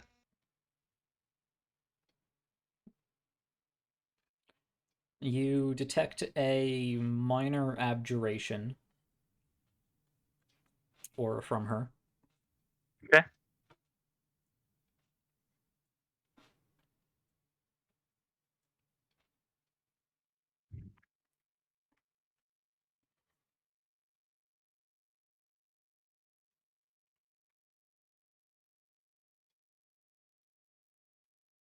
Yeah, that's it. Okay. And then I will just say, at least loud enough. How far away is she? I mean, because I'm guessing she's not sitting all that far away. She's Probably. 15, 20 feet away. Okay. Just loud, not like yelling it, but just loud enough that she can kind of pick up. All right, Shaliva, I'll see you back at camp afterwards. Yeah. No. Uh-huh. Just look at him quizzically and walk away. Okay. Was to hopefully to give pause about any thoughts of knifing me in the back or something on the way. Sure. People will be looking. Sure. All right.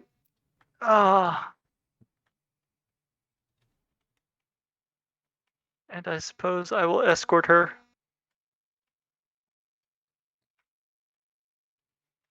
Okay. Noting that Ander is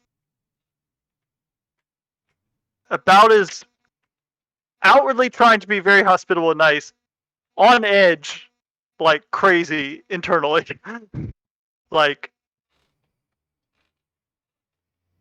just guard up as much as can without kind of giving away that. Okay. So you head back to the table that she's sitting on. She does notice Shliva and a giant badger leave the room and make their way to the stairwell and start heading out the building, presumably heading out the building. As you approach. Point Yes. of order. Do I see her now? Yes, you can. She does stand out. I'm gonna make. So she's not a ghost.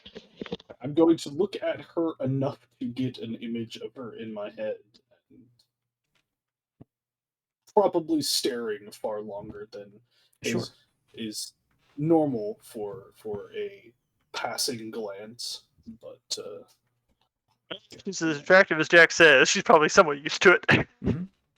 Let me also ask, though I'm sure it's a question that Shliva really has never thought about.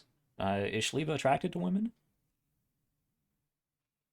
no. No. Okay. You can appreciate, possibly appreciate that she is an objectively attractive woman, but other than that, I mean, she clearly stands out. She obviously comes from some amount of means to afford her clothing, though even that Shliva might not necessarily recognize with your limited understanding of material wealth, but you get a clear image of her in your mind and can call upon it later. Cool. Ander, you make your way back over to the table once Shliva leaves, and she again stands up as if the air itself lifted her off the chair, effortlessly, fluidly. Walks over to you, glides over to you, and gently puts one hand on your forearm.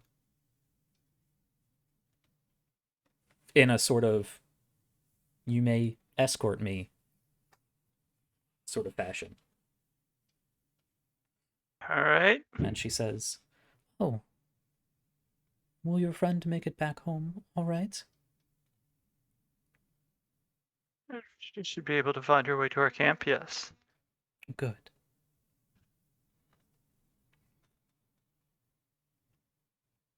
Well, please, follow me. And she is going to lead you out the building and into the Sann'Kett evening. I don't know if I have time for what I have planned in the next 8 minutes. Nope, certainly not. So, God damn it. What did I do?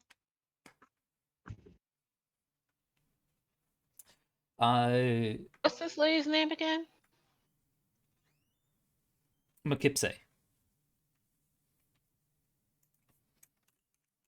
Oh,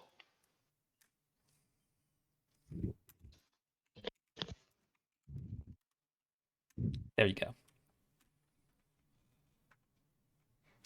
No, I spelled that wrong. Of course I spelled that wrong. Mekipse.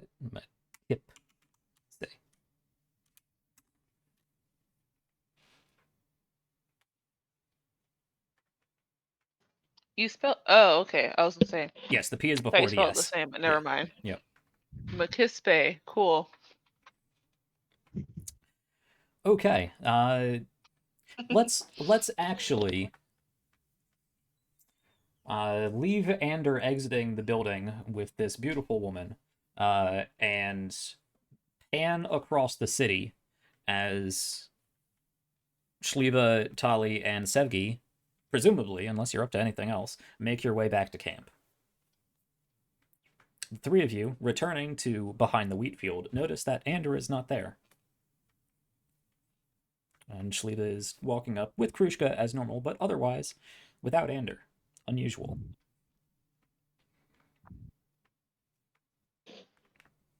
Is everything okay? I managed to make it out of the city alone. Good. But where's Ander Ander? Ander said to message him. Oh, He found one of those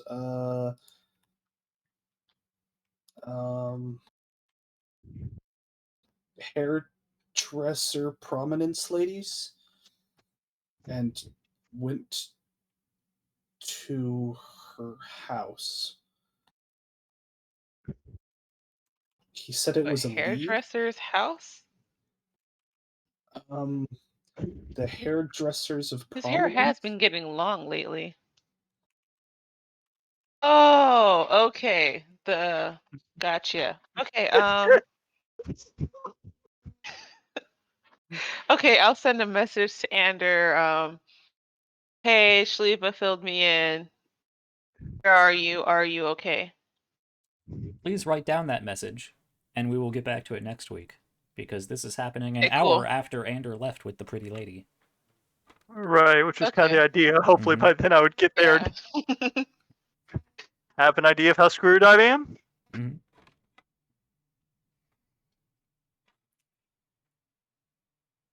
Oh. Okay, so with that, I think we gotta call it. In my head, I can explain why this is a good idea and just really hope that that logic works out. Sure. Yeah.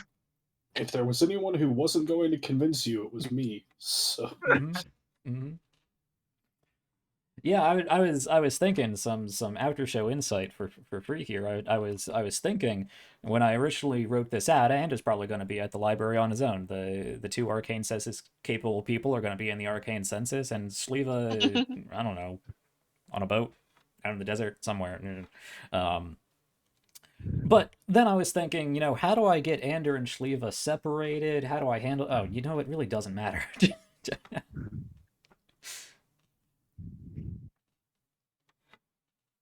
Okay. So, yeah, I always overestimate how long it's going to take to get to a particular point, because I was hoping we were going to be able to address this today, in some fashion. This particular point where we are stopping, We did. could be 15 minutes, could be a whole other session. Who knows?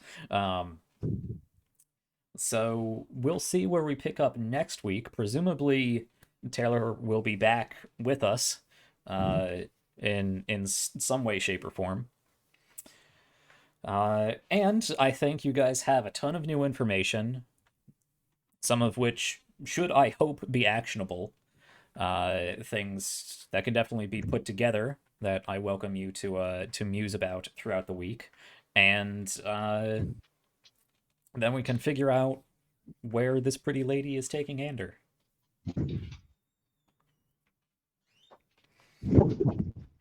Yeah. I know I keep throwing pretty ladies at Ander, but I mean, in a group full of women, yeah. The only way you can throw them Yeah. at. I mean, maybe Aquila, Maybe but Aquila. Aquila's Yeah. held in a box right now, so. Yeah, and she's too paranoid for that. Yeah. If it weren't for the obvious, like, the between the earring Oh. and the sash, that would have been like a fuck no. Yep. Okay. I've seen this before. I've been screwed by pretty ladies in the past. Never again. Wait. Never the right way. Okay. Well, on that, I think that's all we have for tonight. As much as I wanna keep going, man. I did miss last week. It's always a shame missing a week. But I am glad I am in a much better place today. Going forward, I should be back to some level of stability, or the level of stability I was at, previously. And we can pick back up with this next week, and I am excited. I think we're going places. And you're right, from what you said earlier. It feels like we've been here longer than we have, but we've only been in Sann'Kett for 3 episodes, and the first one was arriving by boat, and it was just all the stuff that happened last week. Yeah, it was a lot to pack into a single day. Yeah. The hairdressers of prominence. I love it. I love it. Okay. Sounds like a salon. Yep. That's totally a place now. Okay, yeah, that's what we got. So we're gonna do an after show of some variety, and you can find that over on Patreon. So if you like what we're doing here, you want to support us, you want to see more content, you want to help me get character art for all of these wonderful characters, any other art I can afford for that matter, which is none at the moment. Emotes, badges, music, all kinds of stuff on top of additional content going forward. You can check out our Patreon, and hopefully you enjoy the long, wild, random ramblings of our after shows and various pieces of lore and character stats and whatnot I throw out there on occasion. So consider heading over there. And of course, you can find this episode on YouTube in case you missed any of the earlier parts and want to get caught up, as well as all of our previous episodes. So please go check out our YouTube channel if you want to catch up on what has been going on in this series. Other than that, I look forward to getting back to a more regular streaming schedule going forward. So head down to, I would say check out the scheduling tab down there somewhere, but it's only so accurate at the moment because there's a lot of things up in the air that I'm hoping to get nailed down this week. If it doesn't work this week, I'm just gonna rewrite the schedule as what it is. But I do stuff many nights a week, so press that follow button and you should be notified. I think there's a bell. Is there a bell? I think there's a notification button and a bell. Press all the buttons and I'll see you throughout the week. And of course, as always, it's a crazy world. Everybody stay safe and healthy and happy. Get the vaccine if you think it would benefit you, but beware, it will knock you out for a day or two. Maybe, probably. Everybody, have a nice week. And when you're stuck out, did I already do this one? I feel like I already did this one. If you're stuck out in the desert and you need a source of hydration, heart tomatoes are very juicy. Good night, everybody. Nope, that one's new. Okay, good. I like it. Bye.